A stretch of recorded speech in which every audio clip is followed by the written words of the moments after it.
The Jacksonville Jaguars are not on the clock. After leading off the first round, they traded back into the back end, and now they don't lead off the second round as they should have. It's actually the Tampa Bay Buccaneers who are on the clock. I'm Brett Yarris. We're here, Pro Football Network's Day 2 coverage of the 2022 NFL Draft.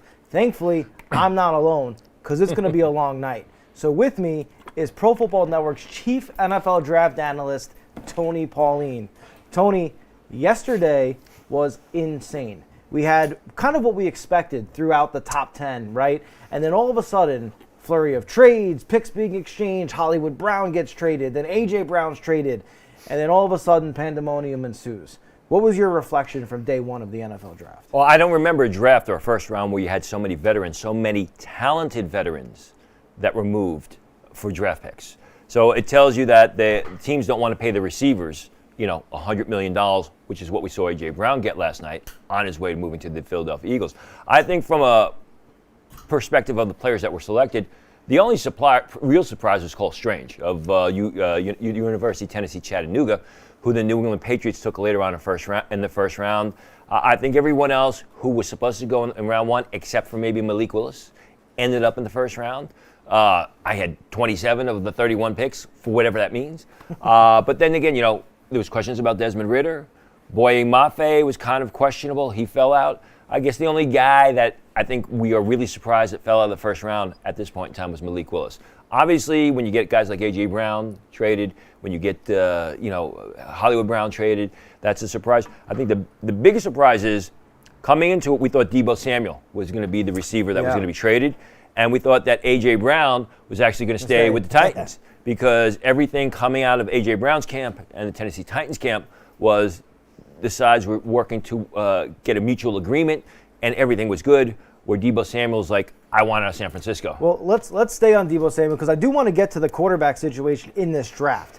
But probably the most anticipated move of this NFL draft that didn't happen was Deebo Samuel being moved to the New York Jets, potentially for that number 10 pick. That was something that up until Tuesday night on Draft Insiders with you and Trey Wingo over on Pro Football Network's YouTube channel, that was what you were hearing. Yep. That it was very likely, though not definite, that Deebo Samuel was going to get moved to the New York Jets for that number 10 pick. That number 10 pick came last night and went with the New York Jets selecting Garrett Wilson. Tony, what sticks out to me is on that Draft Insider show, the one thing you said was the Jets were prepared to make the 49ers a, quote, Godfather-like offer, a deal they couldn't refuse.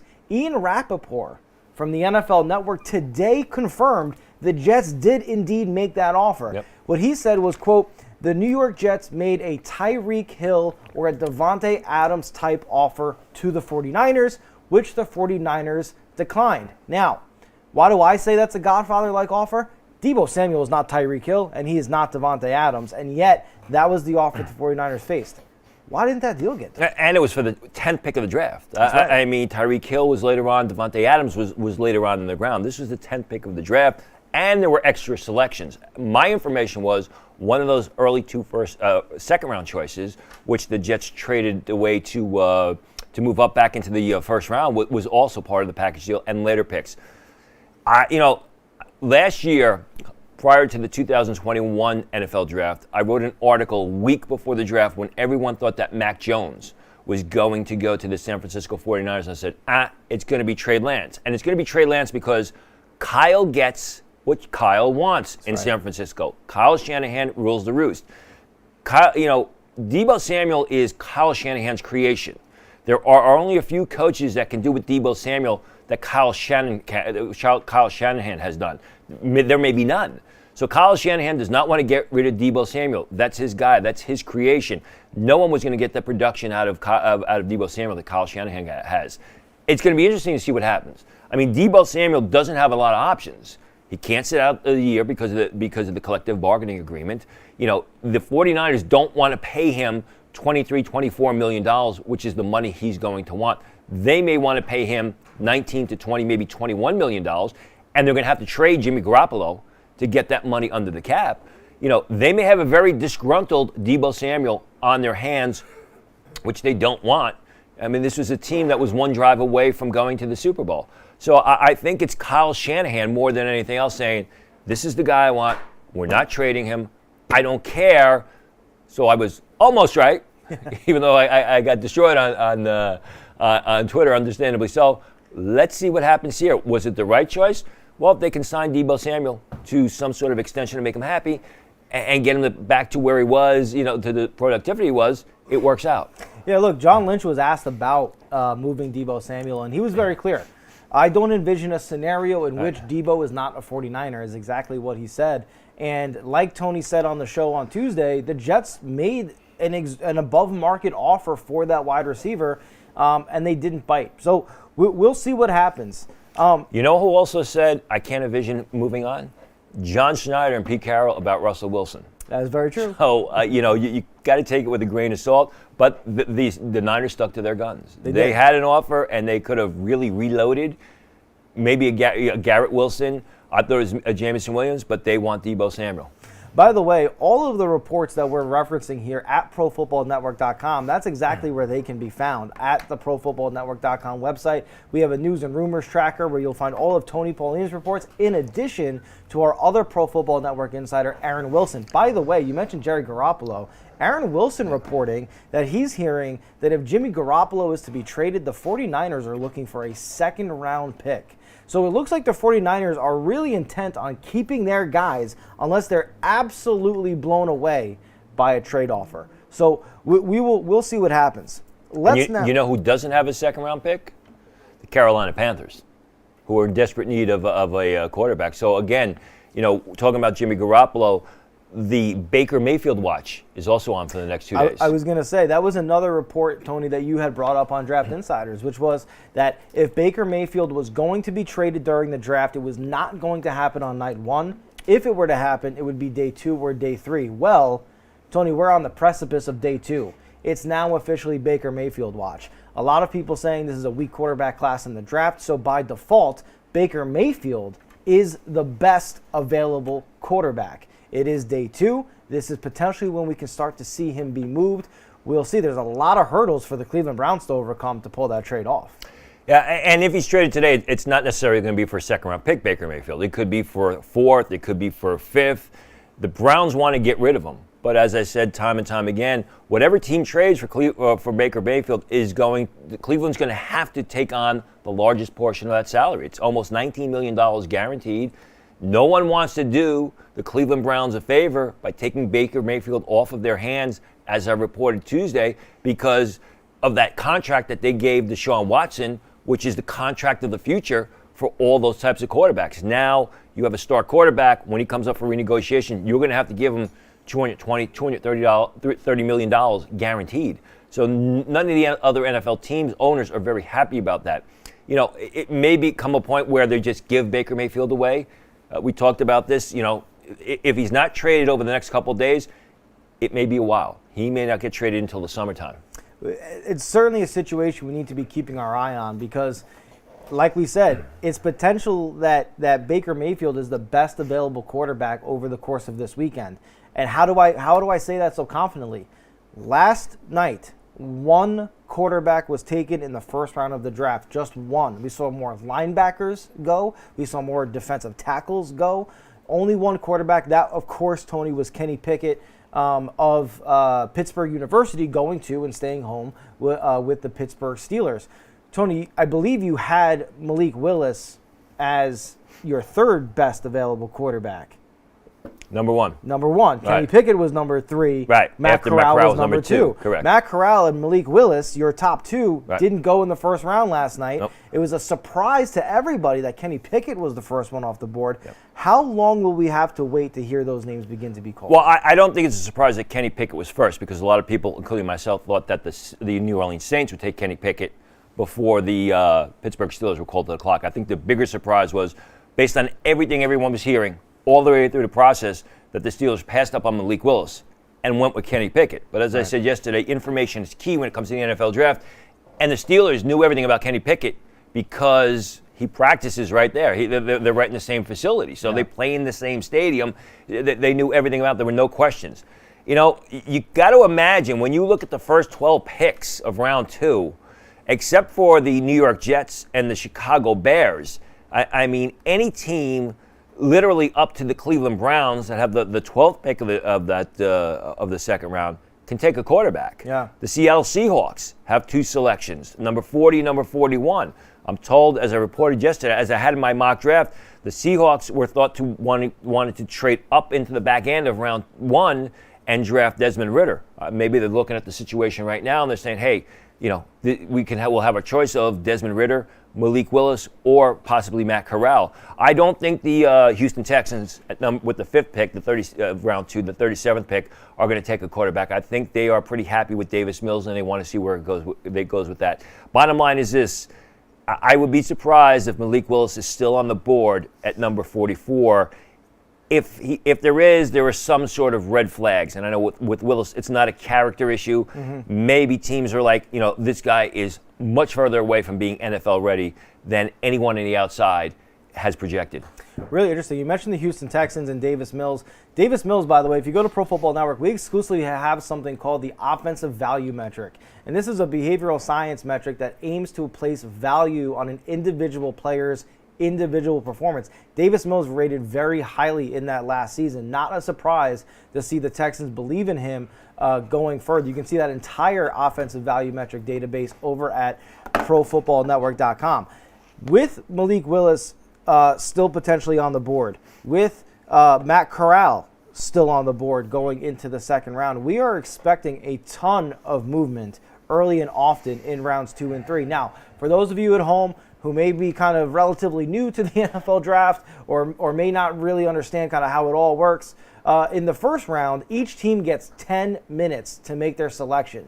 If you don't make your selection within 10 minutes, your pick gets skipped. The team behind you has an opportunity to leapfrog you and make their pick. In rounds 2 and 3, that time is cut in half. It is now 5 minutes. So in the same amount of time we did round 1, we're going to fit both rounds 2 and 3 in that same amount of time. So we are expecting a lot of information to come and go within the course of tonight very, very quickly. So make sure you keep it here at Pro Football Network News, because this is where you're going to get that information first. We are going to be way ahead of the network broadcast. So you're going to want to watch us because you will be the first to be informed with what goes on tonight. Now, Tony, as is always the case, when the first round comes to an end, the teams who are picking towards the top of the second round, or the teams who want to get into the top of the second round, begin to figure out what their game plan is going to be. What so far have you heard about what teams are looking to do going into the top of the second round? Yeah, the first pick is the Tampa Bay Buccaneers as a result of that trade with the Jacksonville Jaguars. The Buccaneers wanted Lewis Seen, the safety from Georgia, who was selected with the last pick of round 1 by the Minnesota Vikings. They lost out on that. I'm told right now the Buccaneers are looking at safeties. They're also looking at defensive linemen. I am told that they are leaning heavily towards Logan Hall of the Houston Cougars. Wow. You got to remember, Todd Bowles is in charge of that team now. They would need another defensive lineman. A quicker, more athletic guy like Logan Hall would be a perfect placement next to Vita Vea. Yep. That is the word as of a couple hours ago anyway. First pick of round 2, very likely be Logan Hall, the defensive lineman out of Houston. A lot of people thought he could sneak into the late part of round 1. I never had him as a first-round prospect. First 10 picks of round 2 make a lot of sense for Logan Hall. Now, we saw a huge run on wide receivers last night. Massive. We saw, 6 or 7 go in the first round? We saw 5 in the first 16 picks. That's right. It was crazy. So they're, by default, we are now into that second tier of wide receiver. We're talking the George Pickens, the Alec Pierces of the world. Are we going to see those receivers go at the top, or are we going to see teams cool off and start to make runs on other positions? Well, it depends. You got to remember the Chicago Bears have not been called to the clock yet, and the Chicago Bears have their first pick is the 39th pick of the draft, the 7th pick of round 2, and they desperately need a receiver. Then you got the Indianapolis Colts with the 10th pick around 242. They also need receivers. They still haven't been called to the clock yet because of the trade for Matt Ryan. So they can also go receiver. The Green Bay Packers. Everybody is waiting for the Green Bay Packers to eventually take a receiver, especially Aaron Rodgers. So I think, and the Packers have 2 selections in this round. They will take a receiver with at least one of those selections, and then the Kansas City Chiefs. The question is, Do either of those teams, say the Green Bay Packers or the Kansas City Chiefs, kind of move up into round 2 to get a guy that they may desire, somebody like a Sky Moore of Western Michigan, a speedster, a vertical receiver, who there's not a lot of speed remaining at the receiver position. Sky Moore is one of the faster guys. I could potentially see a team moving up to get Sky Moore. I could also see the Indianapolis Colts taking Sky Moore because he'd be a perfect complement to what they have on the roster right now. Let's talk a little bit about that, maybe that third tier of quarterbacks, if you will. I mean, it feels like we're still in the first tier because only one's been taken. But one of the names that was very popular going into this year, okay, I'm talking coming off the tail end of last year's college football season, was North Carolina quarterback Sam Howell. Our Aaron Wilson is reporting that the Colts could really be looking at Sam Howell maybe as early as the second round. I don't know if that's a good fit. I mean, I think it's a good fit for a team. I don't know if it's too early maybe to take him at that point. But what Aaron Wilson is hearing, ProFootballNetwork.com insider, he's hearing Ridder could go to the Falcons, Willis to the Lions, Corral to the Seahawks. Tony's been pegging the Seahawks for a quarterback the last 2 nights, and Sam Howell to the Colts. So, Tony, whether it's going to happen in the second or third round, these quarterbacks are going to be coming off tonight. Yeah, let's go first with the Seahawks because they will be called to the clock first.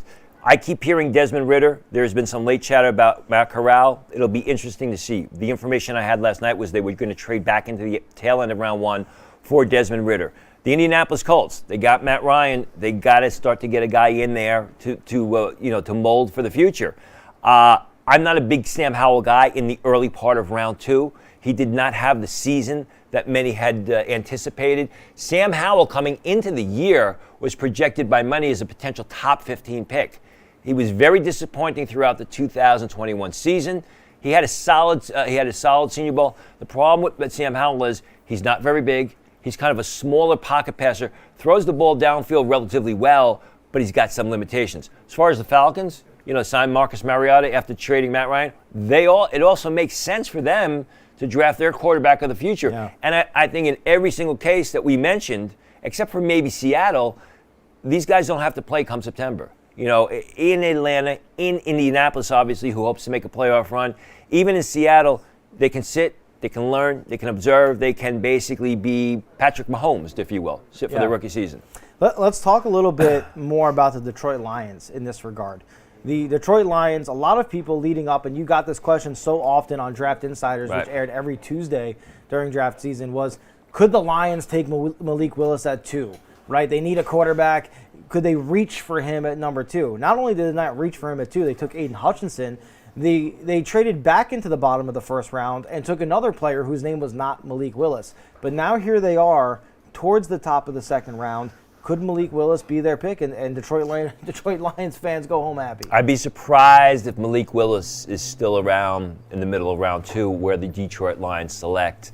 If he is, that's a bit of a red flag. Something's going on there. But again, I mean, they got Jared Goff. Yeah. So you already have your starter for next season. I think that if he is available there, I think the Lions got to jump all over him, and Lion fans have to be very happy. Very, very happy. Let's talk a little bit by the way, we're 7 minutes away from round 2 starting. What you guys are going to notice is that round 2 and round 3 move very, very quickly. They do. 5 minutes on the clock.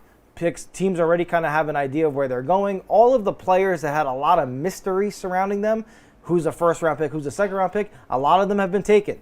As you get later in the draft, there's a bit more consensus on who the players are and where they may or may not be going. So we're going to see this move pretty quickly.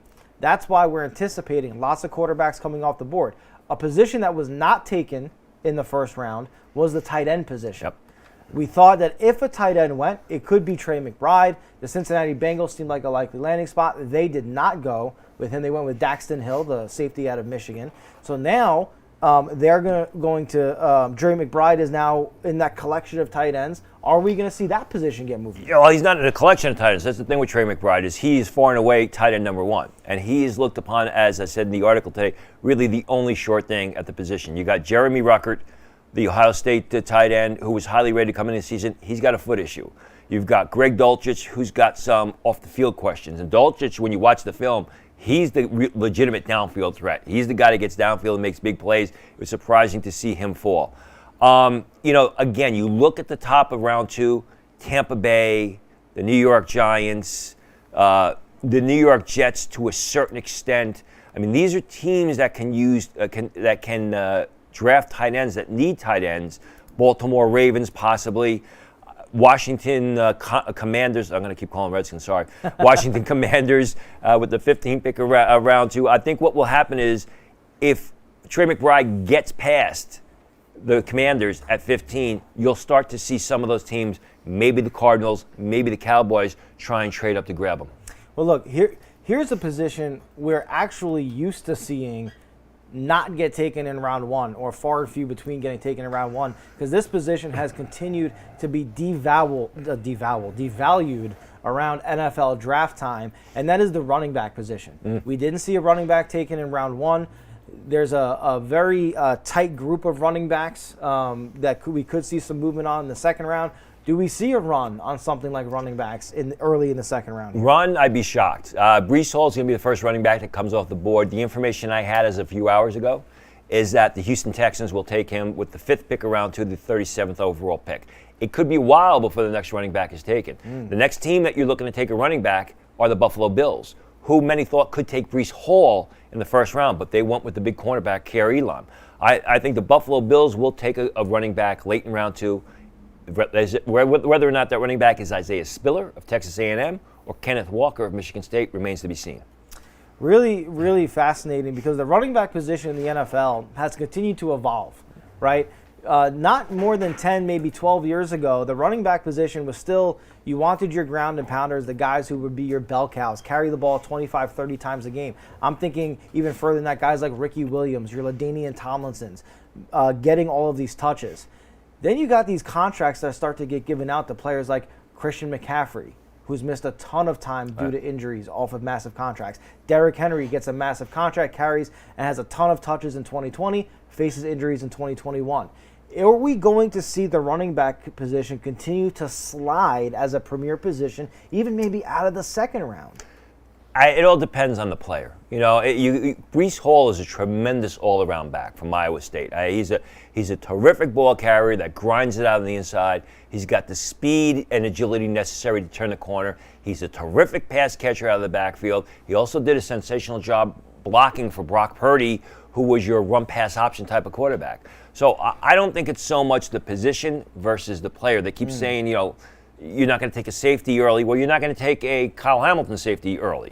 Safeties went early. We had three safeties go after Kyle Hamilton. Yep. 2 safeties, Lewis Cine and Daxton Hill. So it depends on the player and the need of the team.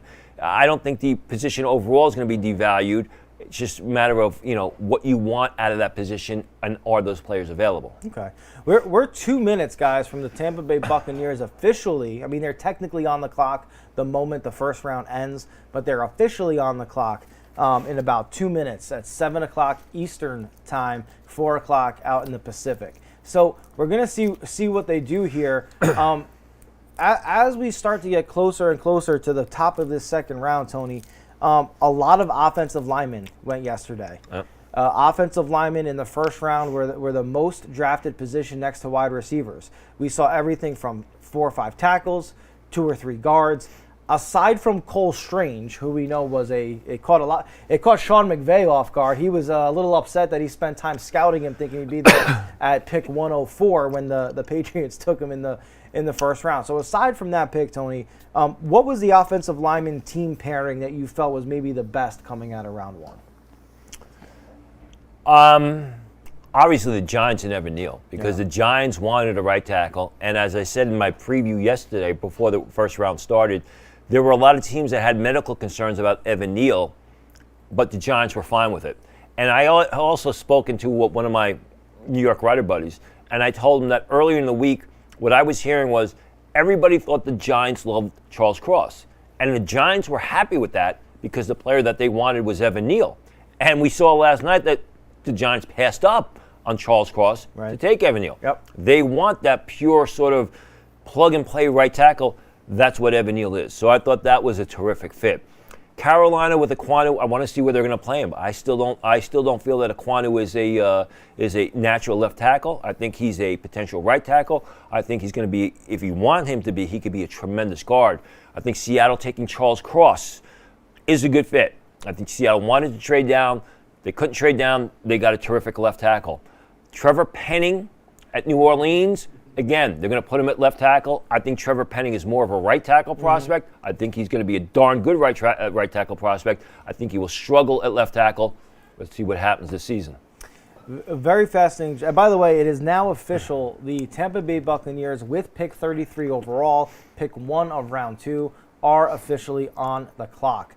Tony, remind us again, you are hearing that the Buccaneers do have a couple players in mind for this pick. There's really no competition for them, right? This is kind of like having the first overall pick. So the only thing they're entertaining outside of just going with the player they want is if anyone wants to trade into the selection. But let's assume they don't trade. Who are the players to be looking for as a possible selection here? Well, like I said, the only guy that I've heard that they really like is Logan Hall.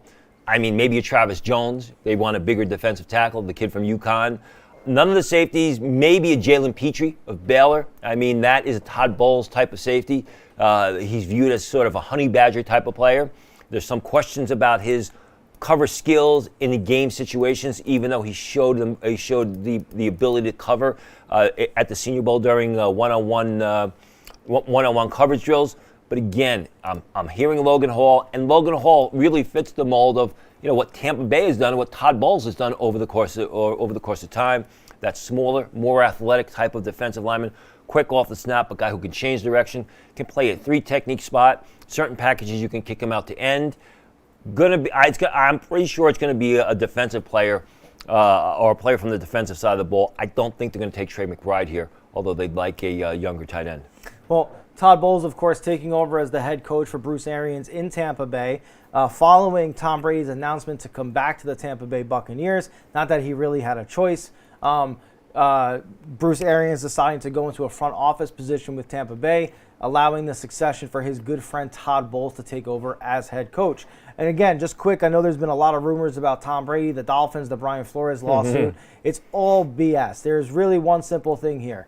Tom Brady had 2 choices. He could sit and watch football from his couch, or he could play for the Tampa Bay Buccaneers. Bruce Arians told him as much, saying, quote, according to our own Trey Wingo on Draft Insiders, it was going to take at least 5 first-round picks for the Tampa Bay Buccaneers to be willing to give up Brady's rights. So Brady made the only choice he really had if he wanted to keep playing, which was coming back to the Tampa Bay Buccaneers. That allowed Bruce Arians to move on with his already planned succession plan, allowing Todd Bowles to take over as head coach.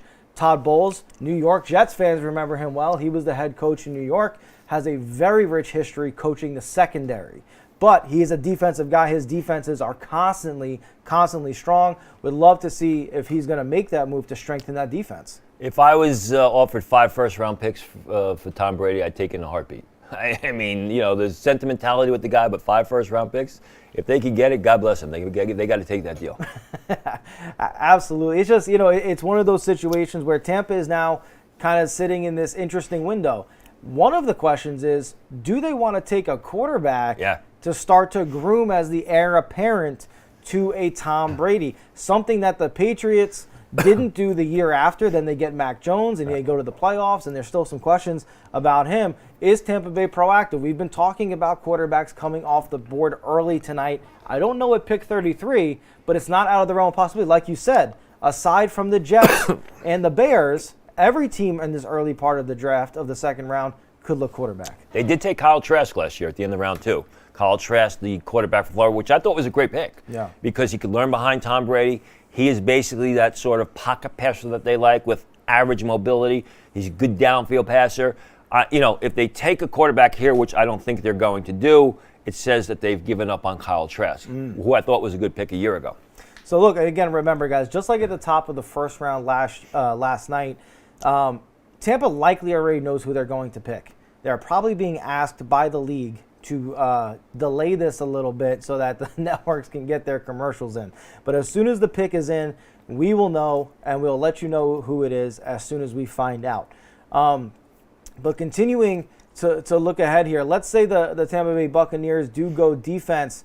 Then we start to get into those New York teams. There are a couple picks after this, okay? Both New York teams overwhelmingly, seemingly on paper, had a really nice night last night. Do they sit on their laurels, or do they continue to be aggressive? Yeah, they're not going to sit on their laurels. I mean, the Giants could take a quarterback. They did not pick up Daniel Jones' fifth-year option. So that's got to be a consideration. They still need some help on defense. They obviously need a tight end, so that could be a place for Trey McBride, although I'm told they haven't shown a lot of interest. Interesting thing with the Jets at number 38, a lot of Jet fans want Nakobe Dean there. And the Jets have said that Nakobe Dean would be an upgrade from what they already have on the roster, but there didn't seem to be a huge amount of enthusiasm from the Jets for Nakobe Dean. So, I mean, where else did the Jets go? Did they take another receiver? Possibly. Could they take an offensive lineman? I think a guy like Cameron Jurgens would be a sensational pick for them, a guy who can play center or guard. The two New York teams, right now, it's kind of there's not been a lot of chatter as to which direction they're going to go. And look, Nakobe Dean did, in fact, slide out of the first round. This was a linebacker who had a stellar career at Georgia, especially in the later part of last season as they made their run to the championship game.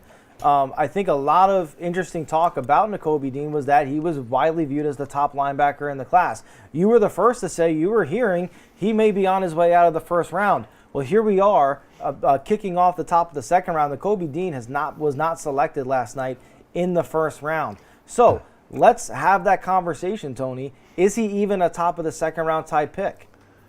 I would be surprised if he gets past the Bears at 39, the seventh pick around two. So I don't think he's going to fall that far. And he is a Bears type of quarterback, type of linebacker. I'm sorry, undersized, fast, explosive, goes sideline to sideline. Covers a lot of area on the field. He is not a great cover linebacker, and he's only 5'11". So what's going to happen with Nakobe Dean is when you get those third down passing situations, 3rd and 6, 3rd and 7, 3rd and 8, you're not going to be able to leave Nakobe Dean on the field unless you want to use him as a safety, because Nakobe Dean's going to get outmatched by the 6'4", 6'3", 6'5" tight ends. And the thing is, there is some question about Nakobe Dean's speed. I was told that he's maybe a 4.8 40 guy. Wow. He never ran before the draft. Didn't work out at the combine. Didn't work out at the Georgia Pro Day. Chose not to have his own Pro Day. There was an ankle injury that he suffered in the national championship game, which put him behind the 8 ball as far as training is concerned.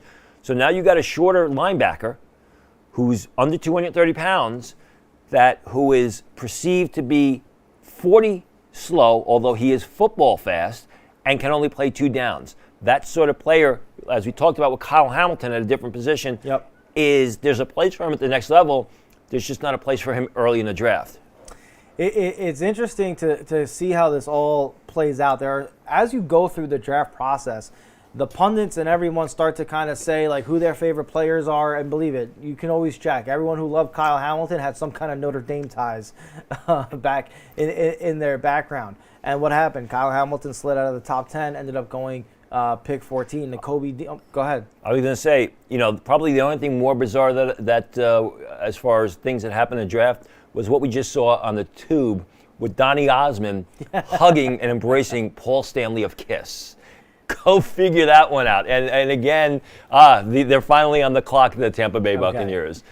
Just want to correct you. 7. The second round, they get 8 minutes. 8, excuse me. Okay. And the third round, it's 5 minutes. So the second round will be moving along. I think it's 8 minutes. But they are finally called to the clock, and we should hopefully have the pick soon. Yes, you can always expect something crazy in terms of pageantry from the NFL to make sure that they maximize on what has become a marquee event for them, and then amplify that by the fact that it's here in Las Vegas. So it'll be really, again, fascinating to see how it plays out. But as Tony said, the Bucs are officially on the clock as we go. They're coming up on 6 minutes left in their time. When the pick is in, we will let you know, and we'll let you know who it is. Right now, as Tony's saying, is hearing it could be the defensive tackle of the Houston Cougars, Logan Hall. The Buccaneers, under Todd Bowles, run a lot of multiple fronts, usually a lot of odd fronts, but a lot of multiple fronts. And you think Logan Hall's a good fit for that defense? He's explosive. He's very athletic. He's versatile in the types of schemes you can play. He's versatile in the types of positions you can play. You can use him as a 3-technique tackle, which is what Todd Bowles likes. You can use him in certain 3-man fronts. He's a long guy that's got long, meaning tall, that's got some growth potential. His strength is not the strength of his game, but that should come in time. And a guy who has the ability to play 3 downs. You can use him as a gap-penetrating run stuffer. You can use him as a pass rusher with that athleticism. And we'll see what the Buccaneers decide to do. If they don't go Logan Hall, it's possible they look towards the tight end position and take potentially the first tight end in the draft, who we widely believe to be Trey McBride. Worth noting that Rob Gronkowski, who's been all over Vegas this week, by the way, covering the NFL draft, has not officially recommitted to coming out of retirement and playing another season in the NFL. So there could be a glaring hole at that position for the Tampa Bay Buccaneers. To be clear, Todd Bowles has taken over as the head coach, but Byron Leftwich remains in Tampa Bay as the offensive coordinator. So will be interesting to see that maybe if they do go offense, they're looking at tight end. And of course, as we said, it's very possible they also look at grooming the heir apparent to Tom Brady, who they only have under contract for this upcoming season. Yeah, safety's also a consideration because, as I said, they wanted Lewis Cine. Now, who's left on the safety board? You got Jalen Petrie, as I mentioned before, Baylor. You got Jaquan Brisker of Penn State. Neither of them are Lewis Cine types or even Daxton Hill types of safeties. They don't have great range. There are guys that you're not going to want to continually play over the slot receiver. Lewis Cine and Daxton Hill, for all intents and purposes, can play cornerback. Yeah. Petrie and Brisker really can't do that. So I don't know that that they would go safety, the Tampa Bay Buccaneers, with either of those two guys. Although the safety class, what's going to happen is after Daxton Hill, after Jalen Petrie, after Nick Cross of Maryland, potentially later tonight in the late part of round 2, maybe early part of round 3, it really falls off. I mean, it falls off a cliff. You're not going to have guys until maybe late part of round 3, and those are one-dimensional, strong safety, downhill safety types. So, again, it'd be interesting to see. Clock is running down. There's about 3 minutes left before the Bucs make their pick. Haven't gotten any word here that the card is in, so I guess they're either making their choice or, as you said, the NFL wants to keep the anxiety at a high or the anticipation at a high and have them hold the pick back. They usually don't do that in the second round, though. Yeah, so we'll see what happens. The pick not in yet. Okay, pick is not in yet. When it is, we'll let you know. Who the pick is, we'll let you know. But from what we can see inside of the Tampa Bay War Room, inside of their draft room, it's very calm. So yeah, they look rather jovial. So I guess I assume the pick has already been phoned in, and hopefully we'll have it soon. So we'll see how it goes. And you got to wonder. I mean, what kind of team is Tampa Bay going to be this year? I mean, Brady can't. How much longer can he hold on? How much longer can he play at an incredible level? I feel like we ask that every year. Right. I mean, and every time it looks like he's down and out, he comes back. I was at the game against the Jets last year, where it looked like the Jets had the game in hand. Tony, the pick is in. By the way, don't have any word on who it is just yet, but as soon as we do, we will bring it to you. We are expecting it could be Logan Hall. We know that there's a lot of interest there in the defensive tackle out of the University of Houston. When we find out who it is, we will let you know. But nothing just yet, other than that the pick is in. This is pick number 33 overall. It's the first pick of the second round. And remember, the Buccaneers are on the clock here instead of the Jacksonville Jaguars, because the Jacksonville Jaguars traded this pick to Tampa Bay in order to move back into the first round at pick number 27 in order to make another first-round selection after taking Trayvon Walker, number 1 overall. So we're still waiting to find out who the pick is in. Tony Pauline nails it again. It is Logan Hall, the defensive tackle out of Houston. The Houston Cougar goes to play in Todd Bowles' multiple front defense. Tony, as you've said, you love this pick. Remind us why. I mean, they don't have to pay. They could just turn the cameras on over here. Everybody can find out 5 minutes before it's announced. That's what we've been saying. Again, if it's a system fit, if it's a need, he's a perfect complement, the perfect guy to line up right next to Vita Vea. He's quick off the snap. He's got excellent length, a good change of direction. He's an agile offensive lineman. He's not a stiff guy. Uses his hands well, fundamentally sound, plays with good pad level. He's got to get a little bit stronger. He's got a long, sort of lanky frame, so he's going to get caught up in the wash. He's going to get handled by a single blocker in one-on-one blocking, but that should come in time. I mean, he now goes into an NFL weight training program, which is significantly more advanced than what the Houston Cougars use. What happens is also as these guys get their pro contracts, they will hire private workout people. They will hire private trainers for themselves, which they like. And he's also gone through all the training for the combine as well as the pro day workouts, which is also probably more one-on-one, more significant than compared to what he experienced with the Houston Cougars. Now, if you have the Pro Football Network draft guide, and by the way, it's not too late, you're going to need this. It is the biggest asset you can have as you watch the remainder of the NFL draft. Just go to profootballnetwork.com/NFL draft guide. If you have that, Tony, you and Ian Cummings, our other draft analyst at Pro Football Network, and you can read all of Ian's work at profootballnetwork.com. You both have him similar on your big boards. Ian has him at number 52 on his big board. You have him at number 57 on your big board. He's going at pick number 33. A reminder, big boards do not necessarily mean they're ranked where they think they're going to go. It's just an order of power ranking them in best available, no matter what team is picking when. But Tony is a 52nd or 57th ranked player. We have a trade. We have a trade. Of course we have a trade. Why wouldn't we have a trade? Yeah. Who's the trade? The Green Bay Packers moved up to get the one receiver that I didn't mention with them. I'm told that the Green Bay Packers moved up to get North Dakota State receiver Christian Watson. Wow. So Aaron Rodgers gets his receiver, the big, tall Christian Watson out of North Dakota State.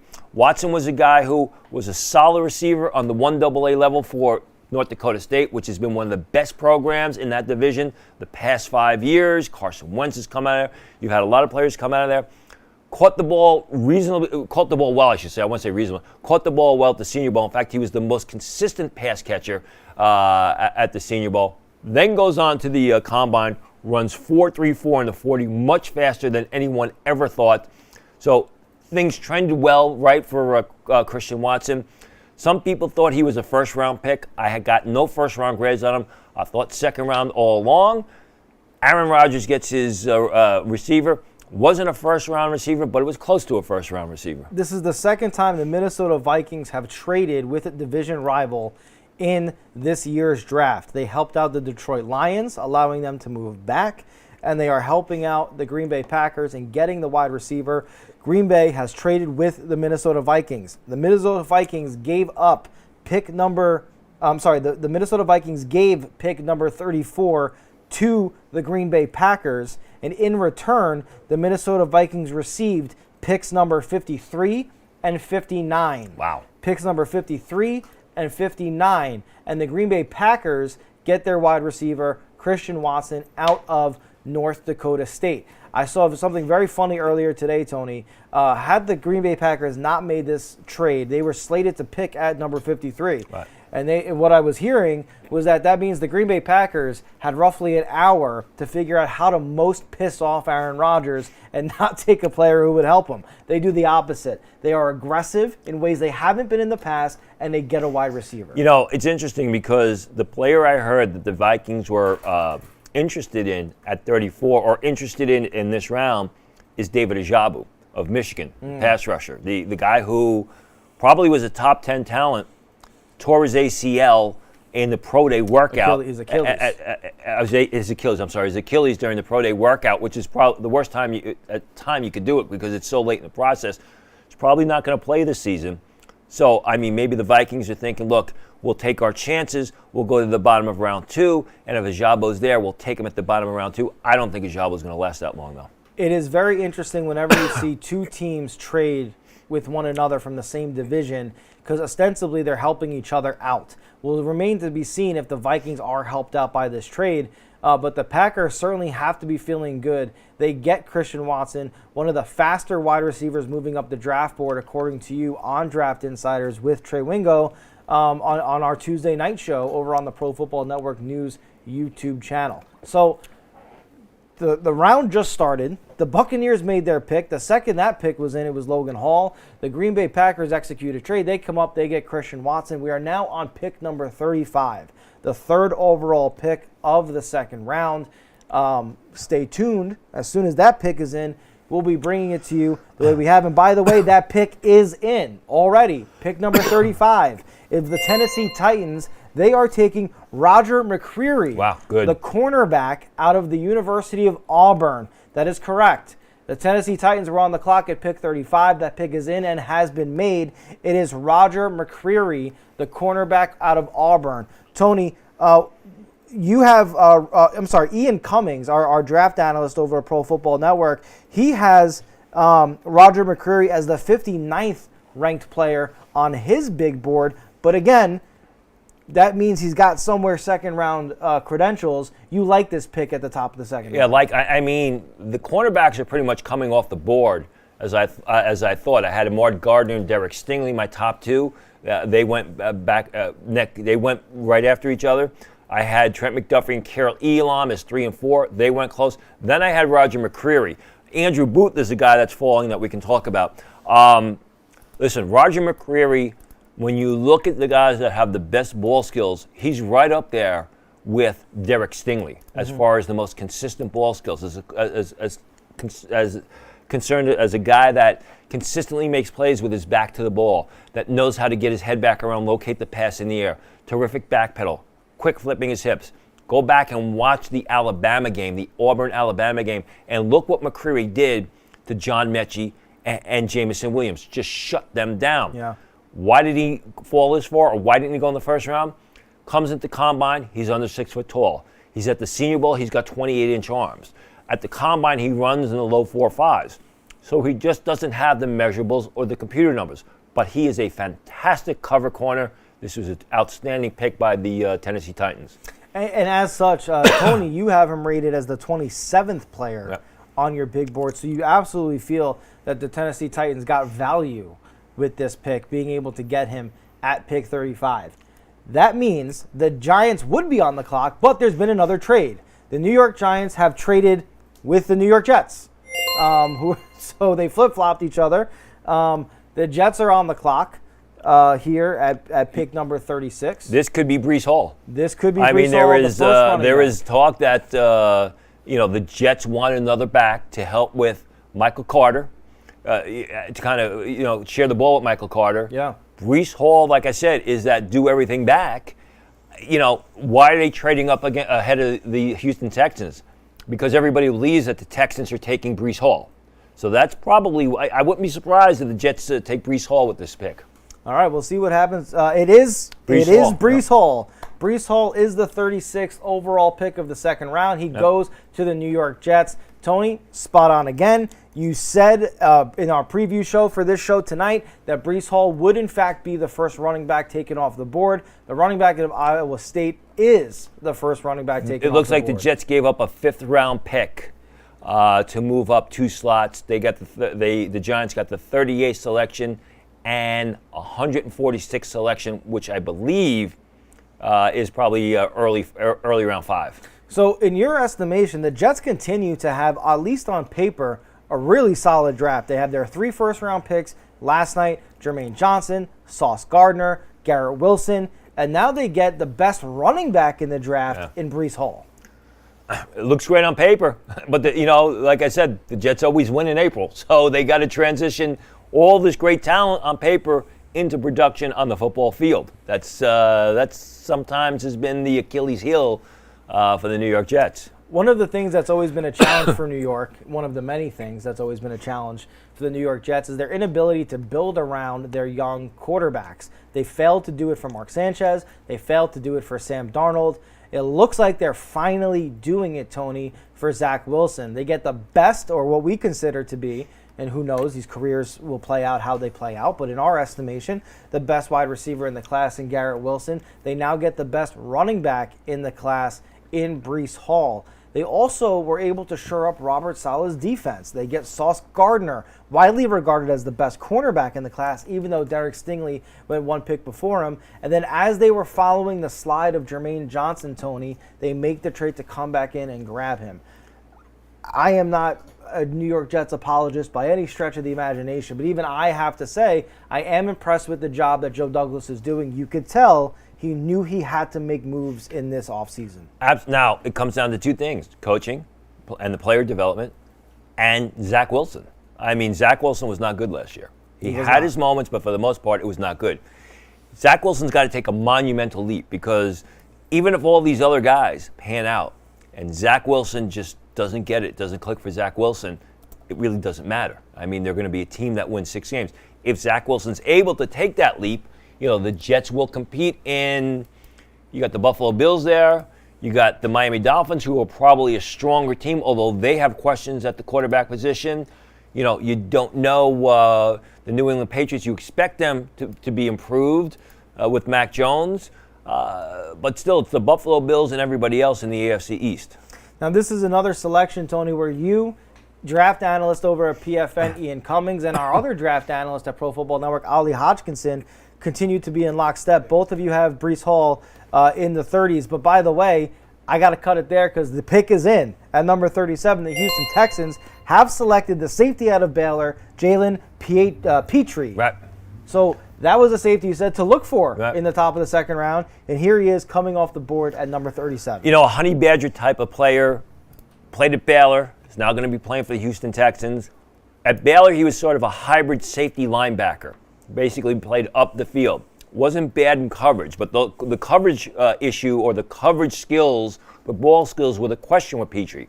Petrie goes to the Senior Bowl, has 3 outstanding days of practice, shows himself to be one of the best cover players, regardless of safety or cornerback, at the Senior Bowl. In those one-on-one drills, he was just shutting down everybody. The ball skills at Baylor aren't bad. They just didn't ask him to do much of it. He is considered a Honey Badger type in that he's not super big. He's very fierce. I think the thing with Petrie is how do they use him? I mean, are they going to ask him to go sideline to sideline? Are they going to play him in his own type system? Is he going to go downhill? Petrie's a good player. I mean, Lovie Smith, I'm sure, had a lot of input in this. As we said yesterday before the pick, Lovie Smith was pushing for Derek Stingley. That's who he got. And he probably got another one of his guys in Jalen Petrie.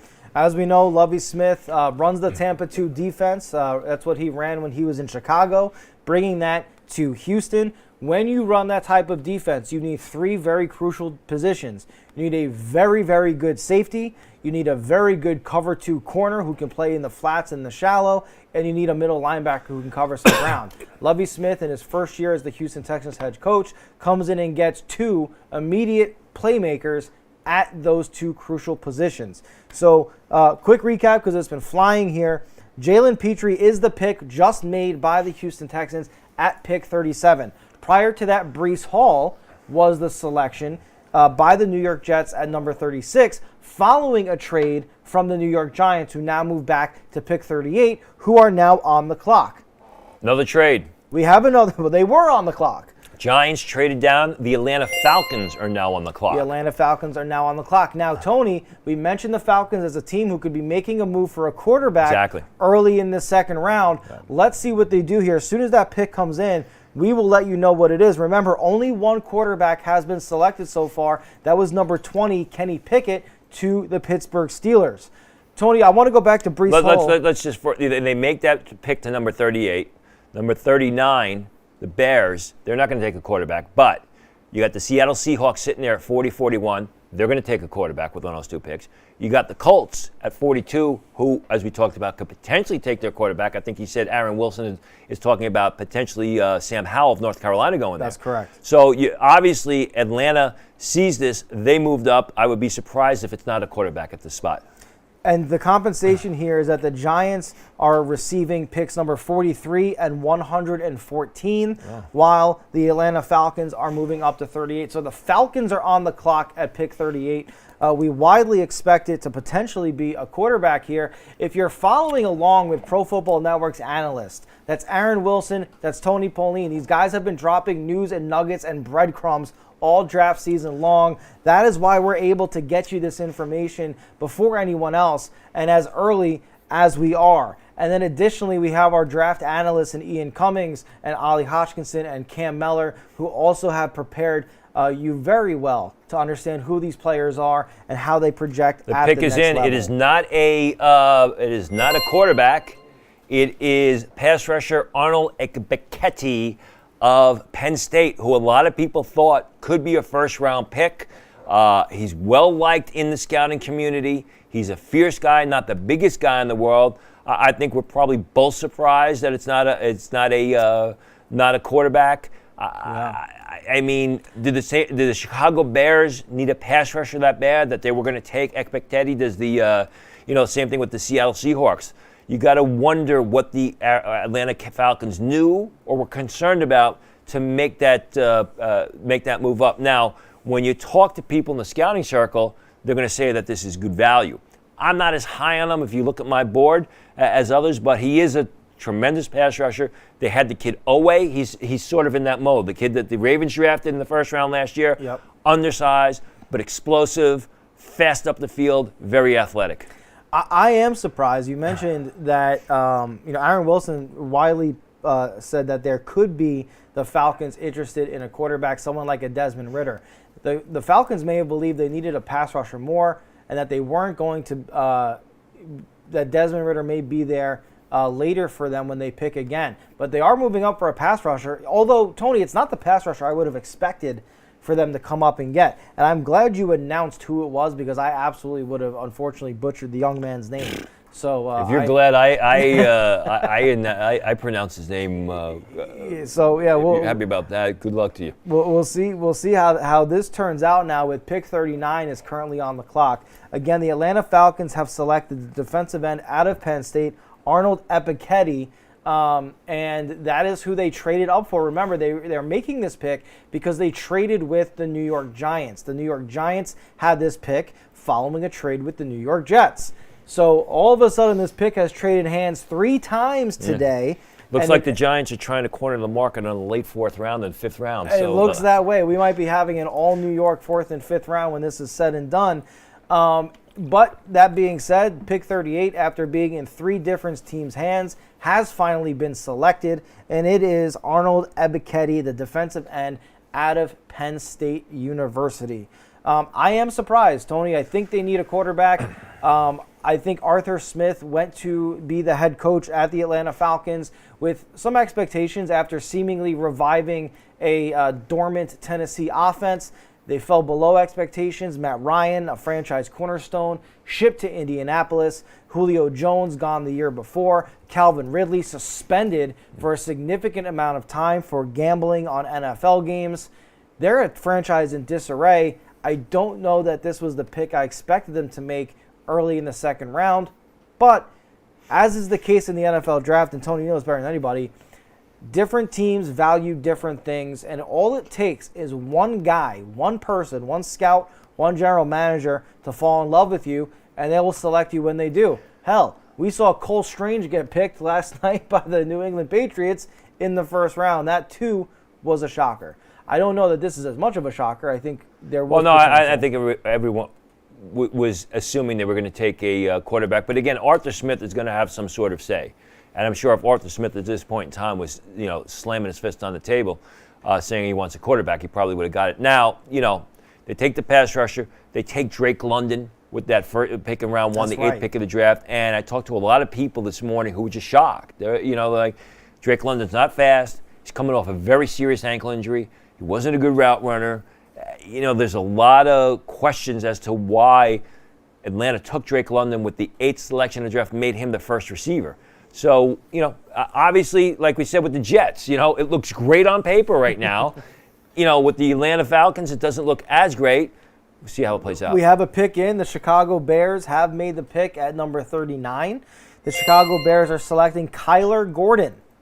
Kyler Gordon, this was a player I think some thought could sneak into the bottom of the 1st round. He is going early in the 2nd round at pick 39 to the Chicago Bears. Have to wonder if Atlanta believed that Chicago was going to take a player like Ebiketie, and now the Chicago Bears are responding by then jumping on Kyler Gordon. Yeah, I mean, Kansas City Chiefs like Kyler Gordon, but I didn't think the Kansas City Chiefs last night expected Trent McDuffie to be there, so that's the direction that they went. Kara Elam went late in the 1st round.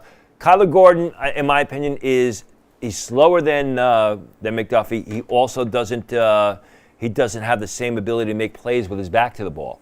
So McDuffie's a little bit further along. This was an interesting pick. The Bears still need a receiver desperately. They want a linebacker. They do have another selection in this round. You had Kyler Gordon ranked 80th on your big board. He's going at pick 39. Other draft analysts, Kyler Gordon is one of those players that there was a variety of opinions on where he could go, how high he should be ranked. Ian Cummings at Pro Football Network had him ranked at number 31. His big board's available in the draft guide at profootballnetwork.com/NFL draft guide. Cam Mellor had him at 50. As I mentioned, Tony, you had him at 80. Not to be picked at 80, but where he was ranked on the big boards. And Ollie Hodgkinson had him at pick 30. So a wide range of opinions, and that's why these picks sort of come in the way they do, because there's not always a consensus, and they feel about you the way that they do. So Kyle Gordon, cornerback out of Washington University, goes to Chicago Bears. Tony, Washington University has become a NFL stream of players, especially for defensive backs, sending Taylor Rapp to the NFL a few years ago. They had a defensive back taken last night, Budda Baker. That's interesting. As a Pac-12 team, Washington's starting to send some NFL talent to the league quite regularly. So they've always done that. They've always been a solid program. They fired their coach last year. They've had problems on the offensive side of the ball. We're going to see another Washington Husky, Cade Otton, the tight end. I think he will be selected at some point in time tonight. So that they have the talent, especially on defense. It's the offense that's been lagging the past couple of years. We're going to have some good guys next year as well. Yeah, and just remember, we're still waiting for the first quarterback of the night to be taken. To date, only one quarterback's been taken so far. No tight ends have been taken. One running back, Breece Hall, taken today, going to the New York Jets. The Bears are, have just taken Kyler Gordon, the cornerback out of Washington. It's now up to pick number 40, pick 40 of the NFL draft. Pick number 8 of the second round. So we'll see what happens, guys. Already we've had a flurry of trades. Pick number 38 changed hands an insane amount of times. What could happen here is that Seattle may actually take all the time in the world because they don't have to make this pick now. They can, because they got back-to-back selections unless they trade it. What will often happen is if they got 8 minutes, they could just wait and bypass this first pick and then throw both of their cards in at the same time. Yeah. So they can treat 40 and 41 as basically the same pick and just make the selections at the same time unless they're looking to trade down. Obviously, as we said, look for a quarterback here, but then we've been saying that a lot tonight. We've been saying that a lot. And I'm told, people have said Matt Corral, I'm told that they like Desmond Ridder. It'll be interesting to see. Seattle also is very active. They want to get extra selections. Wouldn't be surprised if they attempted to move one of these choices. So again, pick number 40, the Seattle Seahawks, they're on the clock. They also pick at number 41. So back-to-back picks, as Tony said. This is another team in the early part of round 2, widely projected to take a quarterback. Of course, they traded their Super Bowl winning quarterback, Russell Wilson, to the Denver Broncos earlier this postseason in what has been a wild offseason for veteran player movement. Russell Wilson, still one of the best quarterbacks in football, goes to Denver. Denver sends back Drew Lock, Tony, who they took in the second round a few years ago, has not been to expectations in Denver. No one believed that Drew Lock was going to be treated as a franchise quarterback in Seattle, which is why we think a quarterback could be coming off the board to them. The Seattle general manager, John Schneider, did like Drew Lock. He liked him coming out of Missouri. There was some talk that he would have drafted him, but he didn't really need to draft him because he had Russell Wilson.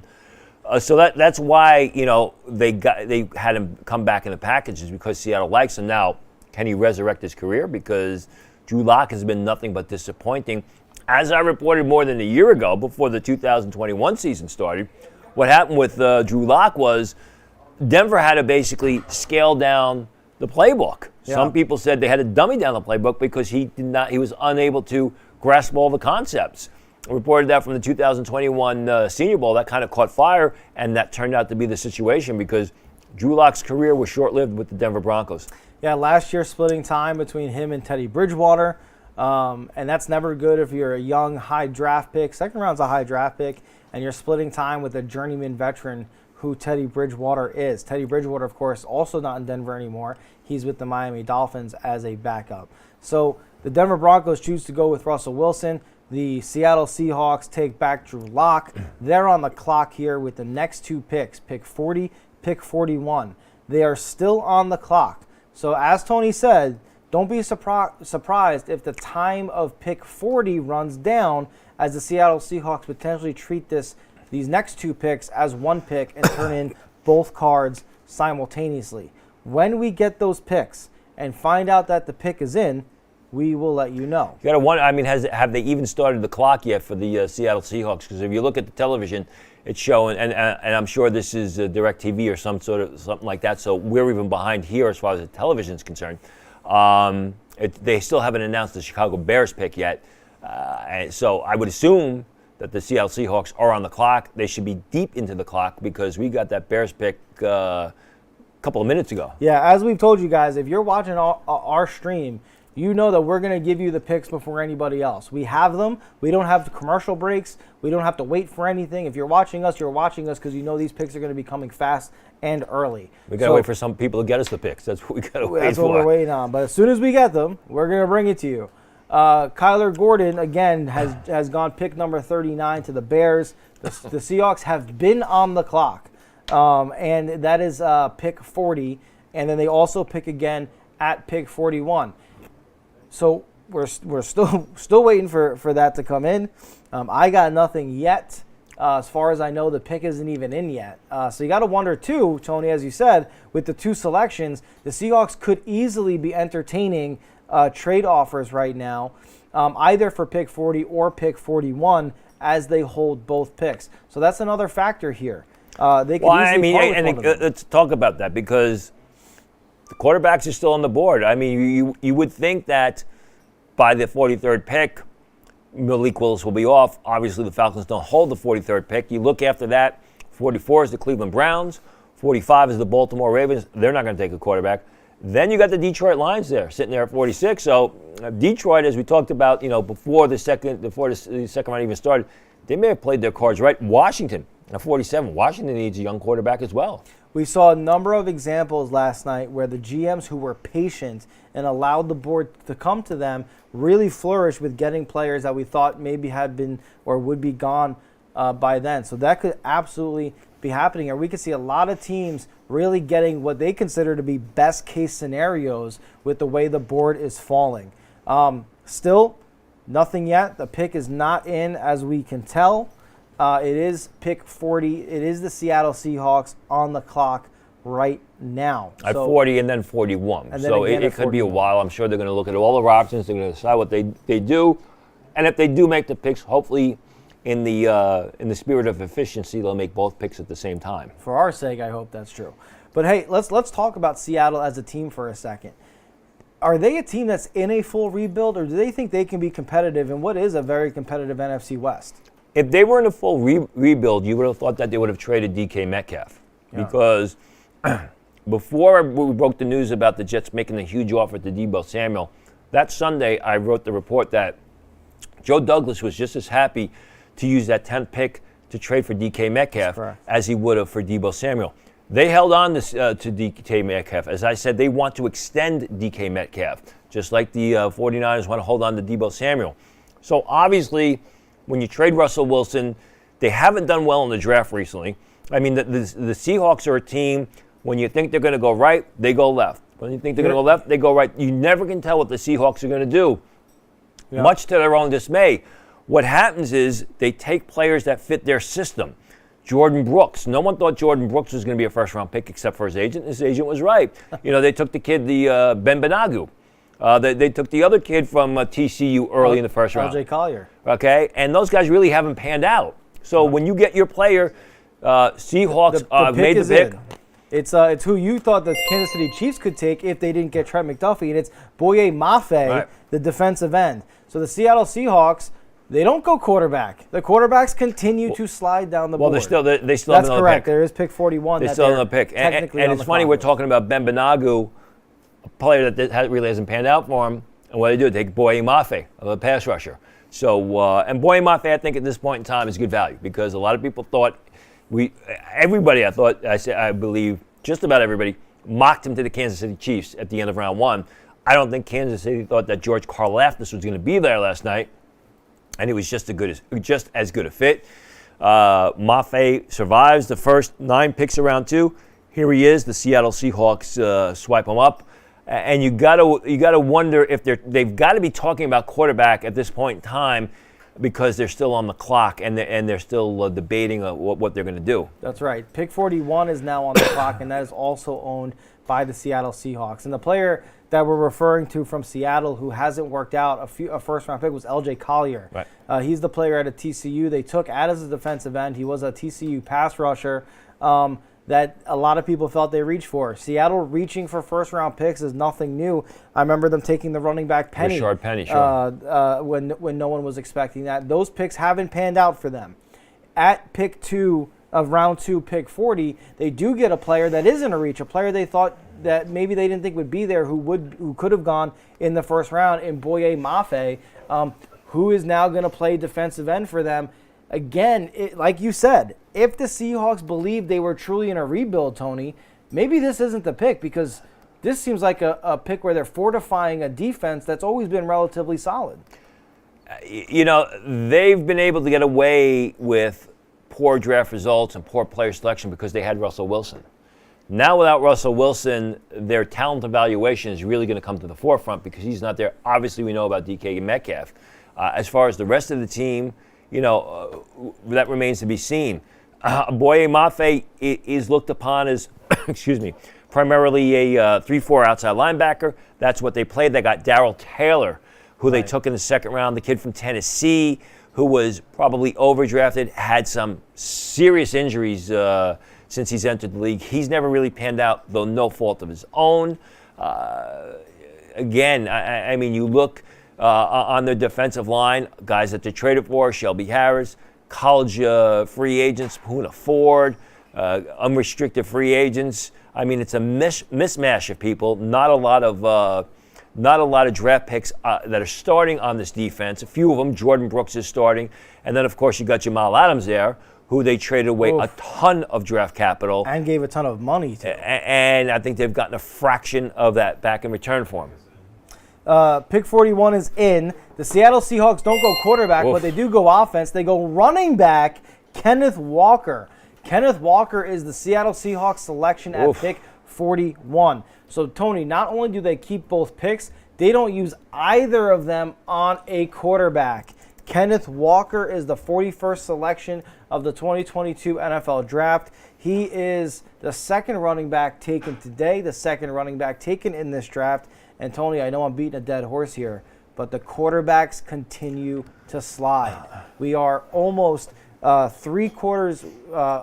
almost a quarter of the way into the first round here, the second round, and there hasn't been a quarterback taken. There's only been one taken in this draft. Again, we talked about Seattle, going right when everyone thinks they're going to go left. They take Rashad Penny in the first round a couple of years ago. He's really not panned out. Drew Lock is number 1 on their depth chart at the quarterback position. Right behind him is Geno Smith. Jacob Eason is there, a Washington prospect, a Washington product, I should say, who never made it at Indianapolis.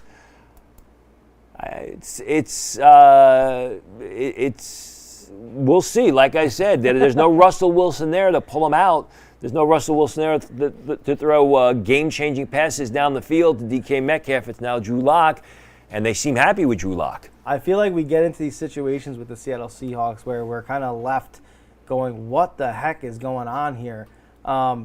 Because Ken Walker going here at this pick with everything else Seattle needs, including a quarterback, because as you mentioned, Russell Wilson's not there anymore. They traded him. I guess it's a typical Seattle Seahawks draft, Tony, but not again, not the way I would have foreseen this going. I think Kenny Walker is a good pick. I think he's a good running back. But I don't know that he's a player that you take when you are literally struggling on offense and you don't have a quarterback. And here's all these quarterbacks sitting for you here at the top of the second round. They have one more selection this evening, the 72nd selection of round 3. I don't know. Maybe Carson Strong there. Maybe they just don't take a quarterback at all, despite everything I guess I've been misreporting at this point in time. Hey, maybe the quarterbacks make it to 73 at this point because it's been 41 and we've only seen the one of them. Either way, pick 41 is off the board. It's Kenny Walker. Pick 42 is picking, and that is the Indianapolis Colts. This is another team that could be looking to take a quarterback. They traded for Matt Ryan from the Atlanta Falcons. I'm sure they believe there's some tread left on those tires, Tony, but certainly not a long-term answer by any stretch of the imagination. Well, I mean, who else besides a quarterback can they take? They need a receiver, right? You got Sky Moore out there.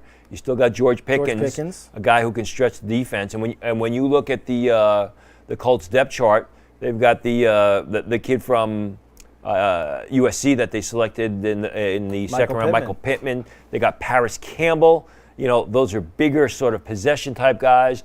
You need a field stretcher. George Pickens has got good speed. Sky Moore's got even better speed. I got to believe that receiver's also in the conversation here, as is a tackle, or at least a tackle prospect, Bernard Raymond, who projects very well as a left tackle, although he may not be NFL ready. That's a guy that I think they would also consider here. On the offensive side of the ball. Let's make no mistake about it. Carson Wentz was not great for the Indianapolis Colts. In fact, he was, in a lot of games, he was probably the direct reason they lost. However, the offensive line has been a challenge for the Indianapolis Colts. In terms of pass protection, Eric Fisher, they brought over to play left tackle last year, did not do well. Now, he was coming out of his first season off of a ruptured Achilles, so of course you think that might play into it. They've got Matt Pryor, who was a player out of, I'm sorry, I'm being told there's a trade here. The Vikings are now on the clock. The Colts have traded out of 42, and the Vikings are on the clock at 42. So everything we just told you about the Colts is still true, but we're going to save it for a little bit because now it's the Vikings. Yeah, that's got to be they must have moved up about 12 picks or so, right? Because they traded down, they traded with the what did they trade with? They traded with the Green Bay Packers. He traded up to get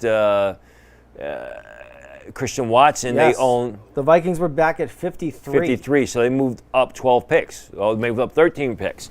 Okay, so who could this be? I had heard that the Vikings themselves were very interested in David Ajabu. So maybe this is the choice here. They do need another pass rusher. The thing with David Ajabu is he's not going to be ready to play in 2022 because of that late injury to the Achilles that he suffered during his pro day workout. Could they go with an offensive player here? They do need to develop some offensive linemen, maybe a Cameron Jurgens. Let's take a look at the depth chart real quick. I may have to retract that for a second. In a second. It will be. Yeah, they got Garrett Bradbury. Yeah, they could use another guard here, it looks like. The pick is in. It's a cornerback. It's Andrew Booth Jr., the cornerback out of Clemson. Andrew Booth Jr. being selected here by the Minnesota Vikings at pick 42 of the NFL draft following a trade with the Indianapolis Colts. The Vikings have been busy today, folks. They started with a pick in the 30s. They traded with the rival Green Bay Packers. The Green Bay Packers come up. They take Christian Watson, the receiver out of North Dakota State. The Vikings move all the way back to pick number 53. They then trade back up to 42 with the Indianapolis Colts, where they've selected Andrew Booth. They got pick 42. They also received a fourth-round pick, number 122, and the Colts get pick 53, and they also get 2 more picks later in the draft. So the Colts, Tony, we've linked them to a quarterback like Sam Howell. We've widely said, you and I here during this show, this is too early for a Sam Howell to go.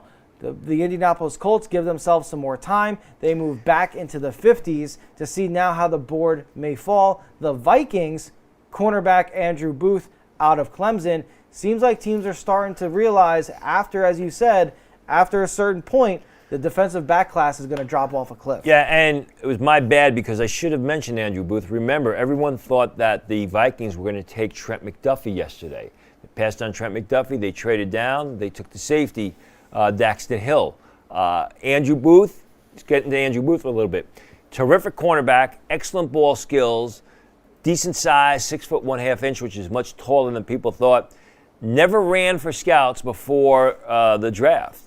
Didn't run at the combine, didn't run at Clemson Pro Day, then said he was having sports hernia surgery, which not the surgery didn't concern people, the fact that he didn't run, because I was told by people he was a 4.6 guy. Yeah. Which is why a lot of people had him in their first round all the way through the process. I did not. I had him as a second round pick because of that concern of his speed and the fact that he never proved otherwise, that he wasn't a 4.6 guy. Real good player. I think this is an excellent pick for the Vikings. He's got to get healthy off of that sports hernia surgery. And if he does, in fact, run a 4.6 guy, a 4.6 40 guy, the Vikings are going to have to use some sort of system to protect him from the downfield speed. I said the Vikings took Daxton Hill last night. I stand corrected. They took Lewis Seen. Yes, and an update on the trade compensation. Again, the Vikings traded picks 53, 77. I'm going to hold on this because the next pick, 43, the New York Giants have made their pick. They are taking Wan'Dale Robinson, the wide receiver out of Kentucky, at pick number 43. Tony, you just let out an audible whoa. Talk to me. What do you think about that selection for the Giants? I like this kid a lot, but I like him in the third round. He's a smaller guy. He's super quick. He's like Rondell Moore when the ball's in his hands. He creates yardage. The thing about Robinson that is so impressive to me is once he turns it upfield, that initial burst, that initial 3 to 5 yard burst is explosive, and opponents struggle to stay with him.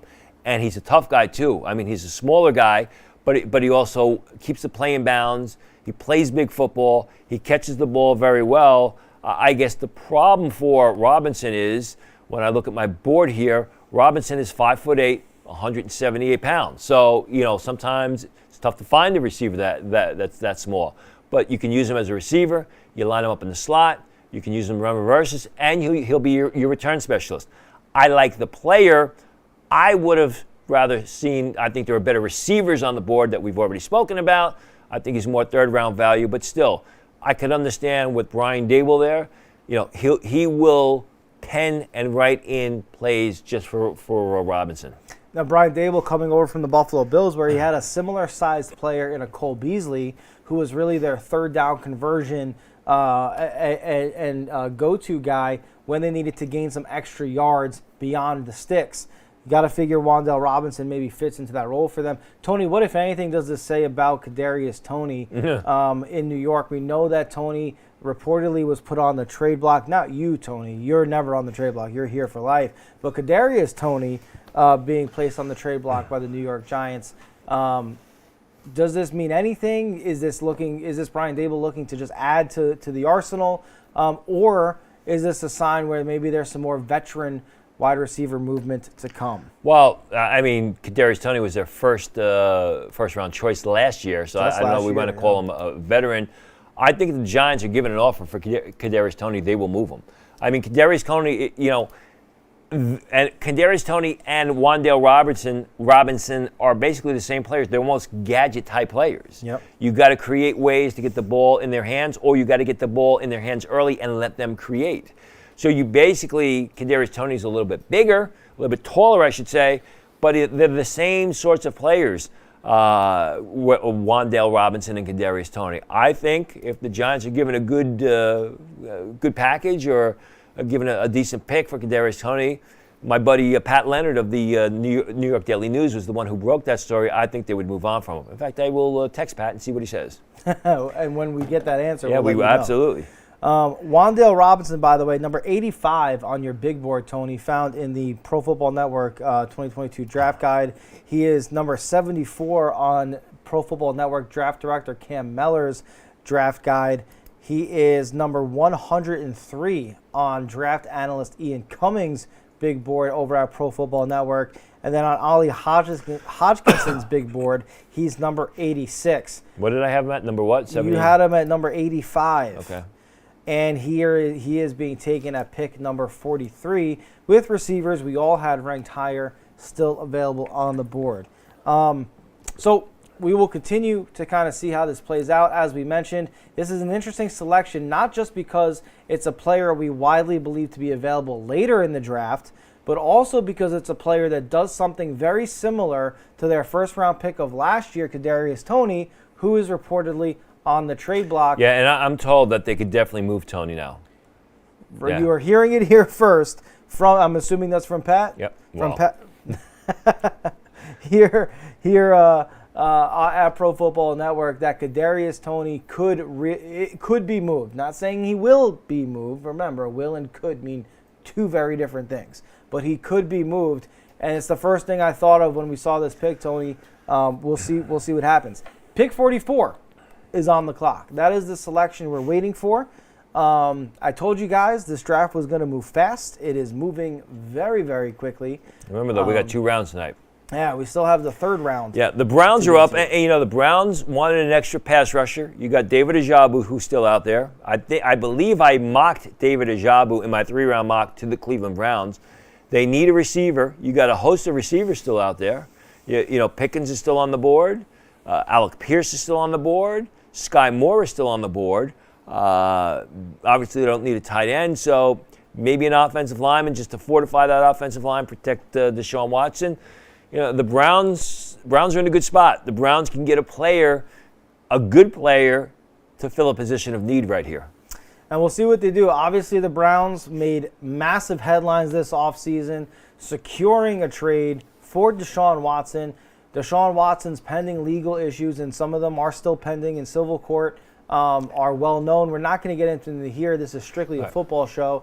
But the Cleveland Browns did secure that trade. They do project. There has been a trade, excuse me. Well, one thing about Deshaun Watson. Real quick, there's been a trade, Tony. Okay. The Cleveland Browns are off the clock. Houston's on. The Houston Texans are on the clock at pick 44. The Texans have been a very, very quick moving team. They've bounced around this draft. Their pick is in.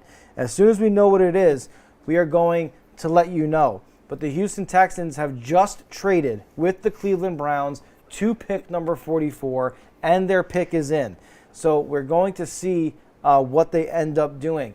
They have traded quite frequently in this draft. They did take what we do anticipate to be what we anticipated to be a big surprise by taking Derek Stingley, number 3 overall, ahead of Sauce Gardner. Yeah, the Texans are on the board. The Texans have taken, as far I was told, John Mechie.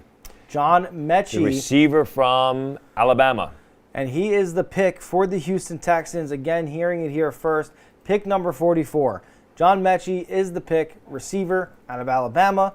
His teammate Jameson Williams went early in the first round.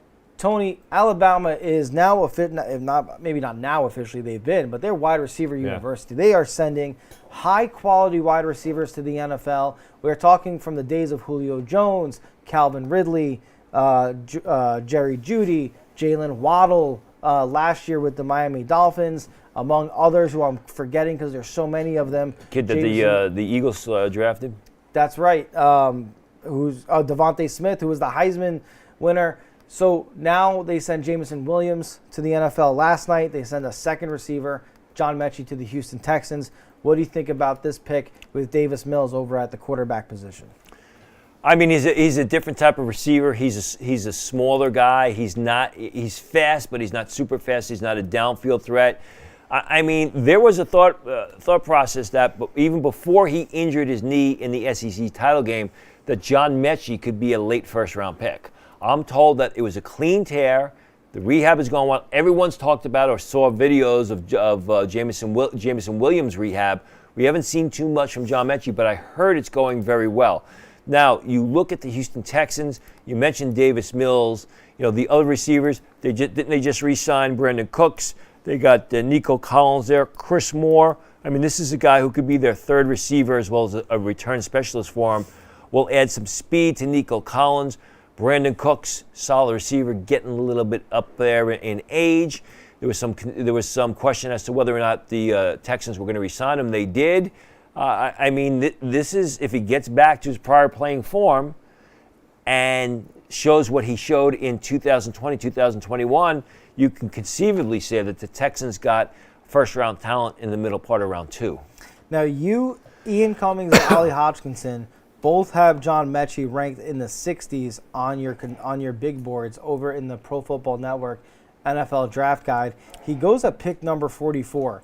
Tony, these are two receivers that have gone in Wan'Dale Robinson and John Mechie. We're coming off the board ahead of players like a George Pickens. At what point do we begin to think, is there a red flag that's popped up from George Pickens? Well, no, I don't think there's a red flag. I think that people overrated him. I mean, George Pickens didn't play much football last year. He's a vertical receiver who's got decent speed, he's got excellent length, but he doesn't have a big body of work. So, John Mechie was a better receiver than George Pickens. He just had a later injury.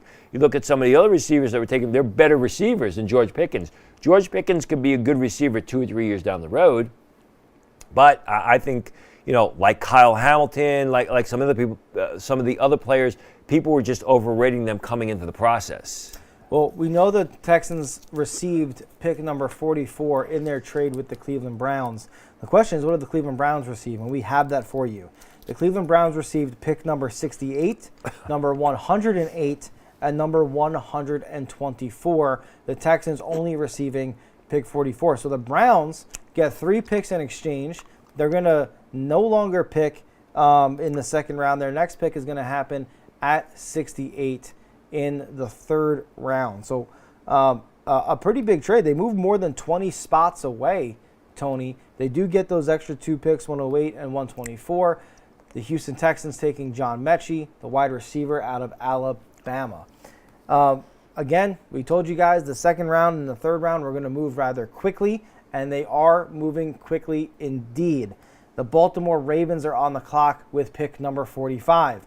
Now, a lot of Ravens fans would love to see a George Pickens pick here or some other type of playmaker, given just last night they traded away number 1 deep threat, Hollywood Brown. I say deep threat. I don't say wide receiver or receiver because the number 1 pass catcher there is Mark Andrews, the tight end. But Hollywood Brown is already in. He was in Arizona last night, seemingly before the trade was announced.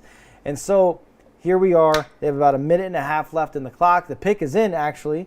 Being told the pick is in by the Baltimore Ravens. We'll see where they go. Lamar Jackson suffering injuries last year, kind of derailing their season.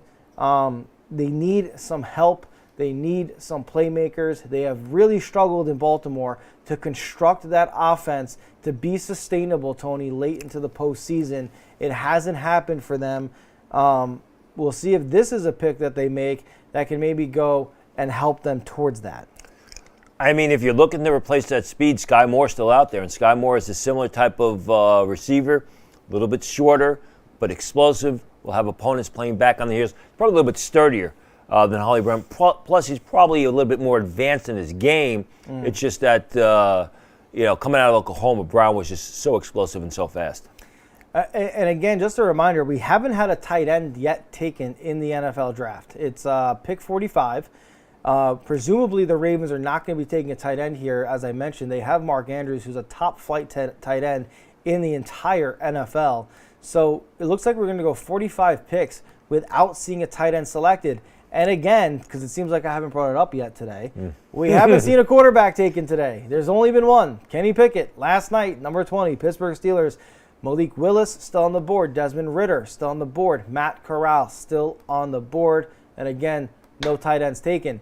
Tony, this is a really, really strange draft. And we said that was coming in. Trey Wingo said that to us. Excuse me. The pick is in. And Ozzie Newsome made a very Ozzie Newsome-like pick, even though he's not the GM anymore, but he's still very heavily involved in Baltimore. They go with David Ojabo, the defensive end out of Michigan, who ruptured his Achilles during his pro day. Widely considered to be as high as a top 10 pick in terms of talent. Yeah. There only because of the injury. This is clearly a solid pick for the Baltimore Ravens. Yeah, they need a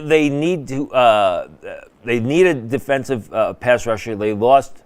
They were trying to bring back Zadarius Smith. If you remember free agency, They said they had a contract, the agreement with Zadarius Smith. He backed out at the last second. The thing with Ojabo is you're not going to get any production from him this year. He's going to have to sit for the year while he rehabs that late Achilles injury. But again, go back to what we said with John Mechie. John Mechie, if you get him back to his prior playing form, you're getting first-round talent in the middle of round 2. With Ojabo, you're basically getting top 10 talent in the middle of round 2. So hopefully Ojabo can get back to prior playing form. He was a sensational player at Michigan last year, one of my favorite guys. A very unfortunate injury that he suffered. Yeah, so look, I can sympathize with him. I am currently recovering from a ruptured Achilles, and I can tell you it's absolutely no fun. David Ojabo is a million times the athlete I am. So I was going to say, how much did that hurt your draft stock? I plummeted. I went from undraftable to completely undraftable following my ruptured Achilles. But he is young. He is an elite athlete. We saw Cam Akers rupture his Achilles in July, return to play in the NFL postseason. The Lions have made their selection. The Lions are on the clock at 46. They've made their selection. We don't know yet. No, I do know. It's Josh Pascal of Kentucky, the pass rusher. At pick 46, the Detroit Lions have selected Josh Pascal, the pass rusher from Kentucky. Defensive lineman. This is a bit surprising. I mean, this is a little bit earlier.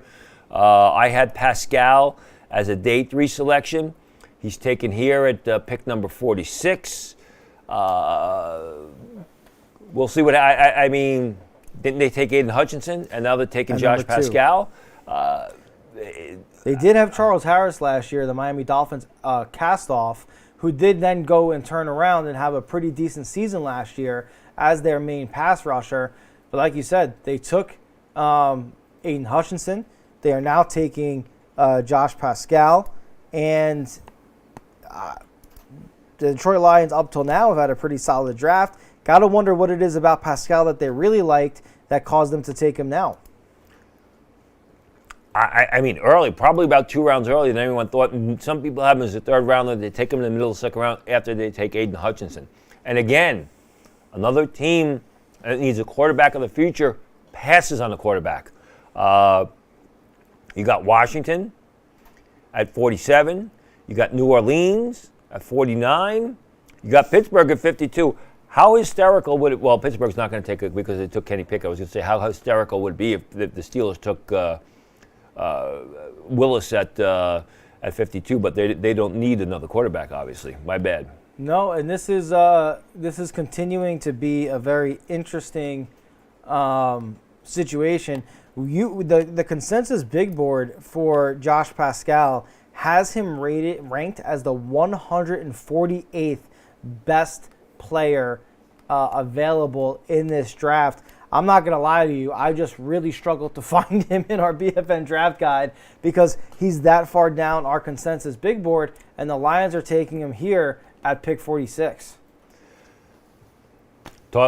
Pick up the phone, call Dan Campbell. I can't figure it out. I mean, it's a strange one to me. I mean, listen. Cole Strange was probably about a round reach because Cole Strange would have gone late 2nd round. He went late 1st round. I mean, Pascal, in my opinion, this is a 2-round reach. I mean, he showed flashes at Kentucky. There's no doubt about it. He's got nice length. He's a decent athlete. He's shown some ability, but he's also shown a lot of inconsistency. Those types of guys in the middle of round 2, that's a little bit strange. I think it's even more glaring following immediately the Baltimore Ravens selection of David Ojabo. Even though Ojabo's not going to play, we know what his talent is. To then be followed immediately by a Josh Pascal who, again, as we're saying, is a reach by proportions of possibly 2 whole rounds before we really expected him to come. But that being said, the draft moves on. It's pick 47. The Washington Commanders, their new nickname, they're on the clock and their pick is in. As soon as we have it, we will let you know exactly what it is. The Washington Commanders are an organization and franchise in total disarray. They are owned by one of the most disgraceful owners in the NFL, in Dan Snyder. The Commanders pick is in. The Commanders pick is in. They just saved Dan Snyder a tongue lashing from me. Go ahead, Tony. Fedarian Mathis, the big defensive tackle from Alabama, which is kind of interesting because right now on the interior defensive line for the Washington Commanders sits one Darian Payne from Alabama and Jonathan Allen from Alabama. Now they've got 3 big defensive tackles on the inside from the Alabama Crimson Tide. Mathis, I thought, is more of a nose tackle type prospect. He's a big space eater. He was used at defensive end in Alabama's 3-man front.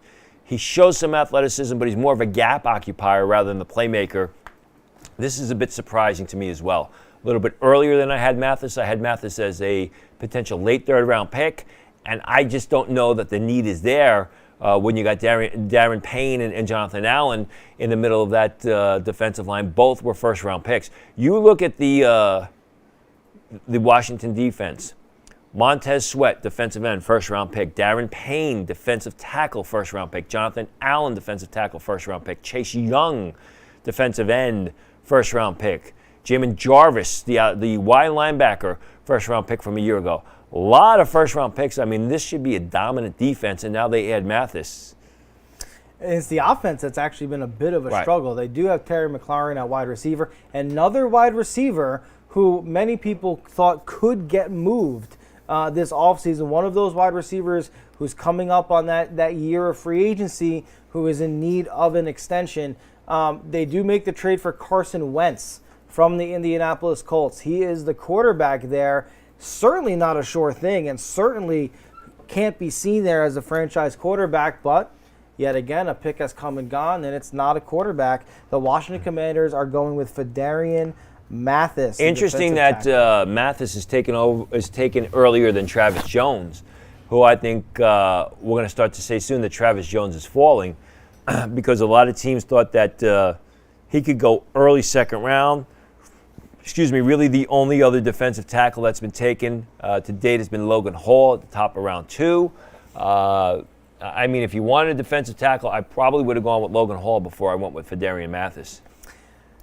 It's one of those situations, Tony, where we're in that part of the draft where it's early 2nd round. We're getting to the middle part of the 2nd round now, and teams are going to start going strictly by their board.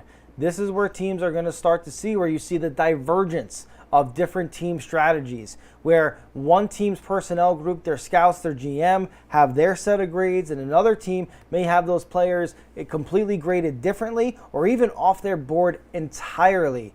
So we'll have to see where this comes in. But what seems to be consensus, the quarterbacks are not where this NFL league really believes they can come in and make an immediate difference. They are all sliding down the board. Now, there's a lot of reasons why this could happen. Not just because they're not game changers, or not just because they're not going to come in and make an immediate impact, but as we mentioned last night, if you were watching, what happens in the NFL draft, as positions start to go, other teams start to make moves and jump on positions they think they're not going to be able to get later. With so many quarterbacks still available, teams have to think later in the round or even the top of the 3rd round. They're still going to have their pick of the quarterback they want, preferring now to take the players they don't think would make it to them at a later point.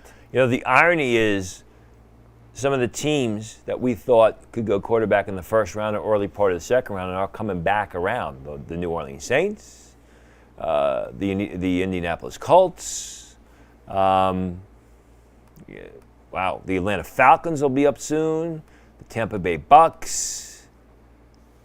Interesting. I mean, what's going to happen is we could see either a guy like Ridder. I still can't imagine Malik Willis, Matt Corral falling to the 3rd round. I mean, when you look at this, when you look at the board and the fact that a lot of these teams, don't need quarterbacks unless somebody trades up to get one of them. It is one of the. I would say we were not shocked that this was not a quote unquote quarterback draft. No one was surprised by that. No one was caught off guard by that. But it is still glaring in the year 2022 to see an NFL draft be 48 picks, almost 50 picks into the draft, and there not be more than one quarterback taken, and that quarterback, of course, was Kenny Pickett. So The Chicago Bears are on the clock at pick 48. They're not taking a quarterback. They just took Justin Fields, who everyone believes has the potential to be a game changer. They're less than a minute on the clock for the Chicago Bears. Their pick is not in yet. It's about 50 seconds and counting they have left on the clock to turn in their card. You got to assume, or I would assume, although I shouldn't assume, that they're talking about the receivers here. I mean, there's still a good number of receivers here. The Bears need a receiver. Yep, the pick is in. The pick is in, and it hasn't been traded. So they are going to make the selection at 48. George Pickens still available, Tony. Sky Moore still available at that wide receiver position. Alex Pierce, Velus Jones, Kevin Austin. There's still some good receivers out there. And it's kind of funny because how many receivers went? You had, 5 go in the top 16? Yep. Yeah, you had another one go 18. And since then, there's only been 3 receivers midway through the second round. The receiver position, which we all knew was going to be very strong. What we've seen in the offseason, Tony, is the wide receiver position begin to command big-time salaries. And what we're seeing is that the NFL and the coaches and the league are beginning to put tremendous value on pass catchers in a way that we've seen them do in quarterbacks. The market is shifting. Not only are we seeing that, Tony, with the salaries, this is the position we're seeing taken the most in this draft, is the wide receiver position. So the Bears are on the clock here at 48. You look at their Byron Pringle, Equanimus St. Thomas, Darnell Mooney. The pick is in. The pick is in. Jaquan Brisker, the safety out of Penn State. Safety, been a position we've seen a bunch come off the board, but the pick is in. Jaquan Brisker, the safety out of Penn State, goes 48 overall to the Chicago Bears. So not a wide receiver. It is a safety. You said, wow, Tony, is this a position you expected to be a priority for the Bears? Yeah, that's it. High? I mean, they took a defensive back. Didn't they take a defensive back with their last selection? Yeah. And now they go with a safety. We thought receiver. The other guy that's still out there that hasn't been drafted is Nakobe Dean. Nakobe Dean has not been selected tonight. To the point that I'm forgetting about him. Exactly. That's how crazy this has been for him. And I was, I had been told that, the Bears would consider a linebacker in the second round. They go defensive back, no receiver, which I don't think makes Justin Fields all that happy, and no linebacker. So I don't think this is a reach. This is where I had Jaquan Brisker going, mid-late second round. I just think it's a strange pairing coming off the fact that their first selection was a defensive back. Yeah, Tony, you had him at number 49 on your big board. He's number 41 on the Pro Football Network consensus big board, which is the aggregate of yours, Cam Mellor's, Ian Cummings, and Ollie Hodgkinson's big board. So not a reach by any stretch of the imagination. Just as you said, not the team we expected to be the one taking him in this range with so many other needs. The Chicago Bears make the coaching change. Matt Nagy's out.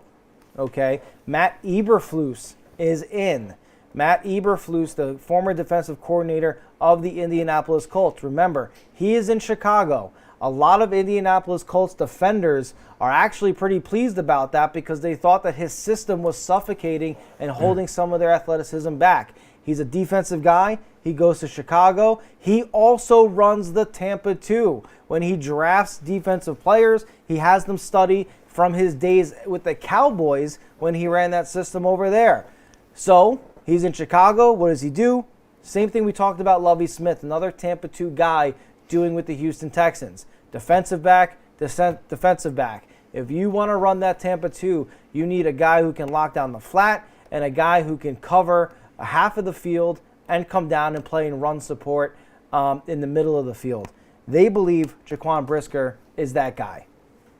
I mean, and he is that type of player. There's no doubt about it. Again, I got no problem with him going 48. I do think it's strange with the Chicago Bears. New Orleans are on the clock. New Orleans Saints are on the clock, followed by the Kansas City Chiefs, then the Philadelphia Eagles. Do we see finally a quarterback go here? I mean, it's getting boring saying that, but, not to beat a dead horse, but we are beating the heck out of a dead horse here with this. But It remains one of the most shocking storylines, Tony. And this, again, we said the New Orleans Saints. Our own Aaron Wilson has linked the Saints to needing a quarterback and wanting a quarterback in the second round. This could be a situation where they play it perfectly and one falls to them at their selection at 49. But then, as you said, after that is the Kansas City Chiefs. And they've got to be thrilled because they traded Tyreek Hill away to the Miami Dolphins. They now have an opportunity to get a speed guy like a Sky Moore, who is also now still on the board. So these next 2-3 picks could be very monumental for the teams making those selections. I mean, yeah, they played it right. They didn't reach for a receiver in the first round, and I had said that all along. They would go defense. If the receiver that they wanted was not available to them, and here they are. They got a couple of picks, and they can load up on good receivers as the second round closes out. Yeah, we're going to see what happens here. The Saints are still on the clock at pick 49, waiting for that pick to come in. They're under a minute and a half left on their time selection. That's not unusual. Remember, there's less time to pick in the second round and even less time to pick in the third round. So we're going to see this pick come in, I'm sure, although it could be a trade. We'll see how it plays out. They're coming up on a minute left in their selection time. Dennis Allen, of course, the new head coach in New Orleans after taking over for Sean Payton. Sean Payton rumored to be an announcer this season over at Fox. So Dennis Allen in his first offseason with the team, defensive coordinator, have seen them go defense already in this draft. I figure the pick is going to be in shortly as they're coming up. As I say that, the pick is in. As soon as we know who it is, we will let you know. But should be interesting. Again, this could be a quarterback pick. I mean, eventually the quarterbacks are going to get taken. I don't know why not at 49 with the New Orleans Saints. That's going to be the big story. I mean, that's going to be it's going to be a big story because we've seen quarterbacks overdrafted so much. Correct. The past 20 years, and quarterbacks go a full round to a half a round earlier than they should have. Many of them busted.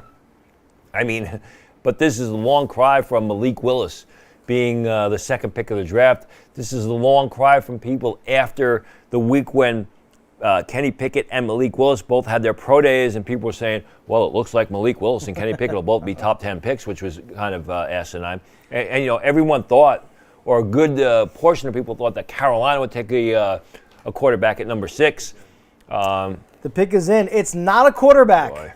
The quarterbacks continue to slide. The pick is Alontae Taylor, the cornerback out of Tennessee. Right. Alontae Taylor is the pick for the New Orleans Saints.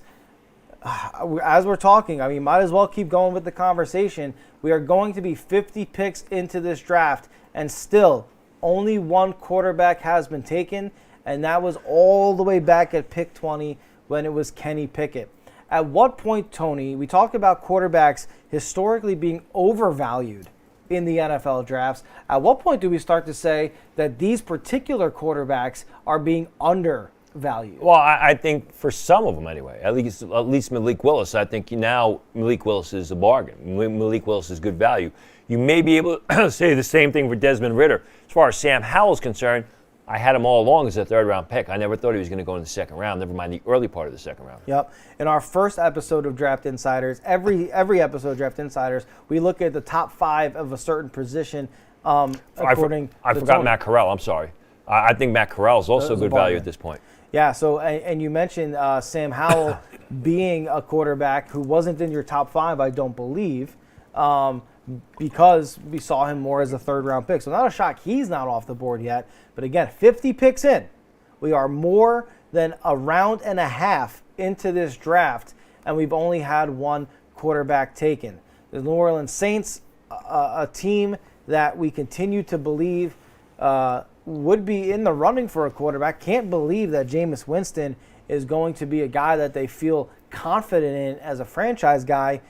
They opt to go with Alontae Taylor. Let's talk about Alontae Taylor for a second. Yeah. I mean, I had him as a third-round choice.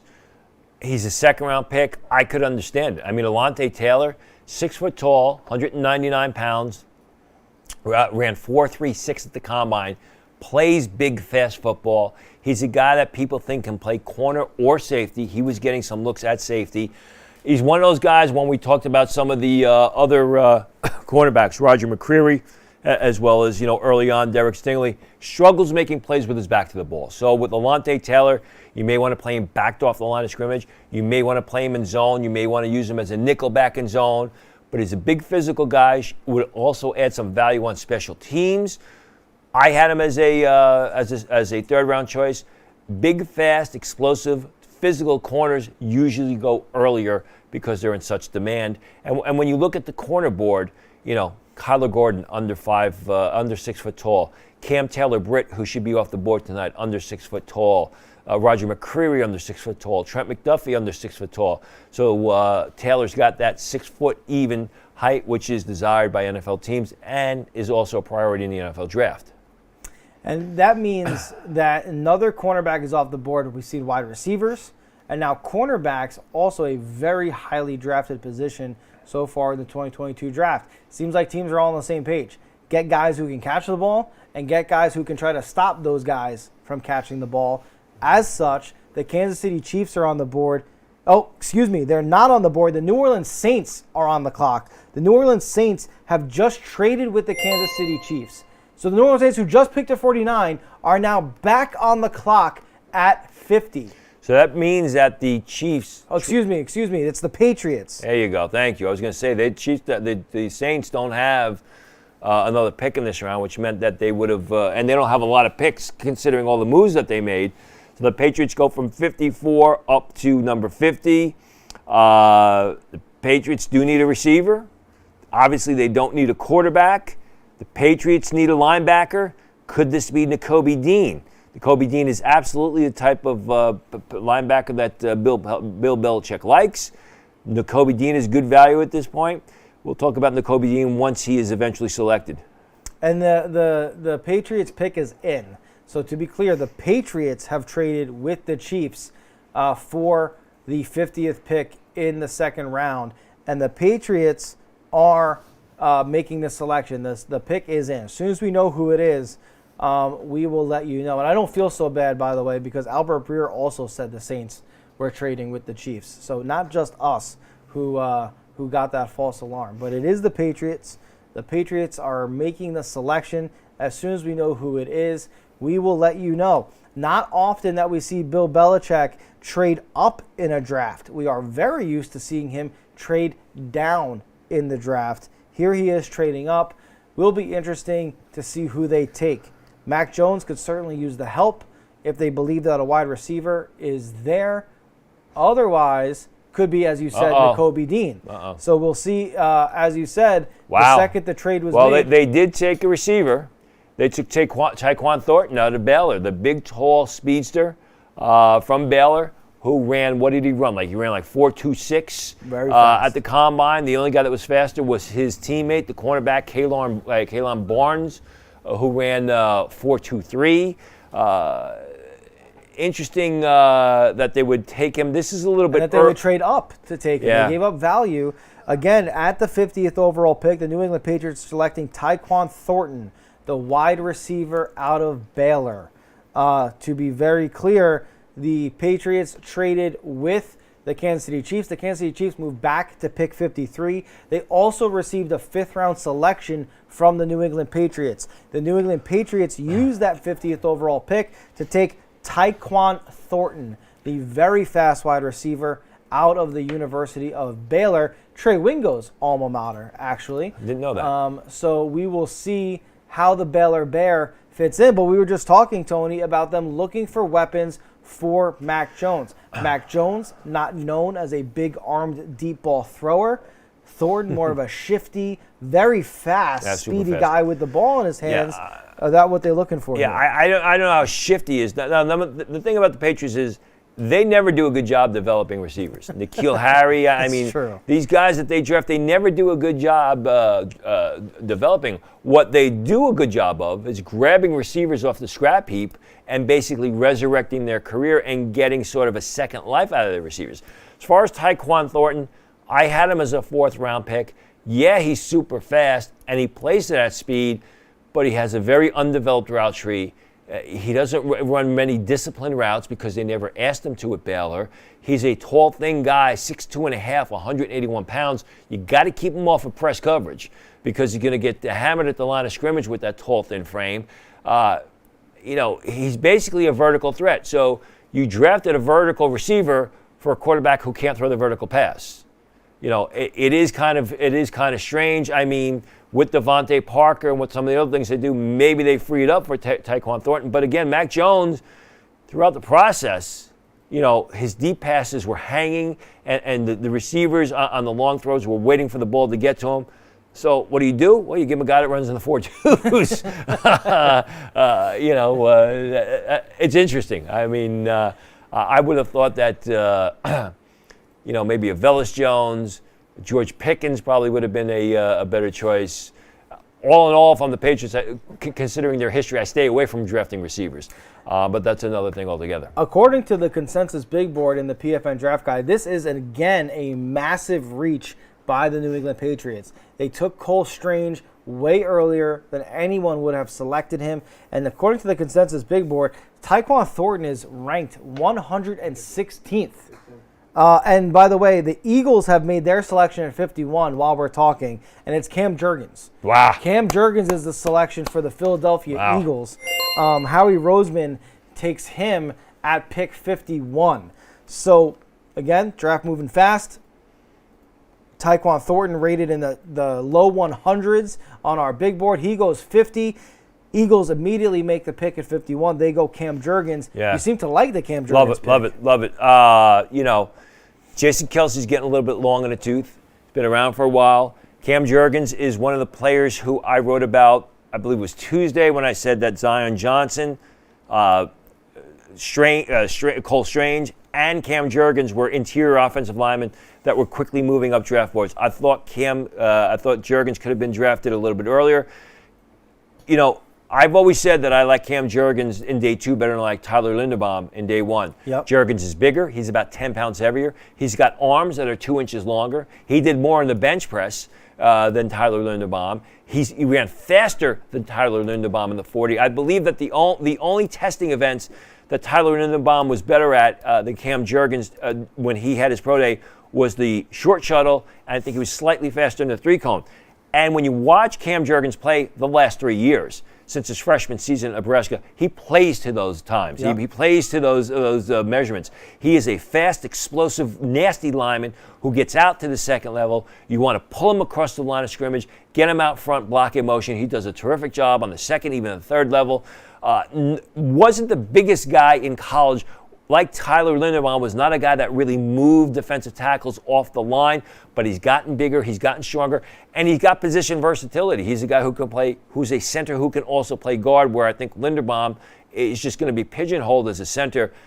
This is a tremendous pick for the Philadelphia Eagles.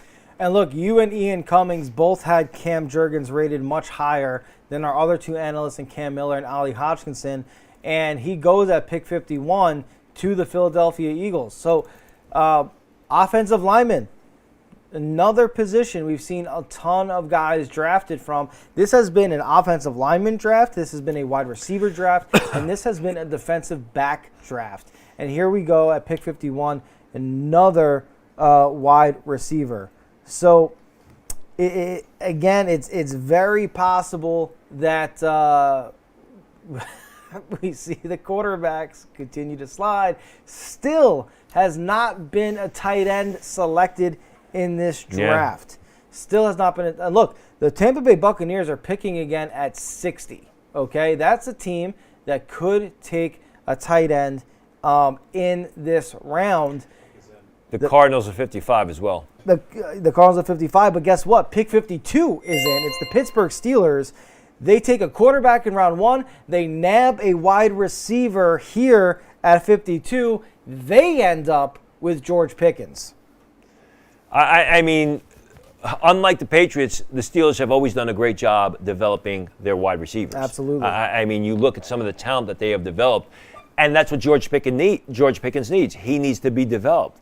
He's a long guy with good speed, both 40 speed and playing speed, catches the ball well, doesn't have a big body of work because of the injury last year. Not a real good disciplined or expansive route runner. He's going to need work on that. But he goes to an organization that has a history of developing wideouts. People are going to say that this is a steal, this is a bargain. I think George Pickens is still a ways away from being NFL ready. I think a year or two down the road, this could be a steal. We'll see what we get from him in year one. Still an excellent selection by the Steelers. The Pittsburgh Steelers are certainly no strangers to being successful in the NFL draft, developing their own homegrown players and turning those players into successful postseason teams. One of the things the Pittsburgh Steelers are known for is continuity. They've had like 3 head coaches, from Chuck Noll to Bill Cowher, now to Mike Tomlin, who is, aside from Bill Belichick, the longest tenured coach in the NFL. And so here they go. They take George Pickens. They drafted their rookie quarterback. Franchise cornerstone Ben Roethlisberger retires this year. They immediately load back up on the offense to help out the quarterback. Let me ask you a question. I gotta just point something out. You know, Sure. I get hammered all the time on Twitter. My buddy Bo Wolf, who I worked with for years at the Philadelphia Eagles, put out a tweet. Respect to Tony Pauline, who said a week ago that Cameron Jurgens wasn't making it past the Eagles in the second round. So it's nice to be Spike that football, Tony. So it's after people want to come and burn my house down, and, you know, and say I'm a fool, and one guy's calling me a dweeb on Twitter. I guess he's never met me face to face, but that's okay. It's nice to see, it's nice to see that not everybody forgets. Tony, or has a short memory. I think what's important for everyone to understand is that this is a season where information is constantly free flowing. Yep. But there are certain things that when you report them with certainty, you let everybody know. And look, Cam Jurgens is the selection at 51, didn't get past the Eagles. You mentioned a Jason Kelce type replacement. And excuse me, we finally have another wide receiver coming off the board. The season of the wide receivers, the Indianapolis Colts lock up another wide receiver. They go with Alec Pierce, the wide receiver out of Cincinnati. Guys, in our Pro Football Network draft guide, there is an exclusive PFN interview with our draft analyst and Alec Pierce. You can only get that interview in the Pro Football Network draft guide. You go there, it's profootballnetwork.com/NFL draft guide. Alec Pierce gave a fantastic interview about his draft process, where he was looking to go, the type of player he is. And guess who's going to find that out firsthand? The Indianapolis Colts. Although if you already had the draft guide, you knew that before even the Colts did. But the Colts are going to find that out. Colts make a lot of money. They should have bought the draft guide, right? They should. I can tell you someone at the Colts did buy the draft guide, but we'll talk about that later. But the Indianapolis Colts make their selection. And it's Alec Pierce. And, you know, Alec Pierce, as I said, was moving up draft boards, was going to go in the second round. I guess I'm a little bit surprised in the sense that these are the same types of receivers that are already on the depth chart for the Indianapolis Colts with Paris Campbell. Can somebody answer the door, please? And tell him I paid already. I got no money. With Michael Pittman and Paris Campbell, I thought they would have gone more for the speed guy, for the vertical guy, like the Sky more. But they go with Alec Pierce. If it's the cops, he did it. I didn't do it. See how quickly he throws me under the bus. What are nothing but great partners we have here. But yeah, look, Alec Pierce, a wide receiver that I've mentioned a few times over the last 2 days, I'm a big fan of. I think he's one of those wide receivers, again, needs some development, is going to get it though. And in Indianapolis, you said Michael Pittman, Paris Campbell. One of the things that they said they really needed to address was getting the quarterback a number of weapons that they could be successful with. When you have Matt Ryan coming in, a franchise cornerstone for the Atlanta Falcons, you have to be able to make sure he's got more than just one or two people to throw to. The Indianapolis Colts, with that league best rushing attack behind Jonathan Taylor, now add another pass catcher to their arsenal. You know, Matt Ryan's not a bad vertical passer. He's not. You know, so why not get him a vertical receiver? And again, I nothing against Alec Pierce. I like him. I just had Sky Moore rated much higher, and Sky Moore's got that, It's got that vertical speed. Now, Sky Moore's a little bit smaller. He doesn't, and I'm going to constantly be saying this, whether it's George Pickens, whether it's Alec Pierce, whether it's Sky Moore, doesn't have an expansive route tree. I mean, is not a guy that ran a lot of different routes at Western Michigan. He's a guy who was able, they took advantage of his speed, and he's got that burst, which he turns on in a single step. So, but still, like you said, it's another pair of reliable hands for Alec Pierce, and he needed them catching the ball from Desmond Ridder. And I think no one would have thought that Alec Pierce would have been selected before Desmond Ridder just a couple days ago. No, but guess what? A guy who you also didn't expect to be drafted ahead of Sky Moore is now off the board. Sky Moore going to the Kansas City Chiefs at pick 54. Tony, this is the rich getting richer. Yeah. This is, I thought that they could take Calvin Austin of Memphis here, but the fact is I'm sure they didn't think that Sky Moore was going to last this long. And, they're looking for a replacement, or they're looking to replace Tyreek Hill's speed. Now, Sky Moore isn't as fast as Tyreek Hill, but as we talked, he is a vertical receiver. He has that initial burst. And what did Kansas City do with Tyreek Hill? Get the ball in his hands quickly and let him take off, and then defenders have to catch him. I'm sure that's the similar sort of role that Sky Moore is going to play. You line him up in the slot, you have him come out of the backfield, you do different things with him, and get him the ball as soon as you can. Yeah, and look, when you're paying Patrick Mahomes $500 million over 10 years, one of the things that happens is we know that teams want to make sure that when they have these quarterbacks on rookie contracts, they take advantage of that. The Chiefs did. They won a Super Bowl. They then pay Patrick Mahomes what he's worth as the best quarterback in football. Now you've got to find production at a cheaper cost because your quarterback now is taking up so much money in the cap. Well, Tyreek Hill wanted a monster contract. Kansas City wasn't able to give it to him. He gets it in Miami. The Kansas City Chiefs now don't have to spend that money. They get the rookie at pick 44 in Sky Moore, who they're going to have at an affordable cost for the next 4 seasons. No one here is saying that Sky Moore is going to be the next Tyreek Hill. Well, you don't know that. That's true, but who knew Tyreek Hill, when he was a late-round pick, was going to be... He was drafted, what, 5th, 6th round? Right, exactly. Now, the history with Tyreek Hill, he had a bunch of off-the-field issues, which is why he ended up at West Alabama. He's had some off-the-field issues since. But still, Sky Moore is that undersized, very explosive, fast, outstanding acceleration type of guy, just like Tyreek Hill. We have another pick, and the first tight end comes off the board, Tony, to the Arizona Cardinals. Well, we said that, yeah. Who take Trey McBride, the tight end out of Colorado State. No surprise that Trey McBride is the first tight end off the board. He is far and away the best in the class. He goes to the Arizona Cardinals at pick 55. I mentioned last night, Tony, and I know you have good stuff to say about him. We interviewed him on Draft Insiders, you and Trey. It was one of the most impressive interviews we've done. Arizona is getting a great locker room presence. Earlier today, Arizona was calling, and I could not report it at the time, to see. That's why I kept kind of hinting towards Arizona. Arizona was calling, wondering if Trey McBride would be there at 55. The thought process was he wasn't going to be there. He would be off the board with the first 15 picks in round 2. So they are more than happy that McBride's there. They were a guy that they were targeting him earlier in the day, hoping that he would fall into the laps, which is exactly what he did. Now, don't forget, the Arizona Cardinals have loaded up around Kyler Murray this offseason, and especially over the last few years. They already have DeAndre Hopkins. They bring back A.J. Green. They make the trade last night for Hollywood Brown of the Baltimore Ravens, and now they go and get Trey McBride to be that playmaking tight end. Trey McBride out of Colorado State, no question, the best tight end in this class.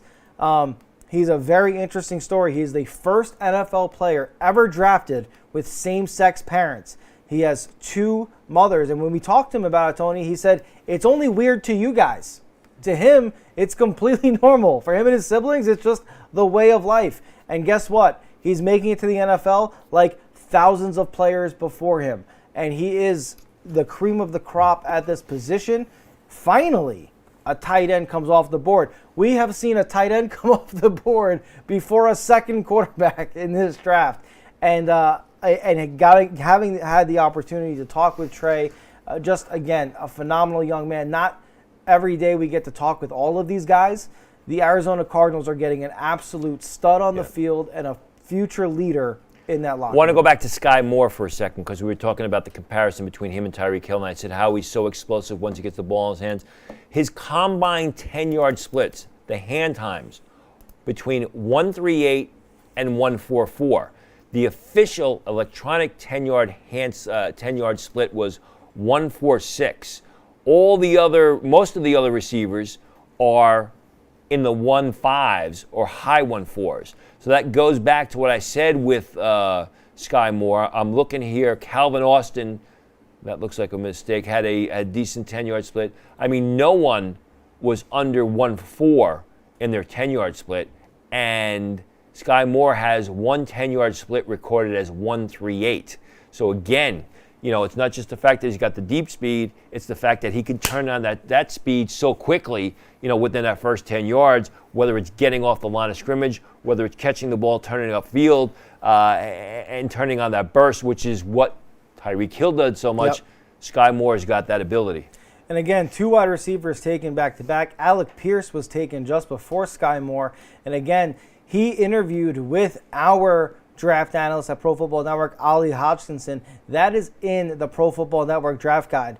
What's on the very next page of the draft guide from the video interview of Alec Pierce and Ali Hodgkinson? Sky Moore's player profile.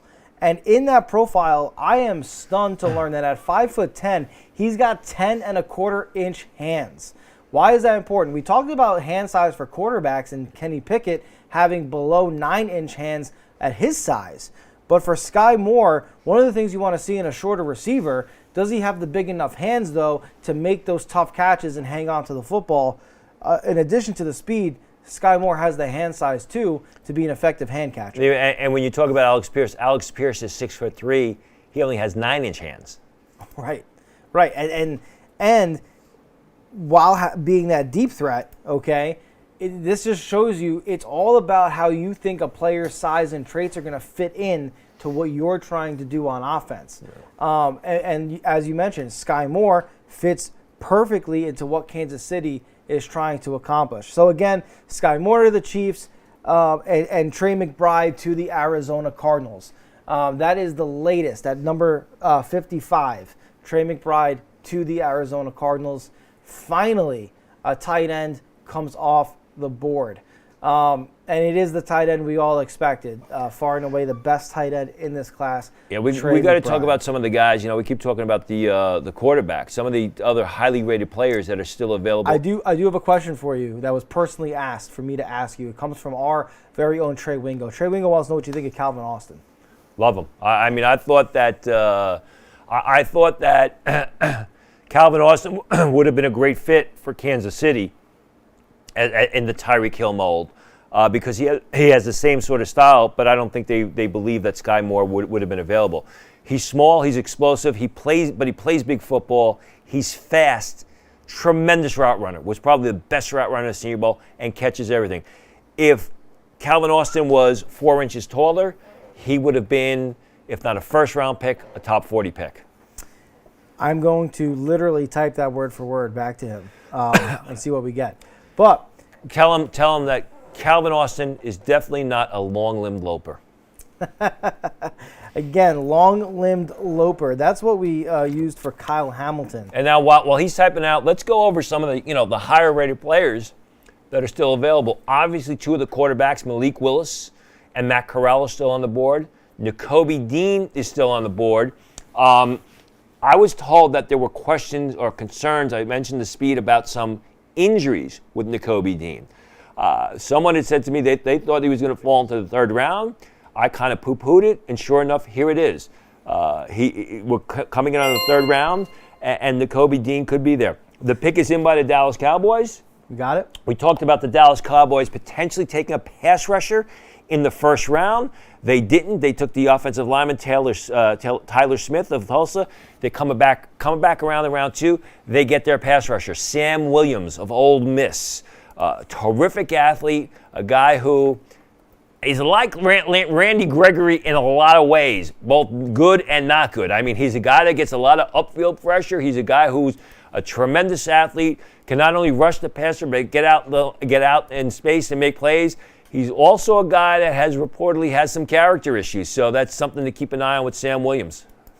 Sam Williams, the pick at 56 to the Dallas Cowboys. We have him ranked on our big board at 45, have him as the 8th best available edge player in this draft. But at pick 45, he goes at pick 56. This is good value for the Dallas Cowboys. Has good long arms, over 34 inches, 34 and an eighth inch, wingspan of 80, almost 80 and a half, 80 and 5/8.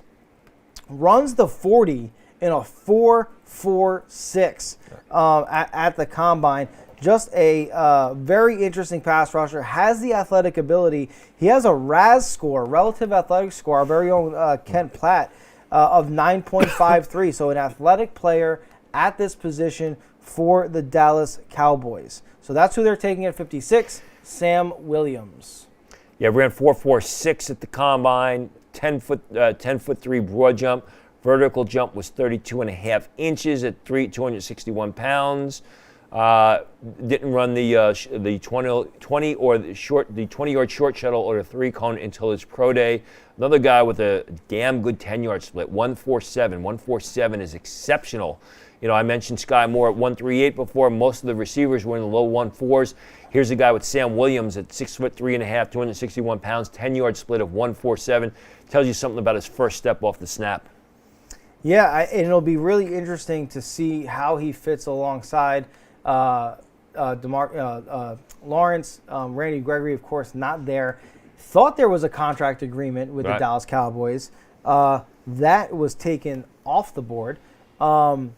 And he then goes on and signs with the Denver Broncos, I believe. Again, let's go back to some of the higher-rated players that are on the board. Besides the quarterback, Nakobe Dean, I had been hearing some concerns about injuries with Nakobe Dean. Desmond Ridder, obviously. Travis Jones is still out there. Hold on one sec. There's been a trade. Tampa Bay has traded back up onto the board. They're now picking at 57.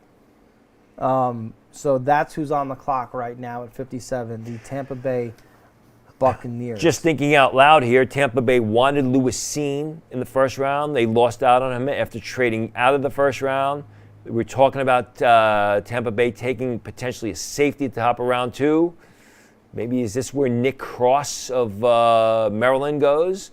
Something to keep an eye on. Yep, and then,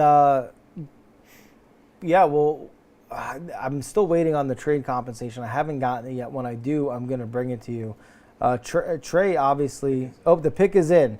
It is, I want to say, Godecki. Oh, Luka Decky, the offensive lineman from Central Michigan. Bailing me out again. A guy who played right tackle. Godecki coming into the season was not even rated by scouts. Was completely ignored by scouts. Everybody was watching Bernard Raymond, who's still on the board, the left tackle for Central Michigan. Godecki played the right tackle position, did a tremendous job of it. It'll be interesting to see who took Tampa Bay. Probably going to play him at guard, which is where a lot of people project Godecki. Fundamentally sound, plays with excellent pad level. I mentioned the article I wrote earlier this week, or Tuesday, I should say, about the interior offensive linemen who were going to go much earlier than expected. Cameron Jorgens, Cole Strange. I mentioned Cameron Jorgens, Cole Strange, Zion Johnson, and Luka Decky was one of those players. Some people thought he could go early round 2. I had him as a third-round pick. He ends up in the second round, so obviously he did go higher than people thought. Went to the Senior Bowl, had one day of practice, hurt his hamstring, really never worked out for scouts because of that hurt hamstring. Did do some position drills. The fact that this guy was not rated by scouts coming into the season, had the year that he did, only participated in one day of Senior Bowl practice, didn't work out, and still goes in the second round, tells you what they think about his upside potential and his ability. Yeah, and it's just a very, very fast-moving draft to this point. All of these great players that we're seeing go, and still so many available. Nakobe Dean, as you mentioned, still available. We still have yet to see the second quarterback taken in this draft. The Tampa Bay Buccaneers have traded back up. We did talk about them potentially looking at a quarterback as a successor to Tom Brady. That seems to be the least likely of the possibilities, but a possibility nonetheless. So we'll see. The pick is in. When we have the pick, we will. Oh, I'm a pick behind here, so please excuse me. Tampa Bay, the Falcons are on the clock now. That's correct. The Falcons are on the clock. Thank you. So again, not a quarterback. I'm still waiting on the trade compensation between the Bills and the Bucks that put the Bucks on to pick number 57, which they just selected Luke Goedeke with. So the Bills have traded out. Where the Bills end up, we will let you know as soon as we do. But yeah, this has been an interesting draft, Tony. As we said, the later you get into the draft, the more and more you start to see teams who have grades that diverge. Oh, I have the trade compensation. The Bills move back to number 60 and get 180, while the Bucks move up to 57. So the Bucks make their pick. They get Luke Goedeke at pick 57. The Bills now move back to pick 60, and they also acquire pick 180 from the Tampa Bay Buccaneers. Again, a lot of movement in the draft. A lot of times where we're going to see these The team pick is in grades. for the Falcons. Do you have the pick? It is not a quarterback. It is all right. Troy Anderson, the linebacker from Montana State. So we see another small school guy come off the board here. Troy Anderson, who was was well thought of coming into the season by scouts, although he was more of a day 3 pick, later day 3 pick, had a tremendous senior season at Montana State, then went to the Senior Bowl and blew it up. The thing about Troy Anderson is when you watch him on film, the way Montana State used him, he was primarily an up the field, in the box type of linebacker. Went sideline to sideline, showed great athleticism, forceful guy, played mean, nasty football. Goes to the Senior Bowl, all of a sudden he's doing a great job making plays in reverse, showing a lot of ability in coverage. That's what really elevated his draft stock. What do you think that differentiation was from? Why all of a sudden at the Senior Bowl do we start to see him be that player? Couple things. Number one, they didn't ask him to do it at Montana State. So you really couldn't get your grip on it. Sometimes it's just a matter of training. You know, they specialize, going to the before the combine, these guys will train to get ready for the Senior Bowl to kind of work on their deficiencies. So it could be a situation where he could do it, and Montana State just never asked him to do it, and he showed that he could do it. Talked about Jalen Petrie with the ball skills. Or it could be that, Montana State, I believe they were in the national championship game of Division I AA, if I'm not correct. So there probably wasn't a lot of time between that national championship game and the Senior Bowl for him to work on it, because there's a big gap, I believe, between the semifinal games for 1AA and the actual national championship game. Yeah, and remember, just to be clear, pick 58 is in. It is Troy Anderson, the linebacker out of Montana State. So that is in. It is pick 59 that is currently on the clock. Tony, that's why these all-star games in college are so valuable, okay? Things like the Senior Bowl, things like the East-West Shrine game, okay? Because this is where NFL coaching staffs get to ask these players do things they maybe didn't get to see on film, and a player out of Montana State, right, not a school or program that's sending tons of pros to the NFL, this guy gets to go and show that he can do something he maybe wasn't asked to do elsewhere. Well, you got to remember, they call the Combine the Underwear Olympics for a reason, because they're basically running around in shorts and a T-shirt, and they're doing all kinds of testing. Some of the numbers we reported tonight, the 10-yard splits and things like that. Sure. The Shrine Game, the Senior Bowl, they're playing football. They're playing football in full pads. They're practicing. They're doing one-on-ones. They're doing 7-on-7s. You got the guys in the pit, the defensive linemen going up against the offensive linemen. You got receivers running down the field against defensive backs. You got guys like Jalen Petrie who are manned up one-on-one against receivers, which he really wasn't asked to do in Baylor. You got guys like Troy Anderson of Montana State who will do one-on-one coverage drills against tight ends and running backs to see if they are able to pedal in reverse, flip their hips quickly, and then move downfield with opponents. And when a guy like Troy Anderson is able to do that competently, that's just another feather in his cap. I don't know if I'm allowed to say it because it's 2022, but another, just another more added value to his game. Well, don't worry. Vikings have made the pick. Okay, go ahead. Vikings have chosen Ed Ingram, the offensive guard from LSU. Offensive lineman now starting to come off the board. What do you think about? Well, first let me just say, you can say feather in your cap. Yesterday I said I needed a cigarette, and I was wildly ridiculed by my family and friends. As you should be. Smoking cigarettes is not It's good terrible. for you. And I don't smoke cigarettes, by the way. I just thought it was a common phrase after you get a rush, but apparently not the case in 2022. But talk to me about Ed Ingram out of LSU. Another lineman comes off the board, is an interior guy. Right. Big wide body. Well, not a big wide body blocker. Explosive, strong guy. I had him as a third-round pick. He goes basically late second round. Has been consistent throughout his college career. There were a lot of people who thought he should have played much better last year than he did, but that seems to be the MO at LSU the past 2 seasons. Joe Burrow. Guys who are, since Joe Burrow. Yeah. Guys who have underachieved, still has got starting potential at the next level.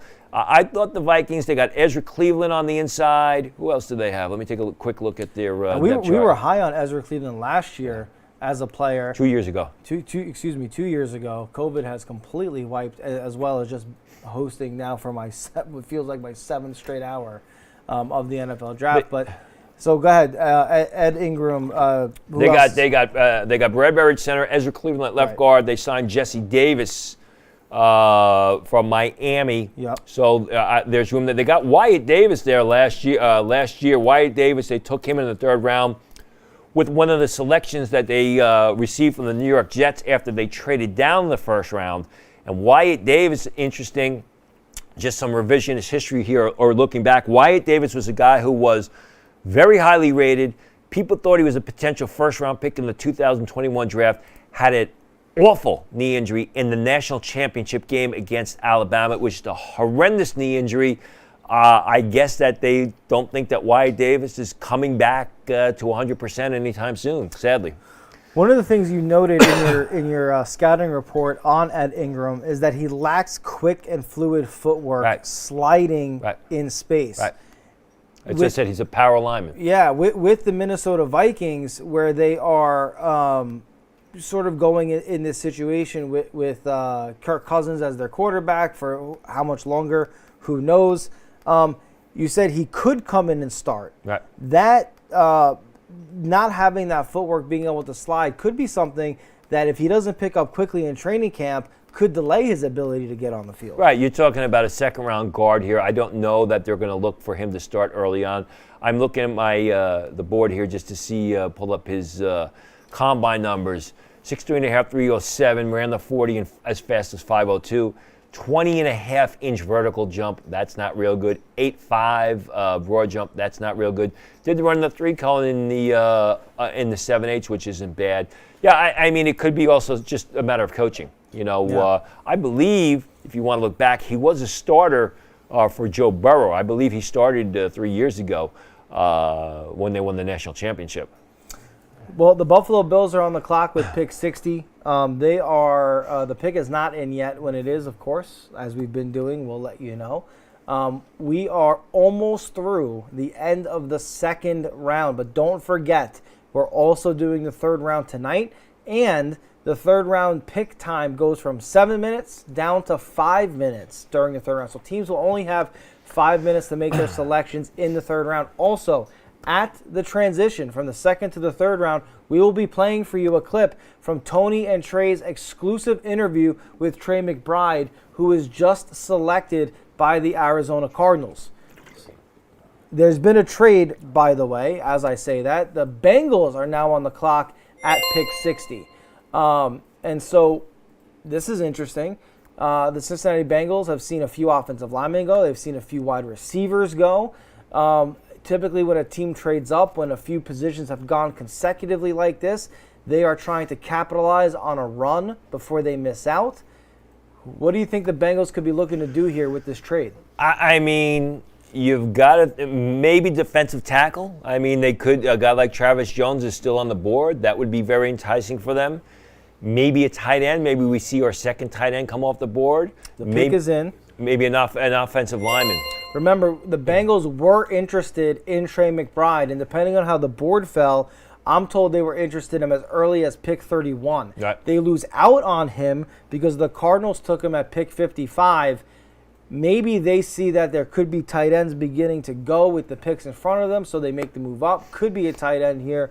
Could be defensive tackle. As soon as we know what the pick is, we will let you know. But the pick is in, so they have made the selection. What did they give away? Do you know? I don't have the compensation yet. When I do, I'll let you know. But remember, the Bills just got this pick in a trade with the Bucs. The pick is in.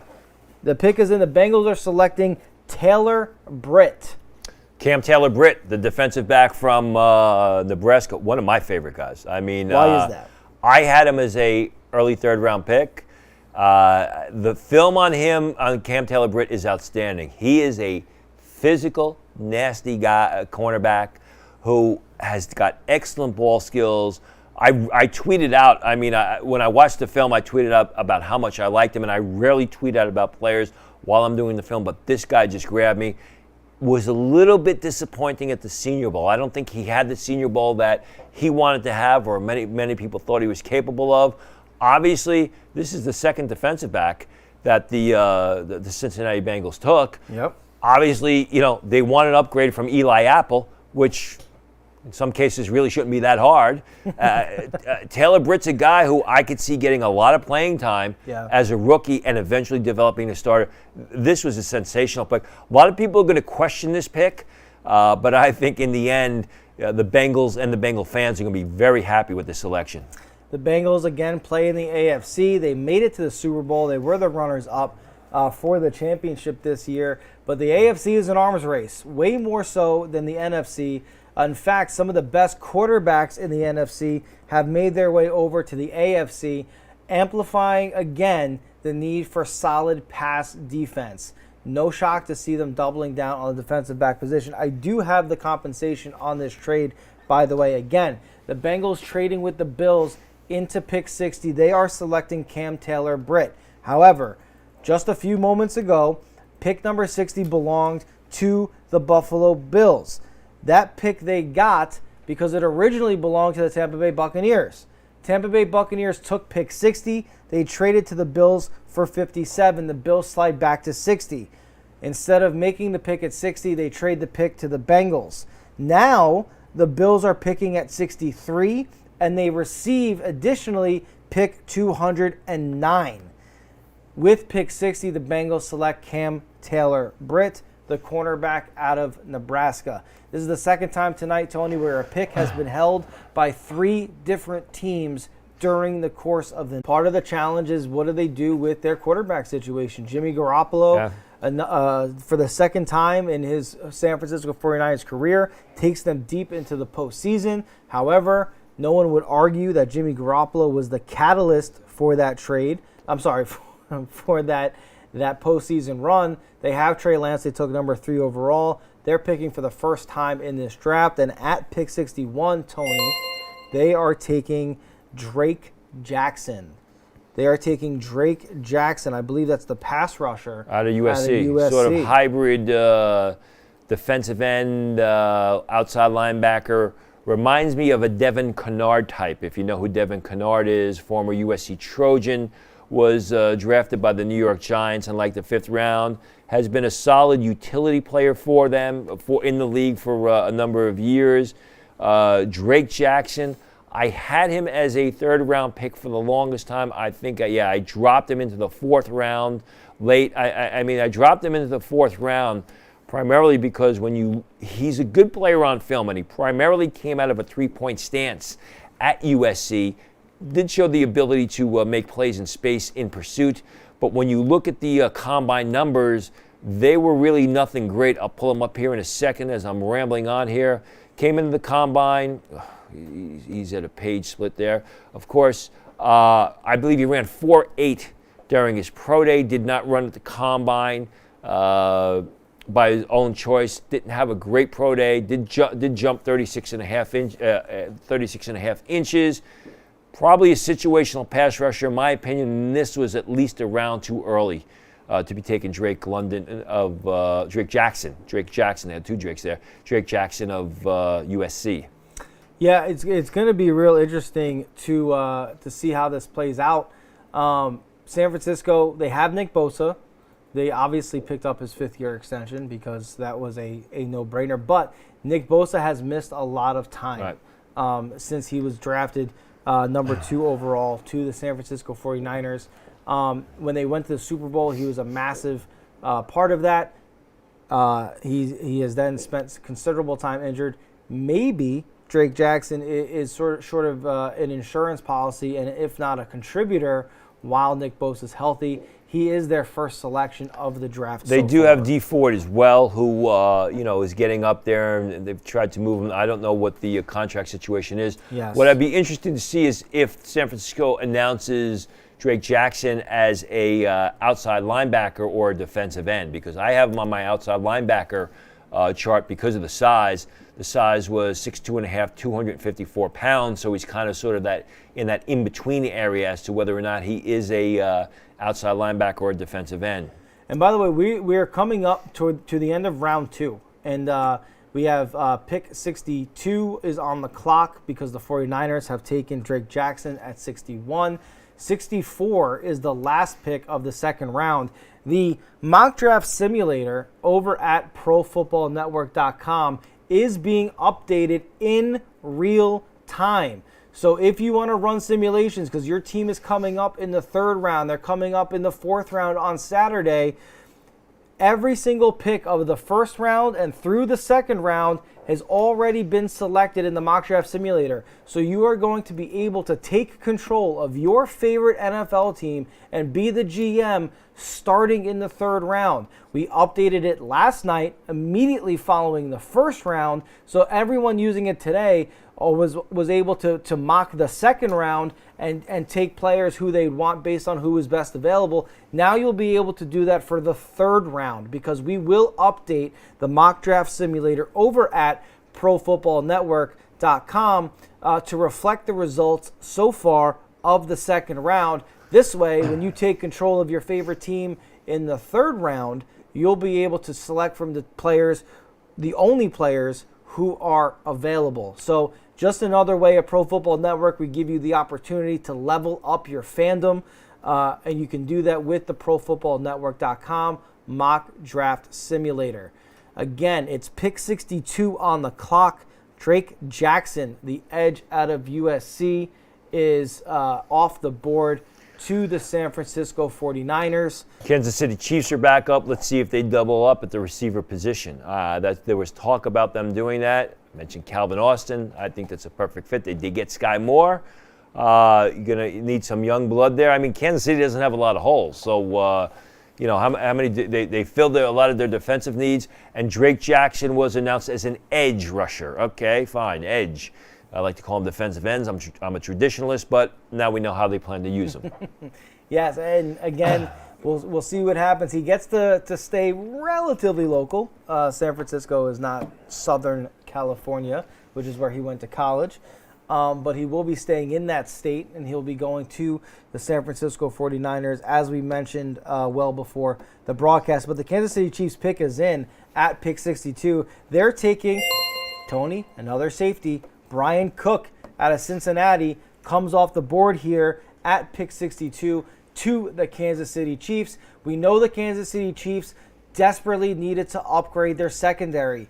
The Kansas City Chiefs made it extremely far in the postseason, but it was very much a question during the season given how poorly that defense was playing, in large part due to the secondary and the pass defense.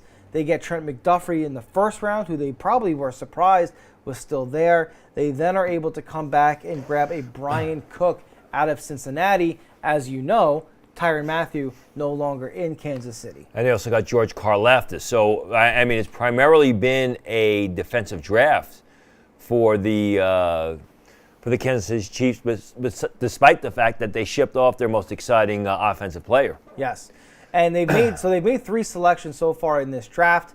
A lot of people wondering if they were going to go with a offensive lineman due to the injury to Lucas Niang, the right tackle, who ruptured his patellar tendon during the season.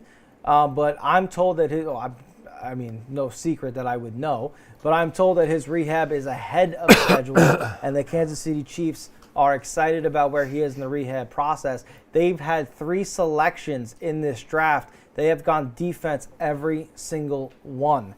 And so it remains to be seen, in terms of looking at, I'm sorry, not every single one. They've also taken a wide receiver, right. So excuse me on that. But 3 out of their 4 selections have been on defense. And 2 of them have been in the secondary. Yes, it is no secret that the defense has been a problem for let's talk about Brian Cook for a second. I mean, Brian Cook was a guy who was part of that outstanding Cincinnati defense that went to the college football championship. We talked about Lewis Cine and Daxton Hill being the sideline-to-sideline guys, the guys that can play over the slot receiver. Brian Cook is not like that. He's more of your traditional strong safety type, more of a downhill guy. He is a tough guy. He plays tough guy football. He is a heavy hitter. Had a significant shoulder injury in the lead up to the draft, which is why he wasn't at the Senior Bowl, why he did not work out at the Combine. I'm told he is supposed to be ready for camp. I guess the Chiefs cleared him.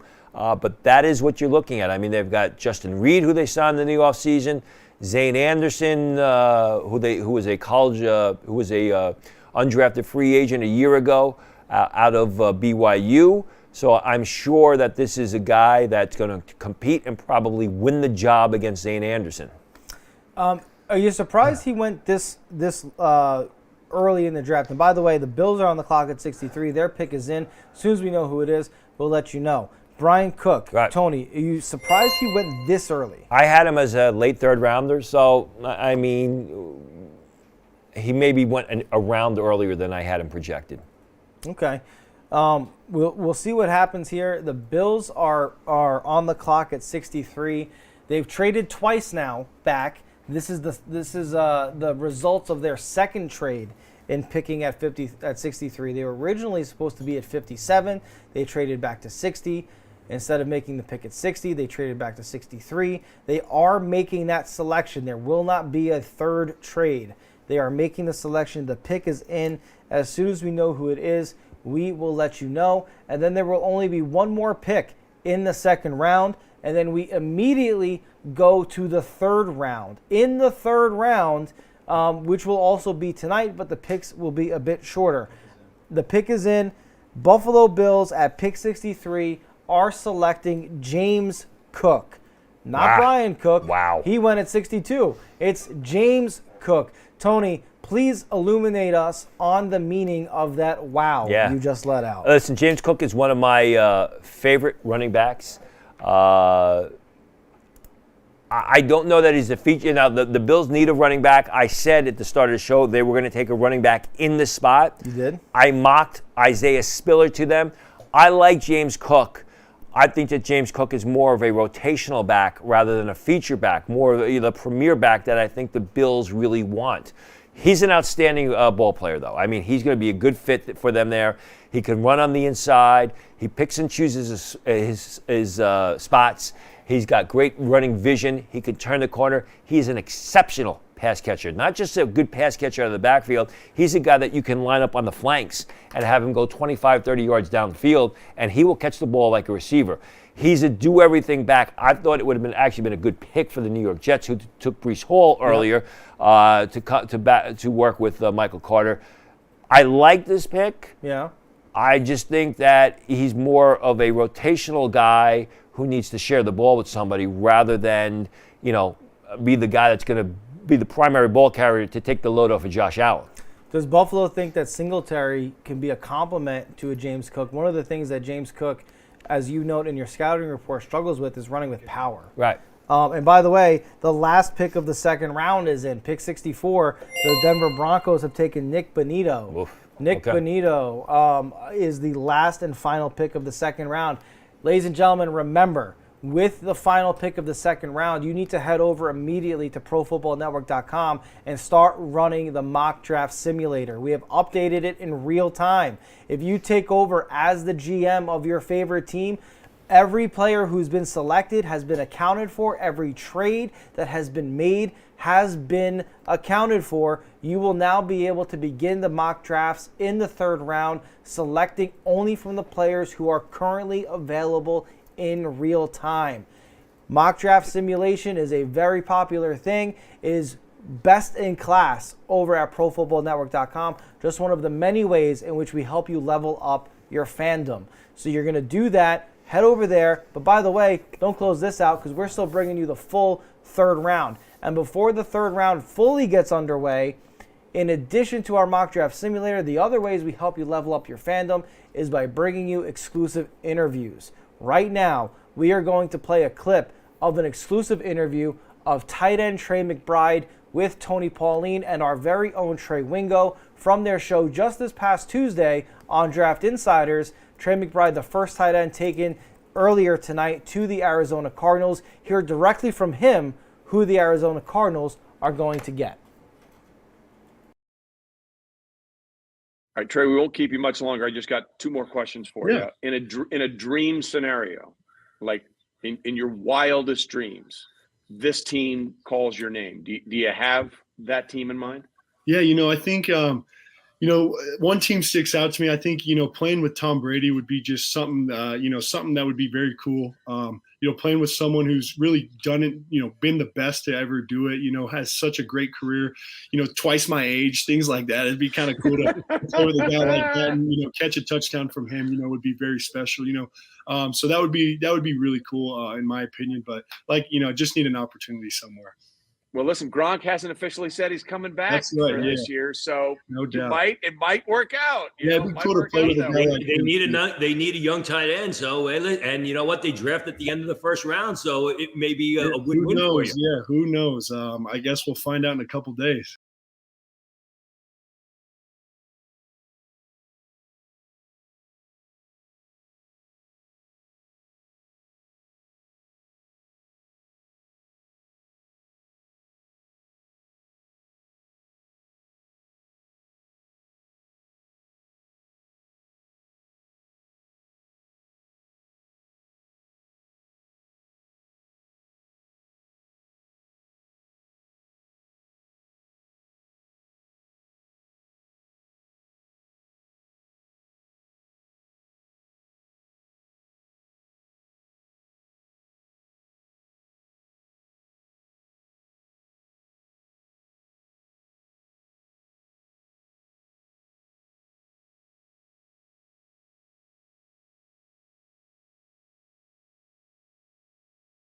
The tight end out of Colorado State. He was the first tight end taken tonight. So far, the only tight end taken tonight. We had that exclusive interview only at Draft Insiders, which can be seen every Tuesday night at 8 p.m. Eastern, with the final episode in the series coming this Tuesday, where Trey and Tony will recap agency. We also have compensatory picks due to JC2A, the provision that rewards players for hiring minority candidates at both the executive level and at the coaching level. We're going to see all of these extra picks come into play here. The Jacksonville Jaguars are starting off the third round with pick 65, and their pick is in.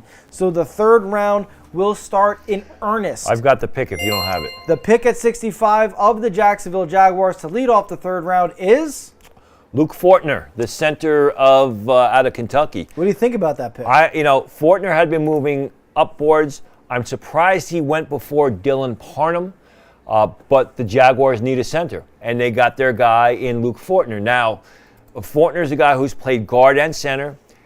He's benefiting from what was a tremendous senior season when he moved into center. Coming into the year, teams had his teammate Darian Kennard rated much, much higher than him. Yeah. And Fortner has passed him. I don't think Kennard's going to go at all tonight. I think he's probably going to be a fourth-round choice. Zone blocking type guard, smart, tough. He's just got to polish his game, but has an upside.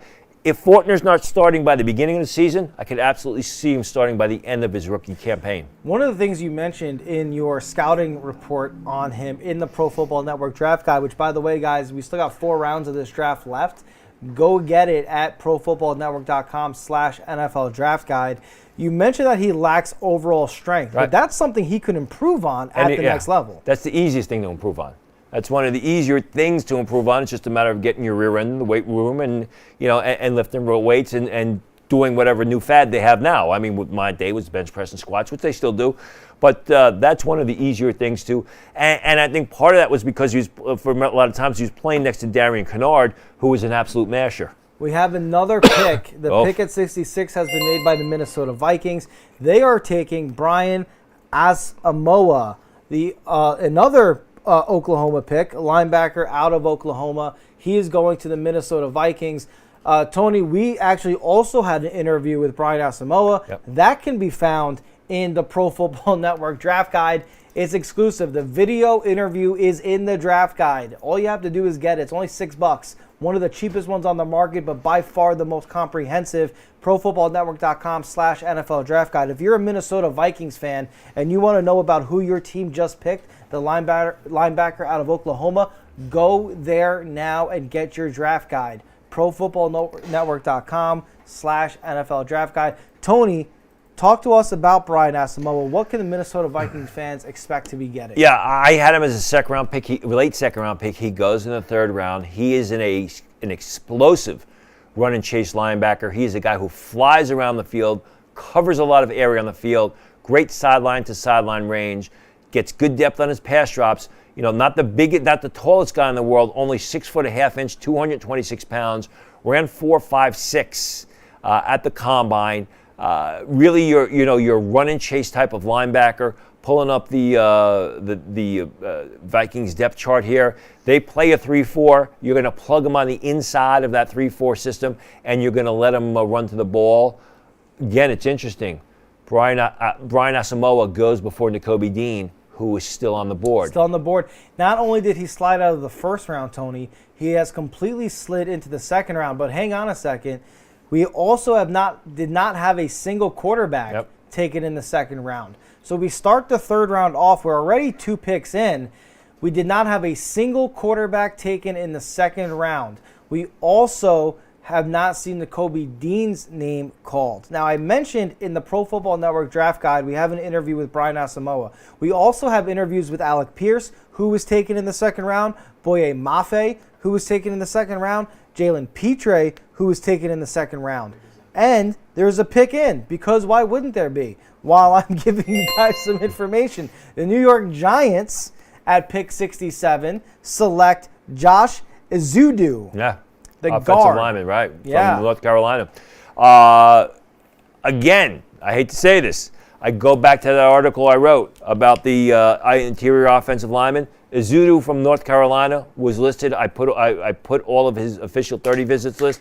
I actually had him mocked in the very closing slots of round 2 in my 3-round mock. Doesn't go in the late part of round 2, goes in the early part of round 3. Big physical, athletic guy. A lot of teams really like this kid, think he's going to be a terrific player 2 or 3 years down the road. The Giants, they got their right tackle. Now they got a starting guard. Be really interesting to see what happens. I mean, look, as you just mentioned, they are fortifying their offensive line. Yeah. They did not pick up the 5th-year option on Daniel Jones. So rather than seemingly look to draft his replacement, looks like they're going to give him a prove-it year this year, and then maybe look ahead in 2023 to the quarterback position. But here's what it looks like they're doing, Tony. Or sign Daniel Jones if he plays well at franchise. That's what I'm saying. Give him that prove-it year. But what they're doing is they're absolutely getting him the protection to then be able to say, okay, if you can't get it done with this good protection, then you can't get it done. They've got Evan Neal. They now have Josh Ezeudu at pick 67. It's pick 68 who's on the clock now. A couple things we need to talk about. Not only have the quarterbacks not been selected, the quarterbacks have not been traded. Aaron Wilson was talking about the Jimmy Garoppolo being traded potentially for a second-round pick. Obviously, that's off the board. Baker Mayfield's still out there. Thought Baker Mayfield would be out there. Maybe he gets traded later tonight. Maybe he gets traded tomorrow. Maybe he doesn't get traded at all this weekend. So, it's ironic how position of such importance you still have Malik Willis out there. And Malik Willis, even on some mock drafts on Pro Football Network, was predicted to go with the second pick to the Detroit Lions. Let me look at the screen here real quick. The Detroit Lions selects in the third round. They may not have one because of that move that they made. Yeah, so maybe the Detroit Lions get him in the fourth round. Who knows? And that's the thing. One of the things we said was we'd be stunned if a player like Malik Willis is still sitting there in the third round. You did say, and I have to agree with you, the pick is in. Pick 68, the Cleveland Browns select Martin Emerson. To be clear, pick 68, the Cleveland Browns are selecting Martin Emerson. Tony, talk to us about Martin Emerson. What are the Cleveland Browns getting in him? They're getting basically, in my opinion, a fifth-round defensive back in the third round. I mean, Martin Emerson is a tough physical guy, gets the most from his ability, but when you watch the film, he's not fast. He's always getting beat down the field. I don't know if they're going to use him at safety. I don't know if they're going to use him as a zone cornerback. I don't know if they're going to, they'll probably have him play on special teams. I know he ran relatively well at the combine. I will pull it up in a second. Martin Emerson had, where is it here? Man, I do have him really far down the list here. Whenever Tony says that we're going to pull up his numbers and it takes him a while to find it, it's because the player was probably reaching for it. Yeah, well, on my board he is. He ran a 4.53, but he doesn't come close to playing to that speed. And the film shows it, 6'1.5", 201 pounds. Just one of those guys that, was not one of my favorite prospects at the cornerback, at the defensive back position. I thought there were a lot of better players. Tariq Woolen's still out there, but obviously they like his physicality, and he is a tough, aggressive guy, willing to come up the field and defend the run, throw his body around the field. The speed is a concern for me, always has been. He's the 11th rated cornerback on the Pro Football Network consensus big board. Not on my board. No, not on your board. On your board, I can tell you exactly where he's ranked. I can tell you right now, he's 27. He's 27 at the position. He's 223rd overall on your big board, Tony. To say that this is a reach, we've seen a few teams make pretty significant reaches in this draft so far. And I hate to say it, it's from teams that typically don't do well. And they're the ones who typically tend to take players that may or may not work out. Why do you think the Cleveland Browns, they don't have an Odell Beckham Jr.? They got rid of him. They cut Jarvis Landry. Right. They did make the trade for Amari Cooper from Dallas, so they did get him. But you would think that they go and make this massive trade for Deshaun Watson.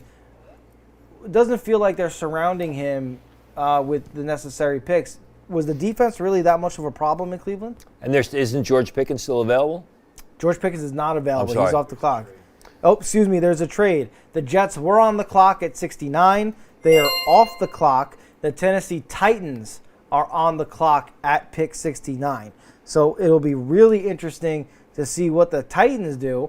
The Jets have 52. Been moving all over this draft.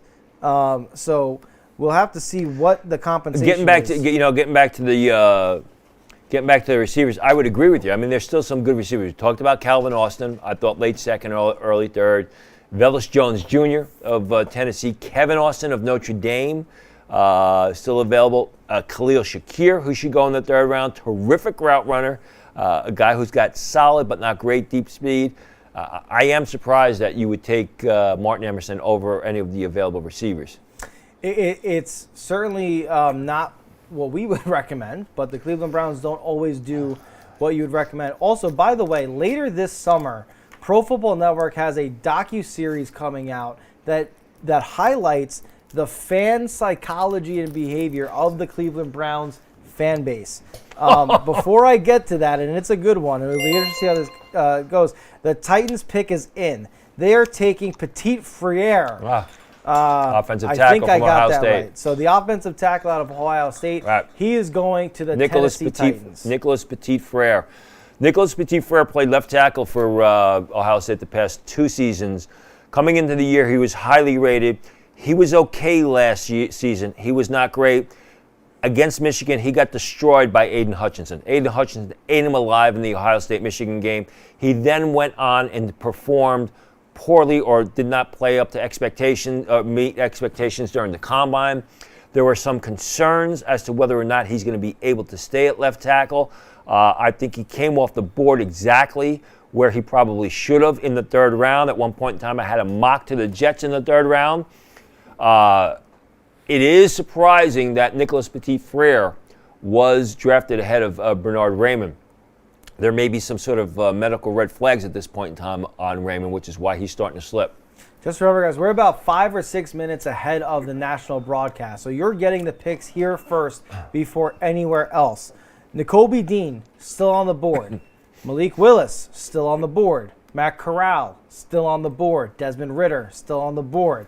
A lot of players we thought would be gone by now, as we get now several picks deep into the third round, are still available. Travis Jones, defensive tackle, still on the board. Still on the board. Christian Harris, the outside linebacker, the exceptional outside linebacker from Alabama, is still on the board. So the Titans at pick 69 are taking Petit-Frere out of Ohio State. And by the way, we incorrectly stated this was a trade with the New York Jets. For transparency's sake, the Titans always had this pick. They were picking at 69. The Titans are making this pick. There is no trade. The Jets were never supposed to be on the clock here. This is the Titans pick. And Petit-Frere is going to be announced here on the broadcast shortly, but we're telling you that he is the pick. So now we're up to pick 70 already. The third round is one that continues to move very, very quickly. So we're going to see what happens here. Again, we are still waiting for these quarterbacks to be taken. Still wide receivers. We knew coming in, Tony, this was a very deep wide receiver class. Calvin Austin, still on the board. Yep. Still waiting for a second tight end to be picked. Still waiting for a fourth running back to be taken. So a lot of opportunity here for players to still Isaiah get Spiller going. still on the board. Isaiah Spiller still on the board. That's a player a lot of people thought would go earlier and could even be maybe the best running back. We didn't think that. We always thought Breece Hall was going to be that guy. Right. Well, I mean, the thing with Spiller is he ran poorly during his pro day workout, was in the 4.6s. I don't know that that's all important. You watch him play. The pick is in. The Jacksonville Jaguars selecting at pick 70. They are taking Chad Muma. Yeah. Chad Muma. He is the selection at pick 70. I'm going to be honest with you, Tony. This is another interesting pick by the Jacksonville Jaguars. They've had some really slam dunk picks. They've also had some head scratchers. Which one of this, if either, is this for you? I think he's a terrific player. But the only thing is they took Devin Lloyd. They traded back in the first round to get Devin Lloyd. I mean, has Fortner been the only offensive player that they've selected tonight? Yep, they've had Trayvon Walker. Right. They had Devin Lloyd. Now Chad Muma. They took Luke Fortner earlier. Right. It looks like they're really putting a premium on defense. Right. So, they still could use an upgrade at right tackle. They still got only Evan Ingram there at the tight end position. There's still some good tight ends available. We talked about, they got to protect Trevor Lawrence. They got to improve the weapons Trevor Lawrence is throwing to. Granted, they did a little bit of that with Christian Kirk in the free agency period. I mean, they're going linebacker crazy here. They're going defensive front seven crazy here.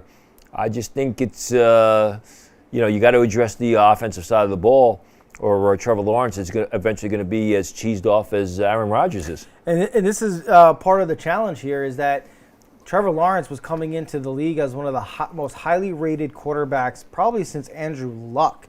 And he's higher rated than Andrew Luck. I mean, that's a fair thing. But they're not helping him out. And one of the problems in evaluating him as a rookie was there's not a lot around him. Yeah, they signed Christian Kirk, but they haven't done much in this draft. They've gone all defense. Chad Muma, even as a defensive player, not somebody that I would consider to be an impact defensive player. Chad Muma is a good player. He's a good player. I mean, he deserved to go in the third round. He is a big, tough, punch-in-the-face type of linebacker. Again, as we talked earlier, I don't disagree with the player. I just don't understand the fit. Right, but we talk about Nakobe Dean, right, sliding as far as he is. mostly because he lacks size, and we believe that lack of size is going to hurt him in coverage. Well, Chad Boom has the size, but he's not. Right. You wouldn't call him a coverage guy, would you? No, although like Troy Anderson, he was much better in coverage at the Senior Bowl than people expect. Now let's go back to Nakobe Dean for a second. Okay.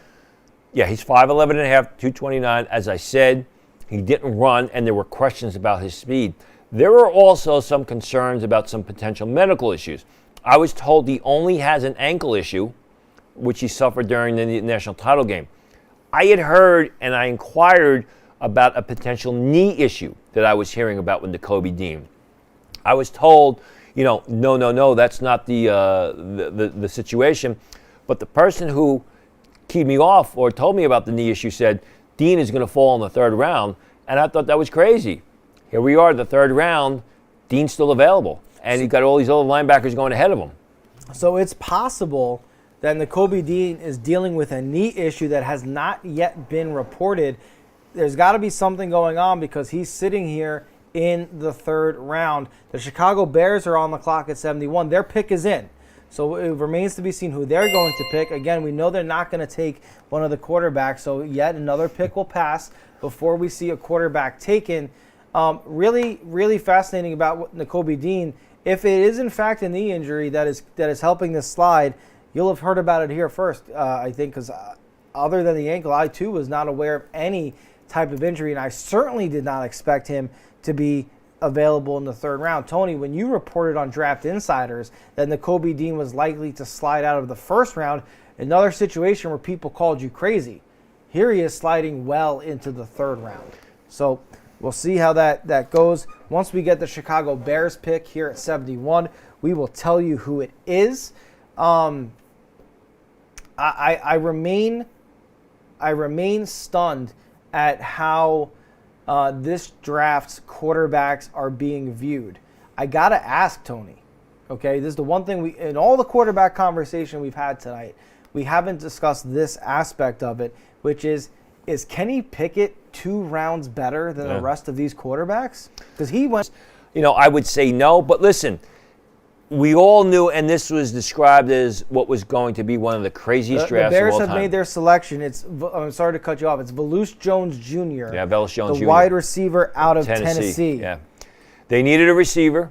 They got a real good one, a guy who's fast, a guy who catches the ball well, a guy who was basically unstoppable at times at the Senior Bowl. I keep talking about Calvin Austin, with his performance at the Senior Bowl. Well, Velus Jones Jr., who's rated right below Calvin Austin Jr. on my board, was also unstoppable. He's a little bit bigger than Calvin Austin, 5'11 and a half, 204 pounds, ran 4.31 at the combine, and he plays to that speed. This is an outstanding pick by the Bears. The Bears did need to surround Justin Fields with some talent. They go ahead and do that with Velus Jones Jr. in the third round at pick 71. Tony, this is by far got to be one of the deepest wide receiver classes in memory. I'm not saying that this is going to outperform historical wide receiver classes, but we've seen so many wide receivers come off the board this year.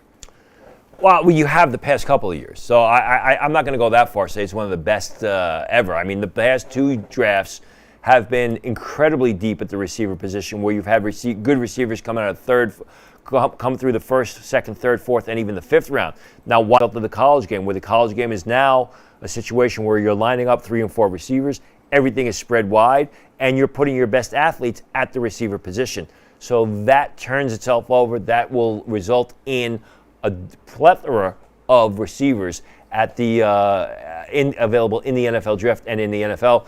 The irony is a lot of people didn't like this receiver draft when the season started, but it picked up a lot of momentum. You had a lot of guys who Treylon Burks, who really stepped his game up, Jahan Dotson, who stepped his game up. You knew the 2 Ohio State kids. You knew about Drake London. But a lot of these guys, just some of them, let me go down the list here. Christian Watson, Sky Moore came out of nowhere, if you will. But I'm sorry to cut you off. The Seahawks at 72, their pick is in, and they've made the pick, Tony. They are taking Abraham Lucas, the offensive tackle. We saw them take Charles Cross. Right. He fell to them at 9. They doubled down on a tackle in Abe Lucas. I like Abe Lucas, Tony. Yeah. What are your thoughts on him? Yeah, I mean, I had him in the third round. I thought that this was an area he would go to. They now have their bookend offensive tackles. Abraham Lucas is a big athletic guy. He is a real dominant, tough guy. Doesn't have great footwork, but does a solid job in pass protection. Really a natural right tackle to the left tackle that Charles Cross is. And I mean, both of these guys will eventually do a great job protecting Malik Willis or Desmond Ridder or Matt Corral or If you're whoever. Russell Wilson right now, Tony, how pissed off are you that they refused to invest in the offensive line your entire tenure there? You are one of the most sacked quarterbacks in the NFL during the span of your career. You leave. They take 2 highly rated offensive tackles early in this draft. Well, I mean, he doesn't got to worry about it anymore. I mean, they got some decent offensive linemen over Denver, but yeah, I can understand it. Now they got some good offensive linemen they got nobody to protect. They got no one to protect yet. I mean, now here's where the gamesmanship of the NFL draft comes into play here. How much of this are teams now getting spooked that these quarterbacks? Excuse me. Again, the Colts have made their selection at 73. They go with Jelani Woods. Ooh. Jelani Woods. I looked at your face when you said that, Tony. It wasn't a good ooh. So talk to us. It's not that it was bad. I mean, Jelani Woods was a guy who was a very average tight end at Oklahoma State. He transferred to Virginia. He showed some moments. Then he went to the Shrine Game. And if you ever see Jelani Woods in person, he looks more like a power forward than he does a tight end. Yeah. And you saw this power forward moving around the field, catching the ball relatively well.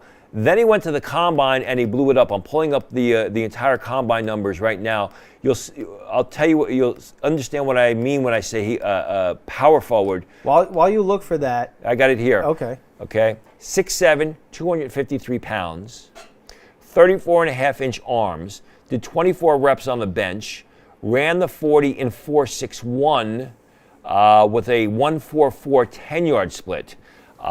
Did the 3-cone and the jumps and everything. So you're looking at a big athletic basketball player type. Yeah. He's very rough around the edges. In my opinion, he's very stiff. I wouldn't have taken him to the 4th round. There were some teams that had a 2nd-round pick on him. I mean, he's like one of these balls of clay that you got to have to mold. All the physical skills are there. Now you got to transition that onto the football field with Jelani Jones. Yeah, Jelani Woods. It's interesting to see the Colts take him. They did take a receiver in the 2nd round. They have a Michael Pittman, who's a big-bodied receiver type from previous drafts, and they got Jonathan Taylor in the backfield. The Seahawks, by the way, just a refresher, they took Abe Lincoln. They didn't take Abe Lincoln. He's been not with us for some time now. But Abraham Lucas. That's Abe Lincoln's nephew. Abraham Lucas is the tackle. He was taken at 72. The Colts at 73 have taken tight end Jelani Woods.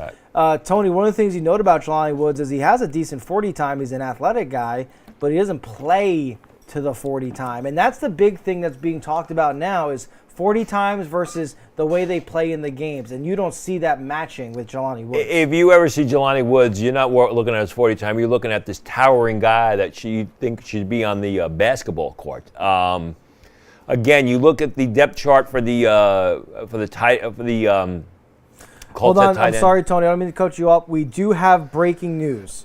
According to our own Aaron Wilson at Pro Football Network, Aaron Wilson of Pro Football Network reporting that the Carolina Panthers and the Cleveland Browns are in discussions regarding a potential trade of quarterback Baker Mayfield, according to league sources.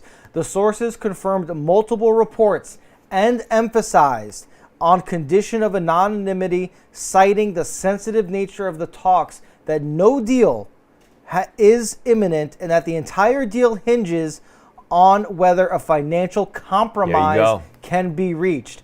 But the Panthers and Browns are in talks for a Baker Mayfield trade. Panthers, Browns, it hinges on the ability to make a financial compromise. While I'm reading you that breaking news, finally, the 2nd quarterback of this year's draft has been drafted.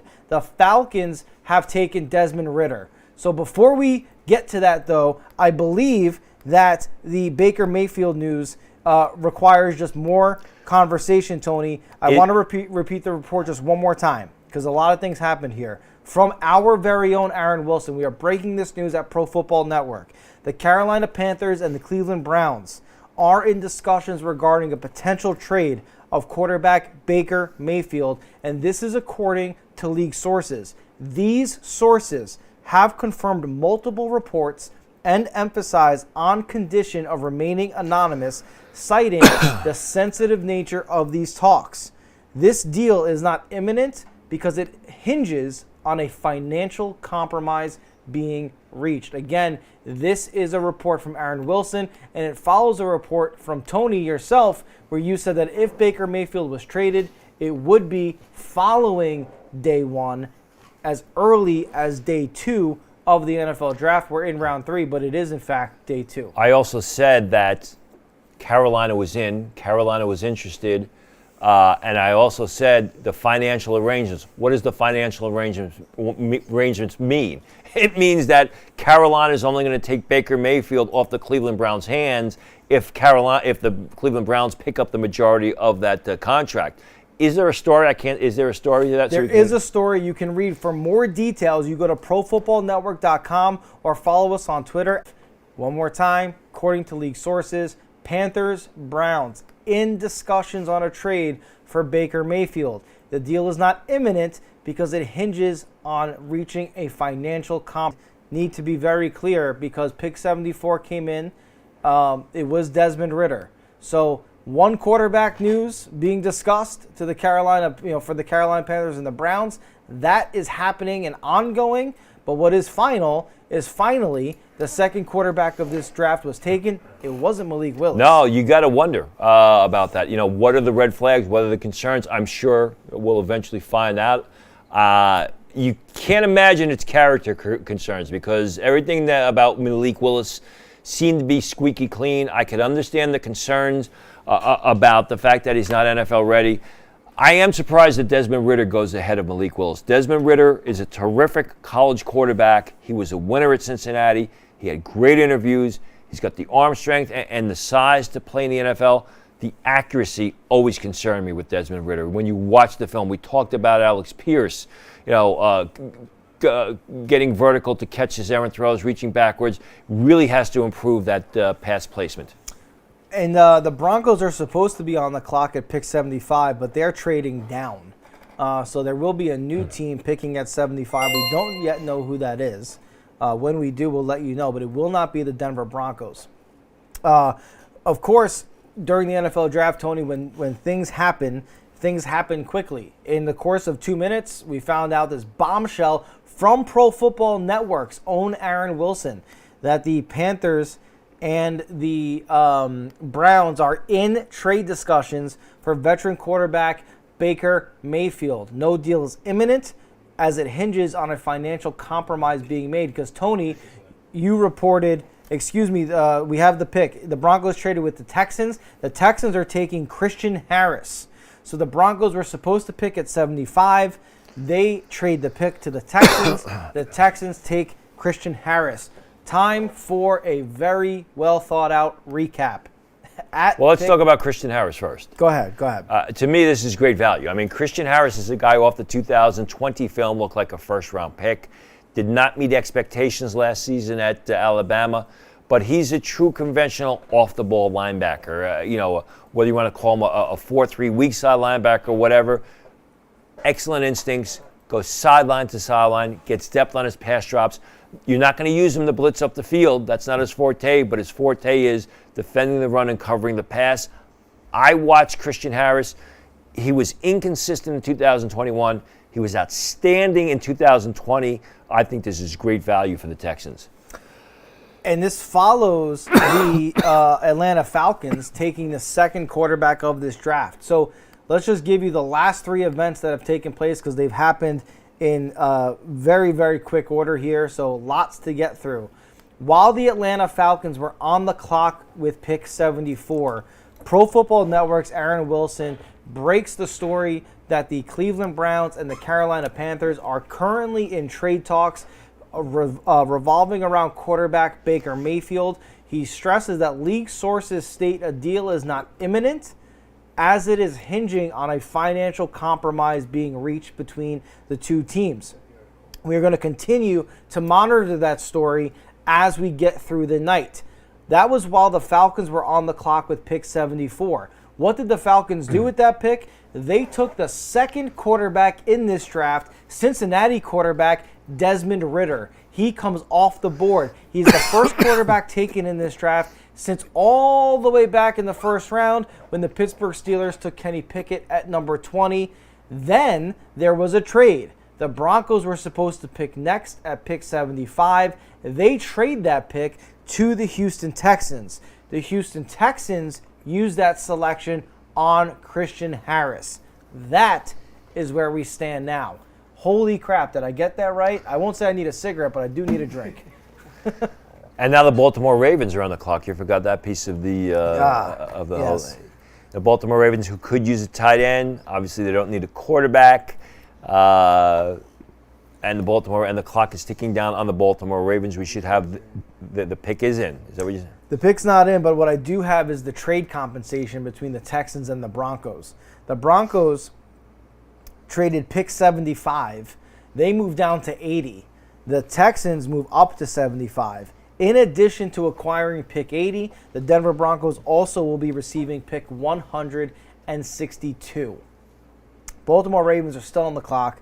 When their pick is in, we will let you guys know. We'll let you know who it is. Oh, my Lord, Tony. Very, very interesting. The Ravens pick is in. It is Travis Jones. You've been talking about Travis Jones coming off the board. It sounds like the Ravens are getting yet another pick with pretty tremendous value here, Tony. What are your thoughts on Travis Jones? Remember, they wanted Jordan Davis in the first round, and then the Philadelphia Eagles jumped over them to the pick number 13. They traded with the Houston Texans and took Jordan Davis. So they lost out on Jordan Davis. So what do? Well, they come back and they get probably the second best nose tackle in this year's draft, Travis Jones. This is exceptional value for the Baltimore Ravens, who always find a way to mine gold, when players fall by the wayside. Jones is a guy who didn't have the greatest college career, but I think part of that problem there was he played for UConn, which is one of the worst Division 1A programs in the nation. So, like the whole team, he looked very uninspired. He went to the Senior Bowl and he was dominant. He was dominant for 3 days. No one could block him. If you watch the game, he basically picked up Dylan Parham on one play and pushed him back into the backfield and used Dylan Parham to sack the quarterback. He was unstoppable. Then he goes to the combine, and at 325 pounds, he runs a 4.92. He runs under 5 seconds. I'm surprised that he's not a great pass rusher. The things they were saying about Jordan Davis about being a two-down player and not a pass rusher, those aptly apply to Travis Jones. But the fact is the Ravens may have gotten their starting nose tackle in the third round. And the Ravens are a defense where they can make up for a player who maybe doesn't have lateral quickness on the interior. That's not typically their style of defense. I think of like a Haloti Ngata. These are nose tackles that are used to do exactly what you just said he did at the Senior Bowl, right, which is literally drive the center back and allow linebackers to make plays in the gaps. Or occupy the blockers, occupy the gaps. And that's what you do. You occupy the gaps, which frees things up on the outside. And, didn't the Ravens took David Ajabu early, right? So you're not going to look for Ajabu for any production from him in 2022. Probably won't see the field. You let him heal. Now all of a sudden you got Travis Jones on the inside taking up the blockers. You got David Ajabu off the edge, coming up the field to destroy the quarterback. That's a lethal combination. A player like a Travis Jones, Tony, is very valuable in today's NFL. With the advent of the read option and the misdirection between running backs and quarterbacks, having a nose tackle who can disrupt in the backfield by driving offensive linemen into where the action of the play is taking place, that disrupts timing. read option and other types of misdirection plays, they rely on that timing. And having a guy with the power of a Travis Jones who can drive his offensive lineman, be it the center, be it the guard, straight back into the backfield, that can screw up a lot of offenses. So I think this is a good pick. I know you do as well. The Ravens continue to make really solid additions. They never really make a splash, but you always love the fit. You've been talking a lot, Tony, about this. You like the player, but maybe not the fit. Right. This is a situation where you like both. Yeah, absolutely. And again, let's go back. Everyone thought that, and I'm sure even the Ravens thought that they were going to take Jordan Davis in the first round. Obviously, the Eagles thought that the Ravens were going to take Jordan Davis in the first round. That's why they moved them. That's why they made that move up to get Jordan Davis.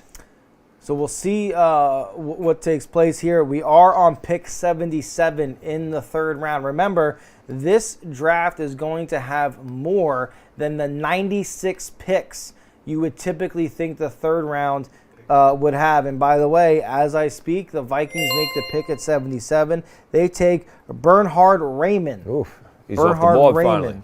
So he is off the board. He is going to the Vikings at 77. Remember, this round is going to go longer than pick 96 because this is the first round of the NFL draft every year where the compensatory picks come into play. So the Vikings make the pick at 77. They take Bernhard Raymond. So Tony, I'll be honest with you, I don't know much about Bernhard Raymond. Educate me. Yeah, I mean, Raymond played Central Michigan. He's a big athletic guy. People were talking about him mid second round. Some people said first round. I never saw that. He's got a great amount of upside. He needs some development in his game. Again, this is a situation where I like the player. I just don't understand the fit. They took Christian Darrisaw at left tackle in the first round last year after trading down with the Jets. They got Brian O'Neill on the right side, who they like. You know, interior guys. They got Ezra Cleveland. They got Garrett Bradbury, and they drafted Ed Ingram just earlier this evening. That's right. So, I mean, unless they intend to line up 6 offensive linemen, I just don't know that there's room on the offensive line unless they're getting ready for Brian O'Neill to hit free agency, and they figure this could be an inexpensive way out when O'Neill's ready to hit the street. You, Cam Mellor, and Ollie Hodgkinson, our analysts, our draft analysts at Pro Football Network, all have Bernhard Raymond rated high, ranked high on your big board in the 40s and the 50s. Here he is lasting until pick 76. So like you said, it's one of those situations where you like the player, like the value, don't understand the fit for this particular team. And by the way, we're being told that at pick 77, the Indianapolis Colts are picking Bernhard Raymond. We had originally been told that it was the Vikings. There we go. But it is the Indianapolis Colts. Let's rewind everything. Let's erase everything I just said. This makes perfect sense. You know, because we said early on, we talked about the Colts taking Bernhard Raymond a round earlier because of the fact that they need help at the left tackle position. They've got Matt Pryor there at left tackle. You've got, a quarterback that needs to be protected, as every quarterback does, but still with Matt Ryan and more of a pocket passer, you want to keep him standing up. This makes perfect sense, and this really is an outstanding value pick for the Indianapolis Colts, who have struggled to get that left tackle position right for a couple of years now. They have, and remember, guys, we are getting these picks as they come in. We unfortunately were told that the Vikings made a trade to take this pick. That is not the case. The Indianapolis Colts are picking at 77. The Colts are the ones who picked Bernhard Raymond. And again, now we get to say we like the player and we like the fit. As you mentioned, Matt Pryor was a tackle in we have another pick. Pick 78 is in. It's the Cleveland Browns, or so we're told. Wow. And that pick is Alex Wright. Alex Wright is the pick at 78 to the Cleveland Browns. Before we get to Alex Wright, Tony, just want to follow up here. The Colts brought in Eric Fisher last year to be their left tackle. He was a turnstile at the left tackle position. He is recovering from Achilles injury, but he was an absolute turnstile, was terrible in pass protection. We'll see if Raymond can be an upgrade there. The Browns are taking Alex Wright. What do you think about Alex Wright, Tony? I think it's probably a worse pick than Martin Emerson.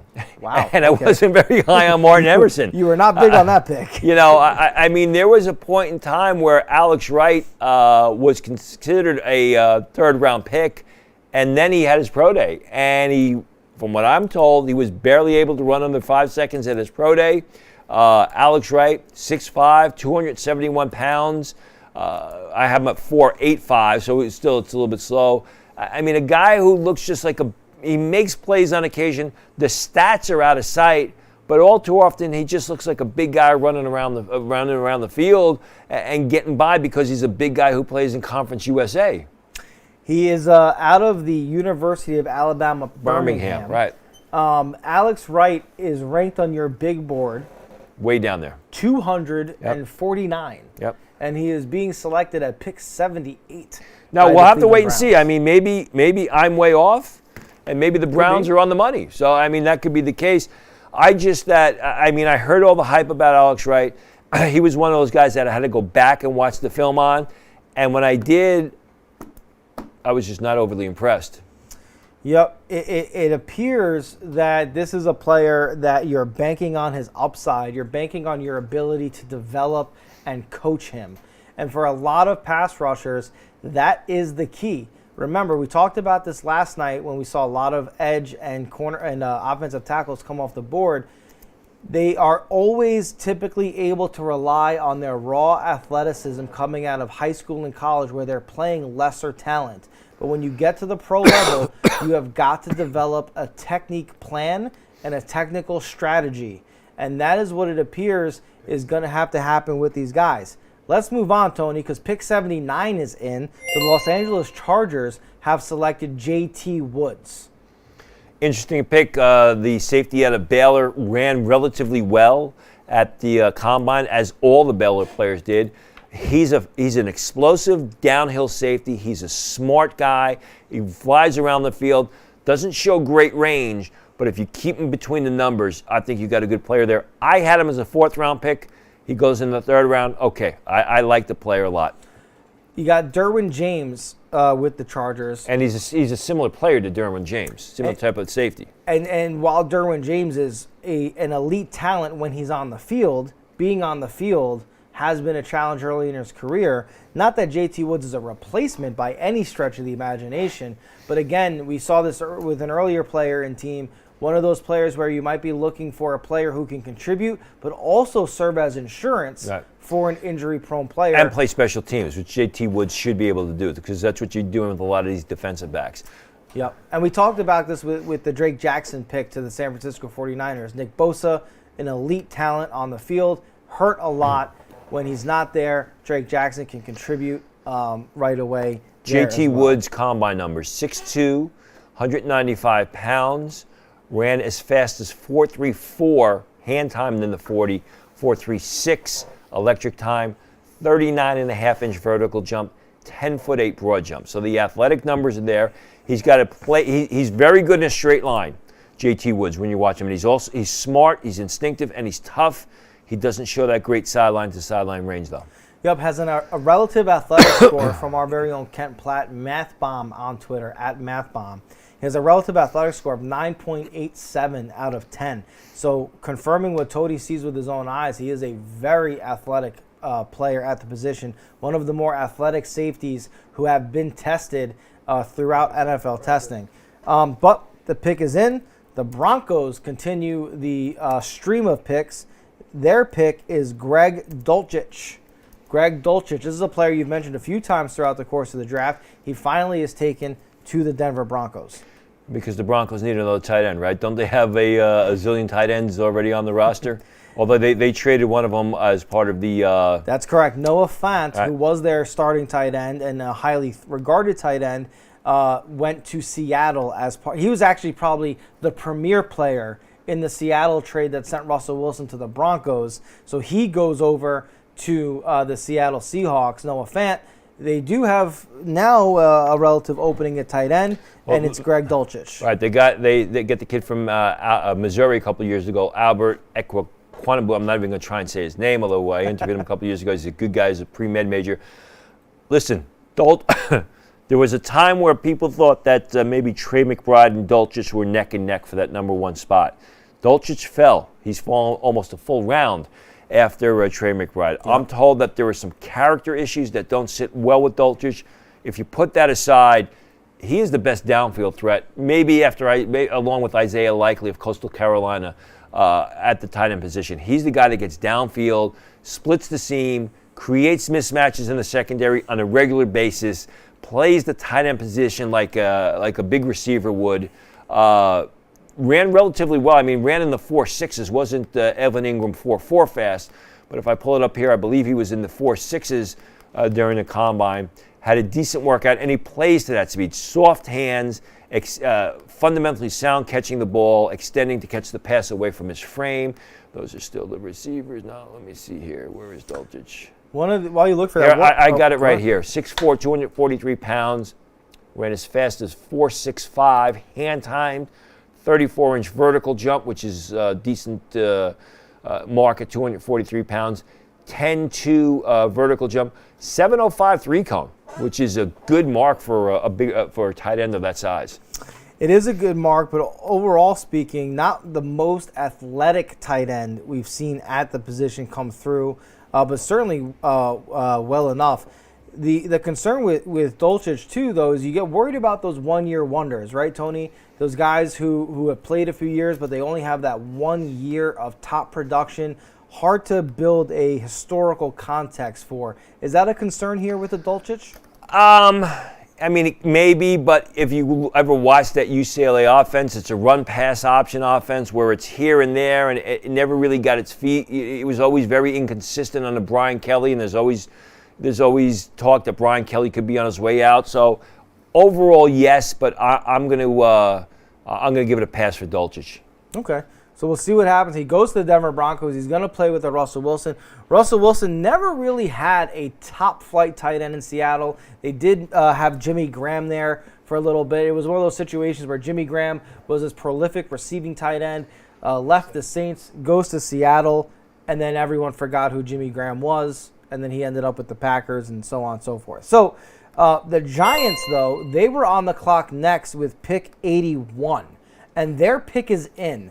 At pick 81, the 81st overall pick of the 2022 NFL Draft, the Giants are selecting Cordell Flott.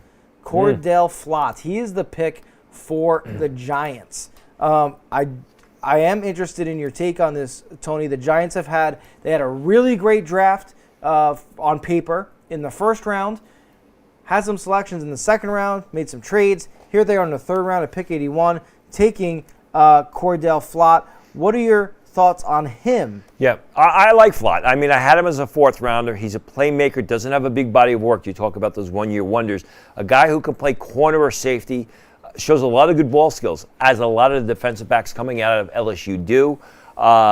6 foot 1/2 inch, 178 pounds, ran in the low 4.4s, plays to that speed. The thing when you watch Flott, excuse me, is that you can see that he's getting it. You know, he sees what's going on. He's very instinctive. I am surprised that both Cordell Flott and Brian Cook went ahead of Nick Cross, who is still on the board. With the selection of Cordell Flott, the Giants are looking, they're rebuilding their offensive line. They took 2 offensive linemen that we're fans of. Now it looks like the defense is a priority for them. That was something they absolutely needed to fix going into this upcoming season if they wanted to get back to being a competitive team in that NFC East. They don't have a premier pass rusher. They have Leonard Williams on the interior. Now they got Kayvon Thibodeau. Now they have Kayvon Thibodeau. They go and get Cordell Flott for the back end. So it looks like they're starting to increase the levels where they're going to have players they think real highly. And they're probably going to get rid of James Bradbury, the corner, relatively soon. There was a thought process. I talked to people today that if Ahmad Gardner was available yesterday to the Giants, if the Jets hadn't taken him at 4, the Giants would have taken him at 5. They're going to move Bradbury. They take Flott. I don't know that Flott's is a replacement for Bradbury. I think he's more of a nickel. But you could, it fills a need. Yep. And at pick 82, because things are moving very quickly here, as we said they would, the Atlanta Falcons have made their selection with the 82nd overall pick in the NFL draft. The Atlanta Falcons are taking D'Angelo Malone. D'Angelo Malone is going to the Atlanta Falcons. The previous selection for the Atlanta Falcons was quarterback Desmond Ridder, making him the second quarterback taken in the draft. They now follow that up with a D'Angelo Malone. Tony, what do we need to know about this player going to Atlanta? I had him as a fourth-round prospect. I'm not surprised he went in the third round. D'Angelo Malone is a guy who surprised a lot of people when he went back for the 2021 season after 2020, because 2020 was his natural senior season. He played exceptionally well. A lot of teams thought he was a third-round pick. He decided to go back for that second senior season that was granted to him by the NCAA, granted to all the players. Played relatively well. I think the thing with Malone is he was primarily used up at the line of scrimmage, even out of a three-point stance at Western Kentucky. At 6'3.5", 243 pounds, he's more of an off-the-ball space type of linebacker. Ran 4.55 during his pro day, ran as fast as 4.53. He has that ability to play off the line of scrimmage. Atlanta, I think, will probably use him more as a pass rusher, where, as I pull up their depth chart, where he had some success, had a lot of success, I should say, at Western Kentucky. 3, 4. Oh, they could use him at outside linebacker and play him in space as well. They've got some space there. They signed Lorenzo Carter in the offseason, the former Georgia linebacker who never really panned out for the Giants. There's some question there as to how much he really loves football. That's been long known. Good pick. Well, the Atlanta Falcons making D'Angelo Malone their pick. Tony, another linebacker that comes off the board before Nakobe Dean. Different type of linebacker. Malone's more of a three-down linebacker, more of a pass rusher, but, point well taken. I mean, Nakobe Dean's still out there. His teammate Channing Tyndale is still out there as well. As is Malik Willis. The next few picks are not teams that are looking at quarterbacks, Tony. The Eagles are up next on the clock at 83. Then you have the Steelers, the Patriots. Again, hard to see where Malik Willis is going to end up. You've got to wonder now if it's more than just this being a down quarterback class. That being said, would also be remiss if we didn't mention that Matt Corral also hasn't been selected yet. Nakobe Dean, as you mentioned, there was rumor of a knee injury told to you, and he could slide into the third round. We are at pick 82, well into the third round at this point, almost 20 full picks into the third round, and Nakobe Dean has yet to be selected as well. These are just some of the storylines, guys, that I continue to be very amazed by, because it's not often within the last decade where we see a quarterback class be so undervalued or not in any way be thought of as a priority for the NFL team selecting in this draft. We saw Kenny Pickett go in the first round. The next quarterback wasn't taken until Desmond Ridder in the third round. Desmond Ridder is off the board, whereas now well into the third round, Malik Willis is still available. Many teams' number one quarterback in this class. We had, from what we were told, it doesn't appear to be that way at this point. Matt Corral still available. And by the way, the Eagles pick at 83 is in. Once we know what it is, we are going to let you know. And then, of course, the storyline of Nakobe Dean. There were commentators at ESPN who were trying to drill into you that Nakobe Dean should be a first-round pick. And by the way, he's finally off the board. He's not a first-round pick. He's a third-round pick. He is the Eagles pick at pick 83. Nakobe Dean off the board. It comes down to the point where the reward outweighs the risk. Spit it out, Tony. It's getting late here. The reward outweighs the risk, and that's what it is with Nakobe Dean at this point in time. Yeah. If he's got a knee injury, it wasn't a serious knee injury. It was something that may take time to rehab. If he's got an ankle injury, fine. Didn't the Eric Kendrick what was the kid who played for the Eagles for all years at middle linebacker? He's that type of guy. You look at the Eagles defense. They like those linebackers that are fast, that can run to the ball. There is a need for a linebacker. He'll probably line up at middle linebacker for the Eagles. Got to like to pick a real lot for Philadelphia. Yeah, I love it. You do got to wonder, what is it? Because, look, here's the reality. David Ojabo ruptured his Achilles. We know he's not playing next year. If Nakobe Dean's injuries are less severe than that, you got to wonder why he's all the way here available at pick 83. Well, I'll tell you why. I mean, excuse me. We talked about it. I mean, he's more of a two-down guy. He's an undersized guy. You know, he never, remember, Ajabu's injury was serious, but Ajabu had a great combine.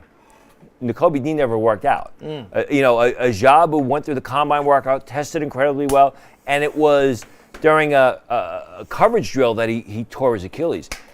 Dean, 5'11 and a half, 229 pounds. We don't know how fast he is, has some injury issues. One of those situations where not working out maybe hurts you, right? Sure, absolutely. Where we saw with Ojabo, working out did hurt him. Well, the Steelers' pick is in. Their pick at 84 is going to be DeMarvin Leal. DeMarvin Leal. By the way, NFL Network is showing this super Eagles fan, and I had the chance to hang out with him in Cleveland last year. It's always nice to see him pop up on TV. You can see that entire behind-the-scenes coverage of the draft last year in Cleveland and how Tony, myself, and everyone else at PFN covered it. You can see that it's called The Rise of Pro Football Network. That entire docuseries is on this channel, Pro Football Network News. Go check it out. You'll see me talking with that Eagles fan who was just on the television. But the Steelers, Tony, they go with DeMarvin Leal. Who are the Steelers getting in this player? I mean, I'm sure they're going to look at him in the Steelers system as a two-gap end. He's a quick, explosive guy, relatively athletic, shown some inconsistency. I think, we talked about guys who are not strong, where strength is the big issue of his game. That's the thing with Leal. 6'4", 283 pounds. Obviously, he's not a big, bulky guy. Yeah. He's going to have to get a little bit stronger in that system. But I'm sure that they're looking at the fact that a couple years from now, if not a year from now, he'll be up to 295 pounds. Yeah. You play him in that two-gap system. Good fit, very explosive, quick first step, good change of direction. Not a guy that just basically occupies a gap. He can get up the field and get down the line of scrimmage in pursuit. Not a bad pass rusher either. Not a player that really has a true position just yet. But in the Pittsburgh Steelers system, that's usually a benefit because they move guys all around. They can have you be in many, many different spots. So he's got one of those body types that will allow him to figure that out. And like you said, he'll be able to put the weight on and even further cement himself in those two-gap systems. So the Steelers taking DeMarvin Leal with pick 84. I believe it's the New England Patriots who are on the clock now with pick 85. And so when that pick comes in, we will let you know. I have a feeling, Tony, the story on Nakobe Dean has yet to be fully written. I'm not trying to insinuate anything beyond what we already know, which is some minor injuries, and then his lack of size. The reason I bring it up, Tony, is so many major networks, ESPN included, I think of like Amina Kimes banging the table for him to be a top 10 selection and acting incredulous if he was not selected in the top 10. Here he is being selected at pick 83 to the Philadelphia Eagles. And it's something that you talked about. He'd slide out of the first round. Teams are not looking for linebackers of this size. I mean, I can't say I'm surprised by that. I'll just leave it alone. But again, just because you're a real good college player doesn't mean you transition to the next level. Doesn't mean you project well to the next level. The Patriots made their pick at 85. They have taken Marcus Jones. No.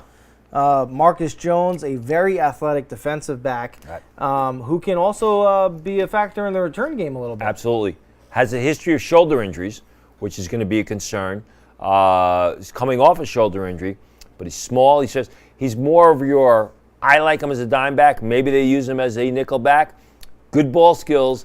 A guy who was not highly rated coming into the season. In fact, his teammate, Demarion Williams, was rated even higher, had a good senior season, but as you say, his greatest impact at the next level will be as a return specialist. Well, the Raiders were on the clock. They are now off the clock. The Tennessee Titans are on the clock at pick 86. right? The Titans are on the clock at pick 86. The Raiders were supposed to pick. They've traded back. The Titans have now traded up. The Titans are on the clock after making a trade with the hometown Las Vegas Raiders, who have not had a very active draft, despite the draft being in the Las Vegas city. So we will see. When the Titans pick is in, we'll let you know. We'll let you know who they take. But as we said, Marcus Jones. Titans could use, looking at the Titans, they could use a tight end here. So far this draft, they made the big trade. They took Treylon Burks. Who else have they selected here? They took Treylon Burks. They took Roger McCreary, so we don't need a cornerback. They took another Ohio State. They took Ohio State's Nicholas Petit-Frere. So you got to think, maybe a receiver, maybe they took a receiver. I apologize. Maybe a tight end here. Potentially linebacker. The pick is in, and it's a stunner. Malik Willis is gone. Malik Willis is off the clock. He is to the Tennessee Titans at pick 86. Tony, before you go, I would like to just say, I'll tell you why I like this pick. Of course. You have said abundant times, the Malik Willis needed to come in and be able to be Patrick Mahomes. He needed to sit and learn from a veteran who could go and help the team win games. The Tennessee Titans have been deep in the playoffs with Ryan Tannehill as their quarterback. Malik Willis, now being drafted by the Tennessee Titans, has a solid, stable veteran to sit behind while he's developed. Do you agree with that assessment? Which one? That is a good pick, or that Ryan Tannehill is a solid, seasoned veteran? I mean, because, the danger of this pick is Ryan Tannehill doesn't start off hot, and then the fans in Tennessee are screaming for Malik Willis, the second week or third week of September. It's a great pick. There's no doubt about it. I mean, he can come in, he can take his time, he can learn the NFL system. They've had a good coaching there in Tennessee. There's nothing but praise for this pick. But like I said, the first game that Ryan Tannehill throws 3 interceptions, the fans are going to be screaming bloody murder to get Malik Willis on the field. You watch. Yeah, and Mike Vrabel is really going to have to fight against that itch to put him in. And I think that's the right coaching staff and the right organization to have the type of patience and the type of stubbornness, if you will, to stick with Tannehill even when it's tough. They know they can get to the playoffs with him. That's a team that relies on a Derrick Henry rushing attack. They have Deontay Foreman as the backup there, who also played very valuably in Derrick Henry's absence. So I think they're going to have the ability and the patience to allow Malik Willis to develop. Now, you're not hoping he develops into Ryan Tannehill, for God's sakes, but the same is true, as you said, he needed to be Patrick Mahomes. Patrick Mahomes wasn't sitting so that Andy Reid could turn him into Alex Smith. He was sitting so that he could reach his potential and come in with a better understanding of the NFL game. Remember, Patrick Mahomes played at Texas Tech. He played very inconsistently, didn't have a lot of NFL talent around him. Malik Willis didn't play at a big SEC school, Tony. He played at Liberty. He didn't play a ton of NFL competition. Well, he started a big SEC school in Auburn before he transferred to Liberty. Yeah. So he is a guy coming in with a ton of talent and a ton of ability, but definitely needs to be developed. While we marinate in that, pick 87 is in. The Arizona Cardinals are taking a defensive end. They're taking Cam Thomas. He is off the board to the Arizona Cardinals at defensive end. A few years ago, the Arizona Cardinals drafted defensive end out of Boston College, Zach Allen. Zach Allen has been extremely inconsistent since being drafted, to the point of them going and bringing in J.J. Watt. They now draft another defensive end, Cam Thomas. It looks like they're looking for him to come in and be some competition for their other third-round pick from a few years ago, Zach Allen. Cam Thomas was terrific on film. He was a pass-rushing terror. He's a guy who explodes off the snap with a great first step, can bend the edge, has a great change of direction. Not the strongest guy in the world. Is constantly held up by blocks in one-on-one situations, even by opposing tight ends. Quick Cam Thomas story. I was at the Senior Bowl, and I was introduced to Cam Thomas. And I had a nice conversation with Cam Thomas. Articulate, intelligent guy, conversed back and forth. But my belief was, or what I came away with was, this guy is too nice to be a defensive end, a pass rusher in the NFL. Really? You know, you want someone that's got that edge to him. I met Travis Jones, and he had that edge to him.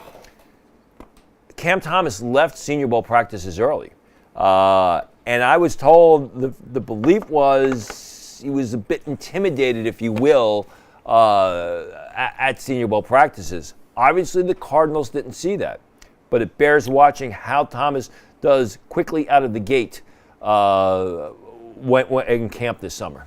It's never good when you meet a player and question whether or not he's got the edge to play the position just based on the meeting.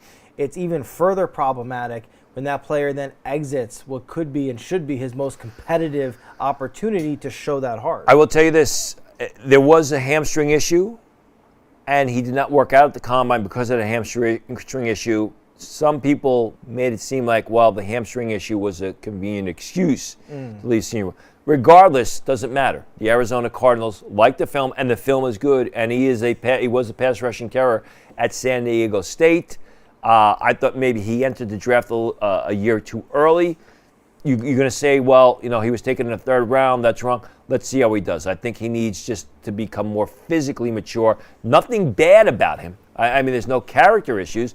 It's just that, you know, when I met Travis Jones at the Senior Bowl, he shook my hand, and it was like, I talked to him, and he was like, you know, who the hell are you? Get out of my way. And I was like, I was insulted, but I was glad to see that. You know, you want that type of mentality.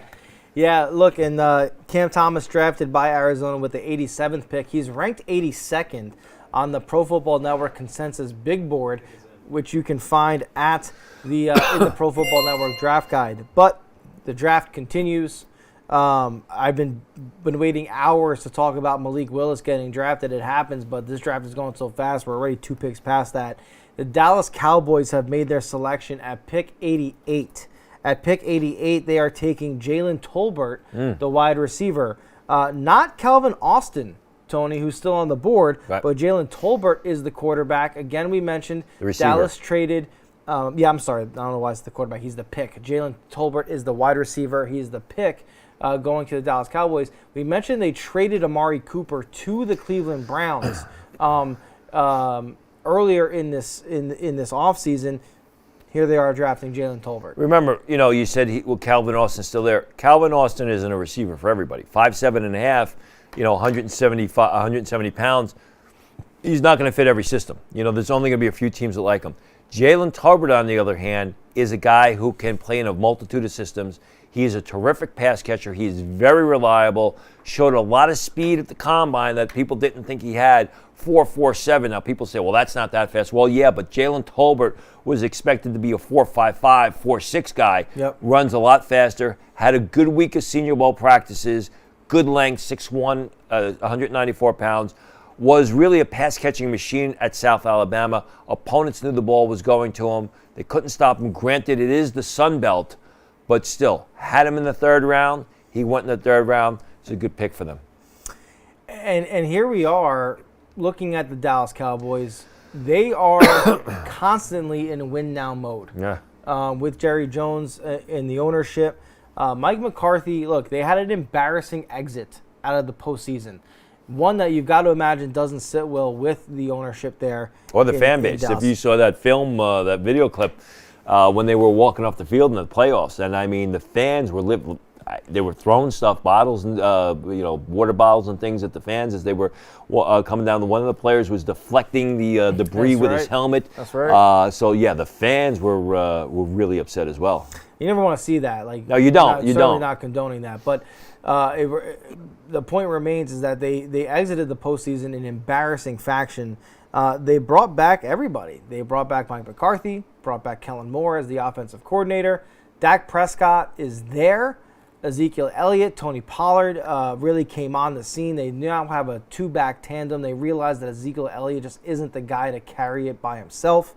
They add Jalen Tolbert to that offensive arsenal. Michael Gallup still there. Right. So that's. They want to bring Randy Gregory back, but he's he's out. He's out. So We will see. We are up. Pro Football Network, we're up to pick 89. We just told you what pick 88 was. It's the Dallas Cowboys taking Jalen Tolbert. Once pick 89 comes in, we will let you know.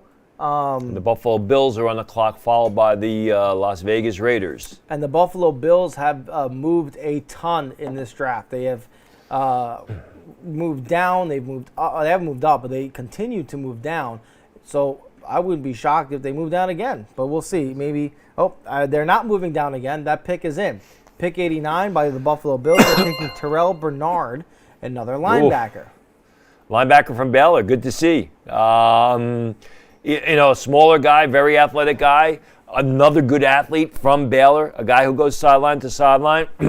I had him in the third round for the longest time. He wasn't getting a lot of pre-draft chatter. I moved him into the fourth round. But, excellent fit for that Buffalo system. They play a 4-3, a real good off-the-ball linebacker. You're not going to ask him to blitz that much. But if you want somebody to cover the tight ends, cover the running backs, play in space, Bernard's your guy. Had a real good junior season, had a good senior season. Was at the Senior Bowl, hurt his hamstring, and was not able to participate in the Senior Bowl or the Combine. Had a decent pro day, though. Yeah, he's ranked 88th on the PFN Consensus Big Board. He's picked at number 89. So one of those moments where a player is being selected where he's ranked on a big board. He goes to the Buffalo Bills, who are coached by Sean McDermott, who's incredible. You did list Bernard as a sleeper at the linebacker position. You think he can make an impact in some degree as a rookie in the NFL? Yeah, absolutely. I mean, he's got the athleticism, and he's a smart football player. That Baylor team was loaded. They were loaded with outstanding athletes on both sides of the ball. And they had a real good season. I'm pulling up the Buffalo Bills depth chart as we speak right now. Okay, the Raiders are on the clock at 90, by the way. Yeah. So when that pick comes in, we'll let you know. Tremont Edmonds, he's eventually going to come up for contract renewal. I don't know that they're going to want to pay him. So this may be some insurance for Edmonds down the road.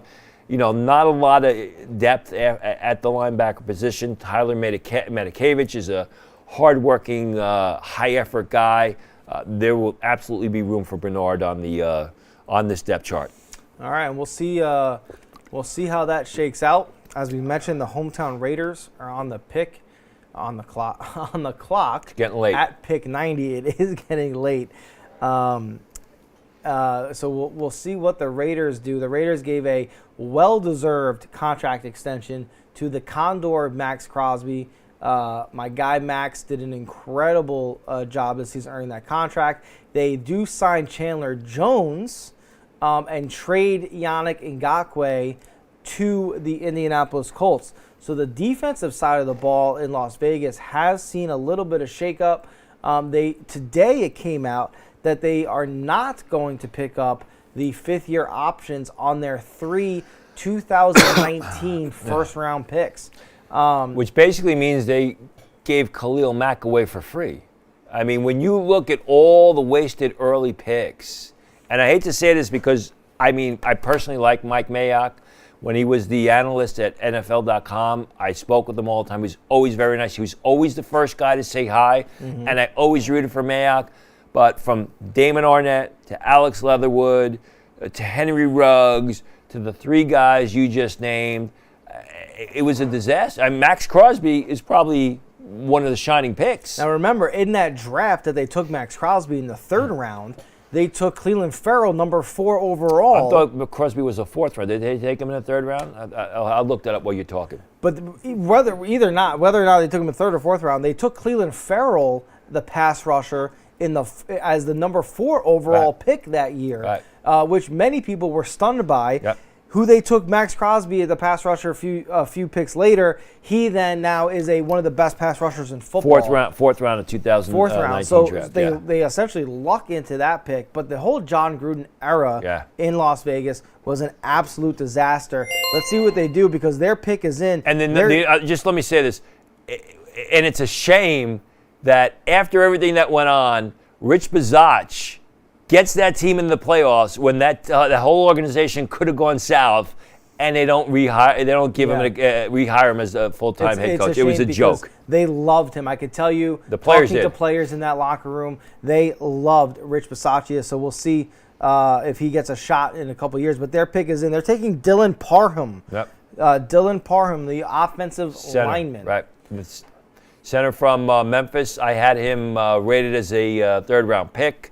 Has played some tackle, has played some guard, played center at the Senior Bowl, did a good job of it. He was the guy who I mentioned Travis Jones picked up and basically carried him into the pocket to make the sack, or I think it was a tackle during the Senior Bowl. But still, 6'3", 311 pounds.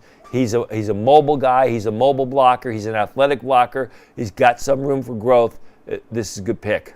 One of the things you noted in your scouting report of him is that he works really well as a communicator with the linemen around him on the line of scrimmage. We know that Josh McDaniels, now the head coach in Las Vegas, because they didn't keep Rich Bisaccia. They went with Josh McDaniels. That offensive line in New England, that was the cornerstone. Dante Scarnecchia, the legendary offensive line coach, just did an incredible job with those offensive linemen. And the one thing that they preach is communication. Looks like that is going to continue. That's a strength of Dylan Parham per your scouting report in the NFL Draft Guide at ProFootballNetwork.com. Tampa Bay on the clock at number 91. Their pick is in. We finally have another running back coming off the board. They're taking Rachaad White. Wow. Rachaad White. Arizona State. Still waiting for Isaiah Spiller to be drafted. Is this a shocker to you that Rachaad White is going to be coming off the board before him? Significantly. I mean, Rachaad White, I liked him, but I liked him in the fourth round. They probably took him because he's a better pass catcher than Isaiah Spiller. 6 foot tall, 214 pounds, 4'8". Guy gets a little bit mouthy on the field, but he's a tough guy. He runs hard on the inside. But again, you look at when you compare the two. Rachaad White is a 4'8", 40 guy. Isaiah Spiller was in the 4'6s. So that's a bit of a difference there. Do you think that they have a difference in playing speed, though? One of the things you note as a negative for Rachaad White in his scouting report is that he doesn't play up to his 40 speed. Right. So he may have a faster 40, but which is faster on the field? And Spiller plays faster than his 40 time. And Spiller's got excellent short area quickness, and Spiller is able to pick and choose his spots on the inside, find the hole, and get through the hole. So, I guess it could be the pass catching skills, which Rachaad White really stood out at. While he was at Arizona State. So we'll see. Tampa Bay, they have Leonard Fournette. They have Ronald Jones. So they go and get Rachaad White. We do know that getting a receiver like a James White who can catch the ball out of the backfield and turn it into something is a very valuable piece for Tom Brady. Tom Brady thrives in the underneath at throwing passes at or behind the line of scrimmage because that sucks everybody up, and he's got those lethal wide receivers down the field to throw to. But we move on because pick number 92 has been made, and that's by the Green Bay Packers. They're taking another offensive lineman, this time a tackle, in Sean Ryan. Sean Ryan, the offensive tackle, is off the board to the Green Bay Packers. So they got the wide receiver, presumably to make Aaron Rodgers happy. They now fortify the offensive line. They did take an offensive lineman, I believe, earlier in this draft. What are your thoughts on Sean Ryan? I played left tackle at UCLA the past 3 years. I have him as an offensive guard. I liked him a lot as a freshman. Really didn't show me a lot of progress in his game over the past couple of seasons. When I watch a guy, when I grade him early on, I expect him to develop his game to really be better. Did not see a lot of that from Sean Ryan. He's fundamentally sound. He's got good length at 6'5". He's got to get a little bit stronger. I question his footwork at left tackle, the left tackle position. He played at UCLA. 5'2", in the 40. I think he's better off in confined quarters, which is why I have him on my guard board. One of the things that you note about him is after having a pretty strong freshman campaign, he never really went beyond that. And you want to see a player over the course of their college career get better, not flatline. is this a player that still has a ceiling to be reached, or have we seen the best of what Sean Ryan has to offer? No, he's got an upside. I mean, a lot of it depends on the coaching, the development on the college level, which always isn't the greatest, the type of system that they play. Also, sometimes, the guys need just a boot in the rear end. And that could be the situation with Sean Ryan. Billy Turner was a tackle for the Green Bay Packers. He was an outcast from the Miami Dolphins. They took him in the third round, I believe, out of North Dakota State. And they could never get anything out of him. He goes to Green Bay. They develop him into a very serviceable tackle for deep playoff runs for the Green Bay Packers. Got to figure they feel like they can develop a Sean Ryan as well. We got to talk about some of the top-rated guys that are still on the board and still available. Obviously, you got to start off with Matt Corral. Yep. Who be interesting if he makes it into day 3. Isaiah Spiller, who we already spoke about. Perion Winfrey, the big defensive tackle big athletic defensive tackle from Oklahoma. Channing Tindale, the third linebacker at Georgia, who I thought would be off the board by the third round. Sam Howell, the quarterback, is still out there. Nick Cross, the safety, who I thought could sneak in the second round. He's still there. Brandon Smith of Penn State, who I probably have rated higher, more than most. And the aforementioned Calvin Austin, but like we said with Calvin Austin, he's not a quarterback for everyone. Cade Otton, still a couple of Cade Otton, the tight end, is still out there. Jeremy Ruckert, the tight end, is still out there. Yeah, I saw Jeremy Ruckert play in high school at Lindenhurst High School, the Long Island Championship game they played against Oceanside. The way Long Island works, Suffolk County plays against Nassau County, and I remember thinking, great pass catcher, but extremely soft at the point of attack. I was watching him get moved around by high school players much, much, much smaller than him in the run game. He goes to Ohio State. I believe he's improved a bit on his run blocking and his blocking ability, but still not to the point that I feel confident he would be an effective player or a tough-nosed type of player at the NFL level. Still sitting here well into the third round. Well, a couple things on Ruckert. Highly rated coming into the season. Didn't have the senior campaign that a lot of people expected. Neither did Chris Olave. I think a lot of that had to do with the quarterback change to C.J. Stroud. Took a while to get his feet underneath him. Has got that foot issue, which I spoke about during the Ohio State Pro Day. I had heard everything from a Lisfranc injury to some sort of fracture in his metatarsal. When I went to his people and asked them about it, they didn't say anything. They said, no. Then it came out he wasn't going to work out at the combine. I posted a picture on Twitter of him at the Pro Day, which was 2 months after the Senior Bowl, where he initially injured it, or at least a month and a half. He was still wearing a boot on his left foot. So something's up there. And we'll see what happens. It's still on the board. We heard, and you said on Draft Insiders he could be there in the fourth round. We're getting deep into the third round. He's still available. Just a reminder, the Green Bay Packers selected Sean Ryan, the offensive tackle, and the 49ers make the next pick 93. They take Ty Davis-Price, the running back. Another running back going ahead of an Isaiah Spiller. We'll have to see if we're concerned about a red flag popping up there on him. Talk to us about Ty Davis-Price. What are some of the reasons why the San Francisco 49ers may want to take him ahead of an Isaiah Spiller? The explosion, the burst. I had him rated much lower. A guy who really only produced for a single year at LSU. I mean, he's solid. I don't think he was worth going this early in the draft. 6 foot tall, 211 pounds, ran a 4.48, but he's more of a straight line guy rather than someone who's going to create yards. Was that pick 9 or not? That was pick number 93. 93. The 49ers taking Tyrion Davis-Price. We have a trade. The New England the New England Patriots have traded with the Carolina Panthers for pick 94. So Tyrion Davis-Price goes to the 49ers at pick 93. The Panthers trade with the New England Patriots. It's the Patriots who are trading that pick to Carolina. Carolina is now on the clock at pick number 94. Interesting to see who they may be moving up for. Matt Corral, as you noticed, noted, is still on the board. Our own Aaron Wilson reported earlier tonight that the Cleveland Browns and the Carolina Panthers were in trade discussions actively for Baker Mayfield. He's made it clear the deal was not imminent. It hinged on a financial compromise that needed to be reached by both teams.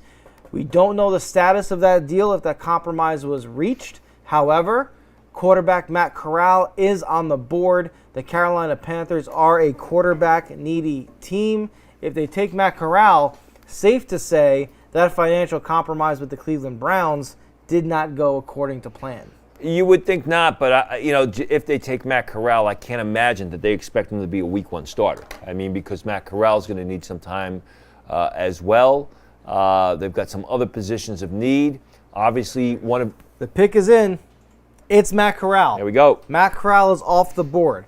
He goes to the Carolina Panthers.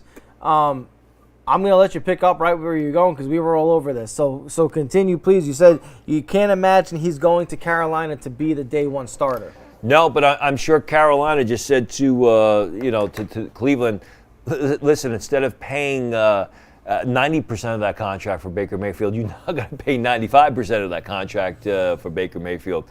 This is a good pick by Carolina. There's no doubt about it. He's got a terrific amount of upside. I really like Matt Corral. He's got to learn to improve his downfield accuracy. He's not the biggest quarterback in the world, so you're going to have to set up a system where you absolutely have to keep him clean or have him move around the pocket. The big question is how long before he's ready to win, because Matt Rule does not have that amount of much of time. You got to think that if Matt Corral plays this year, and he shows a lot of flashes, and the team is competitive and moving in the right direction, maybe they keep Matt Rule around, even if they don't have a winning season. The Patriots, by the way, traded the pick 94 to the Panthers. The Panthers, in return, gave 137 to the Patriots and a 2023 third rounder. So the Patriots trade 94 to the Panthers. They receive 137 and a 2023 third rounder. The Panthers use pick number 94 to take quarterback Matt Corral. And remember, the Panthers didn't have any day 2 picks because of the trade for Sam Darnold. And now they're trading away next year's or second day 2 pick next year for another quarterback. So eventually you've got to hit on this quarterback, so you're just like a dog, chasing its tail. By the way, while we wait, I did just ask our very own Aaron Wilson for an update on what this may or may not mean for Baker Mayfield. We will let you know. The Bengals have made their pick. Okay, Zach Carter, the defensive lineman, is on his way to the Cincinnati Bengals with pick number 95. We also have an update on the Baker Mayfield news. Aaron Wilson, again, earlier tonight, reported that the Cleveland Browns and the Carolina Panthers were in discussions on a trade for Baker Mayfield. That deal was not imminent, Tony, because it hinged on a financial compromise being reached between the teams on how much of Baker's salary the Browns were going to cover. We are now hearing from Yahoo's Charles Robinson that the deal is dead because they could not come to terms on that financial compromise. Right. You've got to say, Tony, the Browns continue to do, I'm going to say it so you don't have to, really stupid things. They have backed themselves into a corner here with this Baker Mayfield situation. They could not have handled it any worse, removing all leverage from themselves. Remember what we've been saying all along.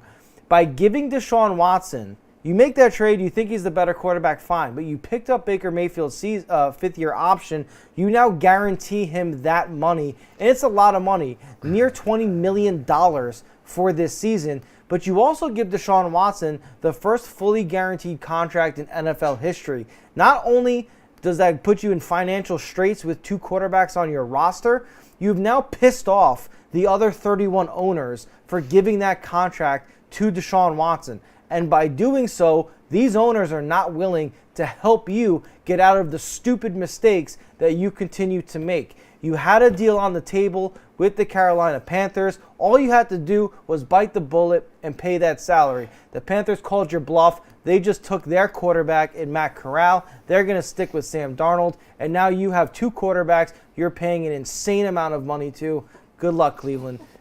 Well, you got to remember, the Deshaun Watson contract this year, I think he only makes $1 million this year. That's correct. And that is because the Browns are expecting the league to hand down significant punishment to Deshaun Watson, where he could miss 6, 8, or even more weeks. It's interesting. I guess no financial arrangement was met. So I guess if you're the Browns, well, are they better off paying $19 million for a guy who can't play rather than paying $17 million or $16 million and maybe getting back a 5th-round choice? You're right. You got to wonder what they're doing. And as we said, if he's not traded by tomorrow, it's probably going to be a long, long time. You're probably going to look at a situation where you got to wait till camp starts and see maybe if a starter for another team goes down, and then maybe Baker Mayfield fills in. I started to say this earlier when we talked about this news, that Pro Football Network actually spent and is in current development and production on a docuseries documenting the psychology of fandom. And this is going to be an annual docuseries that we do at Pro Football Network. And we started with the Cleveland Browns fans, Tony. And I have to tell you that they continue to show up and support this franchise is one of the most impressive things I've ever seen. It was also a very unique look into how fans have been traumatized by this franchise. And they will tell you in their own words, and you will see this when we release the film later this summer, that they have in fact been traumatized. In fact, we had a family question if they were literally abusing their children by allowing them to grow up as Cleveland Browns fans. This is not hyperbole. This is in the docuseries of real people. You will see this later this summer. With things like this, I'm not surprised. Well, listen, you're talking to a guy who has not missed a New York Jet home game in 41 years, so maybe I'm one of those ones who needs some of that psychological help. So, I've been around you long enough. You can do a documentary on Jet fans next. You probably win an Academy Award for it. But yeah, I mean, and remember, with Cleveland, that's a franchise that was sold and was not there for the longest time, and then had to come back as a expansion franchise. And really to rub salt in the wound or, kick in the you-know-what, after they moved to Baltimore, they won a Super Bowl. I will tell you that is a common flashpoint. You talk to fans who are you talk to fans who are old, you talk to fans who are middle-aged, you talk to the young fans. They all tell you that not only was that a flashpoint for them in their lives, even if they weren't alive for it, it's something that's in lore of their fandom. They all consider Art Modell to be one of the worst people on the planet and are glad he may no longer be with us. So you'll see that. May no longer be with us? Well, he is no longer with us. I was trying to be a little bit more respectful. But here we go. There has been a trade. Back to the draft. Cleveland, good luck. Back to the draft. The Indianapolis Colts are coming up, and they are now on the clock at pick number 96. The Denver Broncos are off the clock. It is the Indianapolis Colts on, and their pick is in. They have selected Nick Cross, Tony. Nick Cross comes off the board. He goes to the Indianapolis Colts. Yep. I think you're going to like this fit. Yeah, I mean, Cross is really a true free safety with strong safety size, if you will, 214 pounds. He goes sideline to sideline. He's got excellent ball skills. Excuse me. He's good up the field against the run. A guy who can play over the slot receiver. You look at, they got Julian Blackmon from Utah as their free safety. They got a lot of room here for Nick Cross to make a starting make the roster and eventually develop into a starter. Yep, we highlighted in our draft guide that safety was a need for the Indianapolis Colts. They go and get Nick Cross. Remember, they traded cornerback Rock Ya-Sin, who they just selected in the second round only just a few years ago. They traded him in that swap for Yannick Ngakoue, who is now a pass rusher for them. Previously, he was with the Las Vegas Raiders. So he's now in Indianapolis. Rocky Sin, that's a blow to a secondary that needed reinforcements. Here they are taking that reinforcement in Nick Cross in the third round with pick number 96. And as you said, a player who has the opportunity to come in and earn some playing time rather quickly. Luckily, there's a new defensive staff in Indianapolis that will actually want to play their younger players. So we'll see how that plays out. Plus, they lose one of the great names. I mean, it'd be great to walk around with the Rock Ya-Sin or Ya-Sin jersey if you know you like to wear jerseys with names on the back. Yes, and he's Rock Ya-Sin's a very interesting character. He is a confident player. He was actually on the upswing following a rookie year that was very up and down. He had a very solid year. Obviously, the Raiders valued him as they took him back in that swap with for pass rusher Yannick Ngakoue. So we'll see how that plays out. We're up to pick 97 in the third round of the 2022 NFL Draft. It has been a long night. It's 11:06 on the East Coast. It's 8:06 on the West Coast, and we are moving right along. Remember, if there were no such thing as compensatory picks, this selection of Nick Cross at pick number 96 would be the end of the third round. But the third round is where compensatory picks begin to come into play. There are two ways in which you can earn compensatory picks. We have an entire video breaking this process down on the Pro Football Network YouTube channel. This that you're watching now is on the Pro Football Network news channel. On the Pro Football Network channel, there's an entire educational series about the mechanisms of the NFL draft. One such is free agency. You earn compensatory picks when you lose players in free agency and you don't sign players of equal value. Also, JC2A, a provision in the league rules that state when a player makes when a team hires a minority candidate as a coach or an executive, they will receive a compensatory pick beginning in the third round.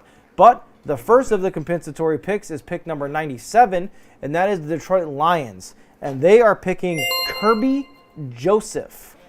Kirby Joseph. Another safety comes off the board. I mean, Kirby Joseph is a guy from Illinois, was not graded by scouts coming into the year, had a good senior season, was terrific at the Senior Bowl. I don't know that he's a true free safety. Maybe he's more of a strong safety or even a zone safety. But someone that has really risen through the ranks. I had him as a potential third rounder. He goes in the third round. Kirby Joseph, one of the things is you mentioned his size. We don't have safety as a need for the Detroit Lions. Do you like this as a fit for them? They are really loading up on their defense after doing getting Hayden Hutchinson with the second overall pick in the NFL draft. Well, didn't they took another pass rusher after taking Hayden Hutchinson? So it seems like they're doubling up they are selecting players at positions they don't need. They got Deshaun Elliott, who was an undrafted free agent. They got Tracy Walker. I mean, there looks to be that there's room on the roster here, or there's room on the depth chart for another safety.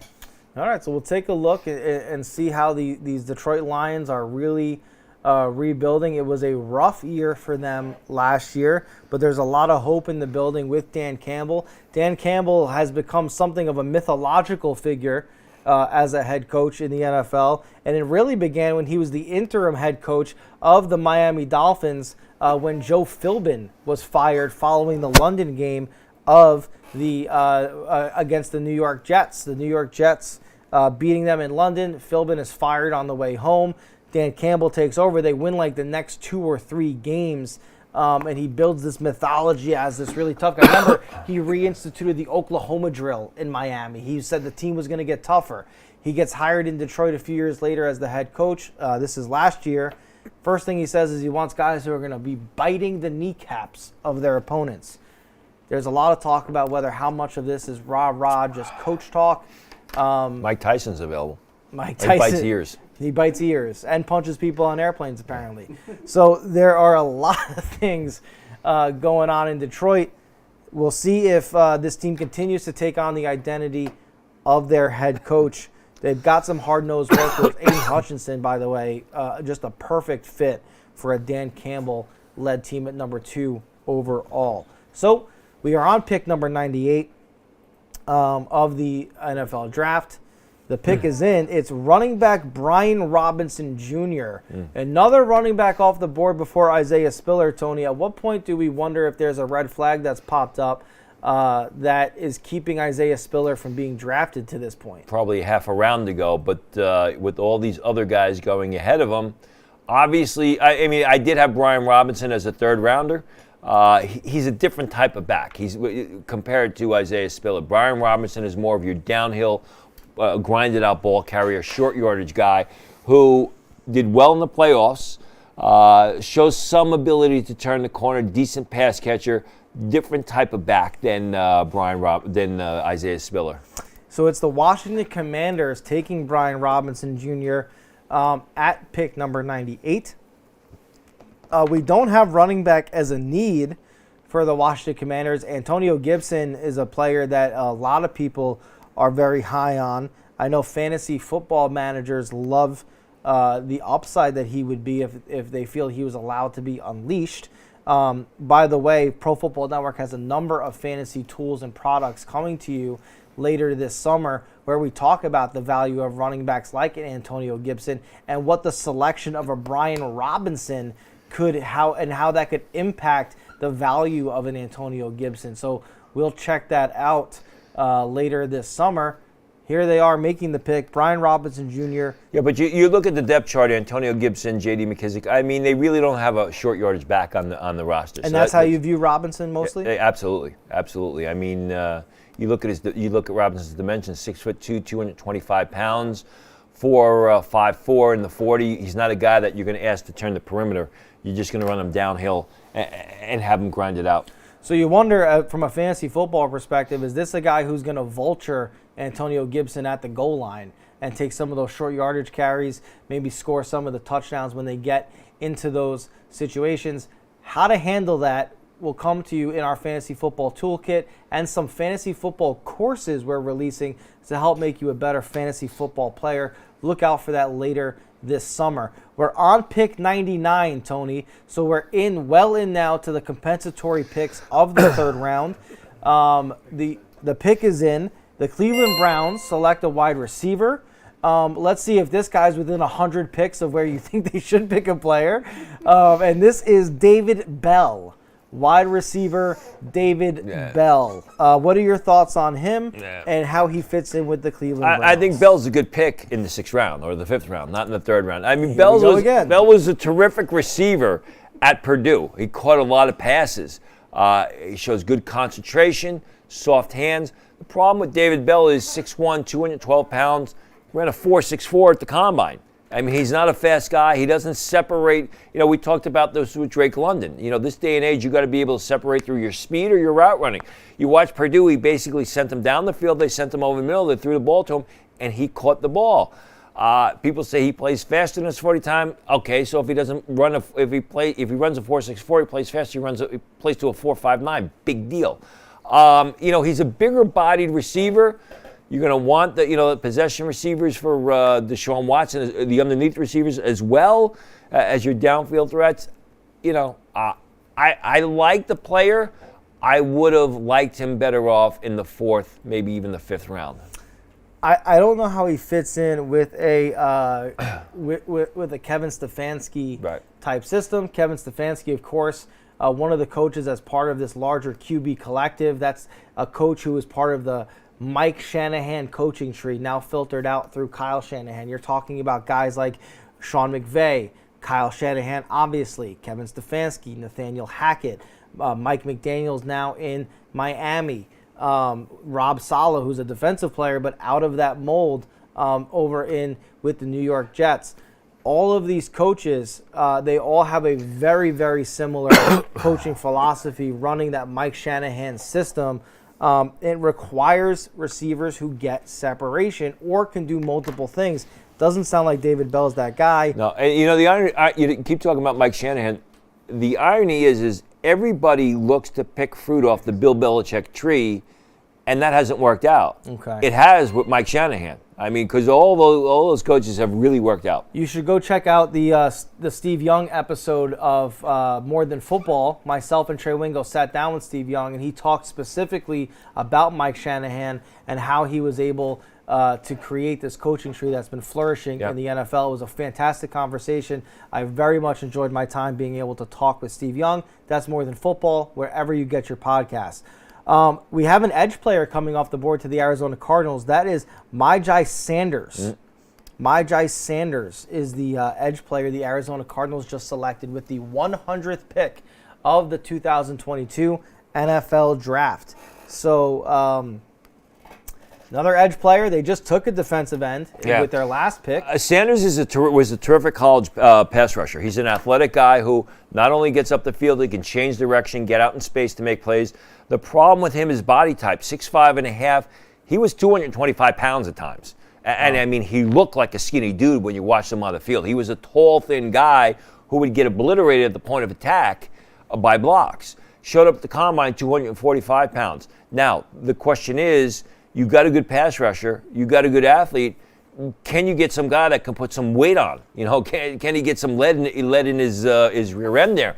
Because if he doesn't, you know, you're going to get someone that the wind will knock him over come Sunday. Real good player. I think this is a terrific pick for a team that needs a pass rusher. He's got an upside. He is athletic, but he's got to get stronger. He's got to put some bulk on that frame. You wonder if they're looking at him as sort of that more sleeker edge rusher in the Chandler Jones mold. But like you said, Chandler Jones plays at 260 pounds. He's not light by any stretch of the imagination. What we see in today's NFL is if you have a light edge player on the field, teams will target you in the run game. It is why Brian Burns, as prolific a pass rusher as he is not very effective because he can't play inside the 20-yard line. The Carolina Panthers literally take Brian Burns off the field in short yardage situations because teams will target him in the run game when they need to get a yard. We wonder if Sanders will face that same issue. The New York Jets are on the clock with pick number 101, and their pick is in. When we find out what that pick is, we will let you know as soon as possible. Joe Douglas has been having, on paper, a hell of a draft so far, really doing a great job in the first round, doing a great job in the second round. We'll see how they do in the third round. Tony, if one thing you get to hold over as a season ticket holder for the New York Jets, it's that they're not doing what the Cleveland Browns are doing this offseason. So you're so far ahead of the game. We'll see what they do here at pick number 101. But the Jets, Tony, this is crazy when you think about those Rex Ryan years when they went to back-to-back AFC championships. The Jets haven't been to the postseason in 11 straight years. Yep. 11 straight years since the Jets have been to the postseason, and they take a tight end. They take local kid Jeremy Ruckert, the tight end out of Ohio State, Long Island boy, grew up in Lindenhurst, Long Island, not far from my hometown. I mentioned I watched him live a few times. I saw him in the Long Island Championship game. Thought of him as not a real tough player, a soft kind of player. He goes to Ohio State, makes a name for himself. Tony, how do you like the fit with the New York Jets? Terrific. I mean, they went heavy at the tight end position in the free agency period. You're not going to need Jeremy Ruckert to come in right away and produce for you. If that foot is an issue, as I said, you know, you can ease him in. The guy's got a terrific amount of upside. He plays fast. He's a sure-handed receiver. I didn't think he was a bad blocker at all. But he's got a good amount of upside. This is a good pick by the Jets. Another good pick by the Jets. The Jets are certainly surrounding Zach Wilson with players who they think can really make plays for him in the passing game. That has never been a question with Jeremy Ruckert. One of the things about him has always been he is going to be a great pass catcher. He'll be a weapon down the field. He'll be a weapon over the middle. That's what he was in high school. That's what he was at Ohio State. It is absolutely what the Jets are hoping he's going to be as an NFL player. So we'll see. He gets to stay home. The Jets play in New Jersey. Lindenhurst is a hop, skip, and a jump away, although with New York City traffic, it'll take him 7 years to get to the stadium each and every day. He better move closer. But we'll see how it works out. So the Jets with the 101st pick are taking Jeremy Ruckert. It is now on the 102nd pick of the NFL draft. As soon as we find out when that pick is in, we will let you know. But tight ends starting to come off the board a bit, Tony. It took a while. Trey McBride got it going in the second round. Then we saw more tight ends begin to come off. Dulcich. Jelani Woods, actually, before Dulcich. Kate right. Otten is still available, which is a bit surprising. I thought he could go third round. Charlie Kohler of Iowa State. Another guy, Isaiah Likely, who just ran terribly during his pro day. Couldn't break 4.8, but if you watch Isaiah Likely the past couple of years, there's no denying that he's a guy who truly plays much faster than he times. Was a terrific downfield threat for Coastal Carolina. Really a taller tight end who plays the position like a receiver with his big playability. All right, so we'll see if the tight ends begin to start coming off the board here, or if teams kind of see a value drop off now that Ruckert is off the board here at the third round with the 101st pick. The quarterbacks, the big ones that we expected, they've come off the board. Kenny Pickett went in the first round. Malik Willis and Matt Corral have gone in the third round. Desmond Ridder goes in the third round as well to the Atlanta Falcons. You know, they finally came off the board. Sam Howell still on the board. That's right. Carson Strong is still on the board. Now, here's the thing about Carson Strong. And we broke the story on Pro Football Network back in October. Carson Strong may have a significant knee injury. He had a terrible knee injury in high school, which I believe forced him to sit out his senior season. If you watch Carson Strong, he always wears a brace. I believe it's on his left knee. And someone said, listen, when it came to Carson Strong, this was before the combine. It could be nothing. It could be a situation where he needs cadaver surgery, or he could need some sort of minor surgery. But there was concern about Carson Strong's knee. If we see him fall into the 5th, 6th round area, you know that he has been red flagged by teams. There's no doubt about it. Yes, we'll have to see what happens because we're well into the third round now. Now, the Miami Dolphins are picking at 102. That's right, because this is their first selection of this year's NFL draft. They traded their picks away because what other teams were making picks in the college draft during the first and second rounds. They were just sitting back and watching Tyreek Hill highlights because that's where those picks went to acquire Tyreek Hill from the Kansas City Chiefs. By the way, Dolphins fans, we have unique and authentic Tyreek Hill themed shirts at ProFootballNetwork.com. Make sure you go check that out. But what are they going to do? Their pick is in. They're taking Channing Tindall, the linebacker. Channing Tindall, not to be confused with Channing Crowder, who they once took in a draft a while back, but it's Channing Tindall, who is going to be drafted with the Miami Dolphins' first pick of this draft at pick number 102. So, Tony, Channing Tindall. The final Georgia linebacker to come off the board. Right. Probably the final defensive player from Georgia to be selected in the draft. There have been so many. All within the first, second, or third round. So, I thought the Jets would consider Tindall. He was terrific in the college football playoffs. He's a little bit bigger than the Kobe Dean at 6'2", 230 pounds. Also ran a 4.48 at the combine, so he's faster than the Kobe Dean. Great in pursuit, plays nasty football. Probably when you compare him to Quay Walker, Walker was better moving in reverse than Tindall, who was used primarily in the box and up the field. But he is a good player. He's a good linebacker. All right, so the Dolphins get a solid pick in Channing Tindall at pick number 102. It is their first pick of the draft, as we mentioned. It is probably the last Georgia defender to come off the board. Georgia really parlaying all of that talent into a national championship season because the Georgia defense just has been completely pillaged in this year's NFL draft. And they don't care. They won the national championship. I mean, they will care in 2 seasons from now, but they'll give them a break this coming season. Yeah, justifiably so. They've got to be excited to see all of these Georgia players going. Usually we talk this way about Alabama. Hasn't been that way. A few Alabama players have certainly gone, but this has been the year of Georgia. Georgia have been really doing those things. So we will see how it goes. They 4 get picks Channing left. Tindall. We are 4 picks Three away. picks. 3 picks, from the end of the third round. The Kansas City Chiefs pick at number 103 when that pick is in. So when we know who it is, we will let you know. Tony, I can't believe we've lasted this long. I was going to say, I'm looking at last night's show was what, 4 4.5 hours. No, it was on 5.5 air. hours. Yeah. Because we started at 6 o'clock. Right. Okay, and tonight's show is another Barn burner. another 5 hours. 5 hours. Yeah, it's been a lot. Matt Canada better get that checkbook out. The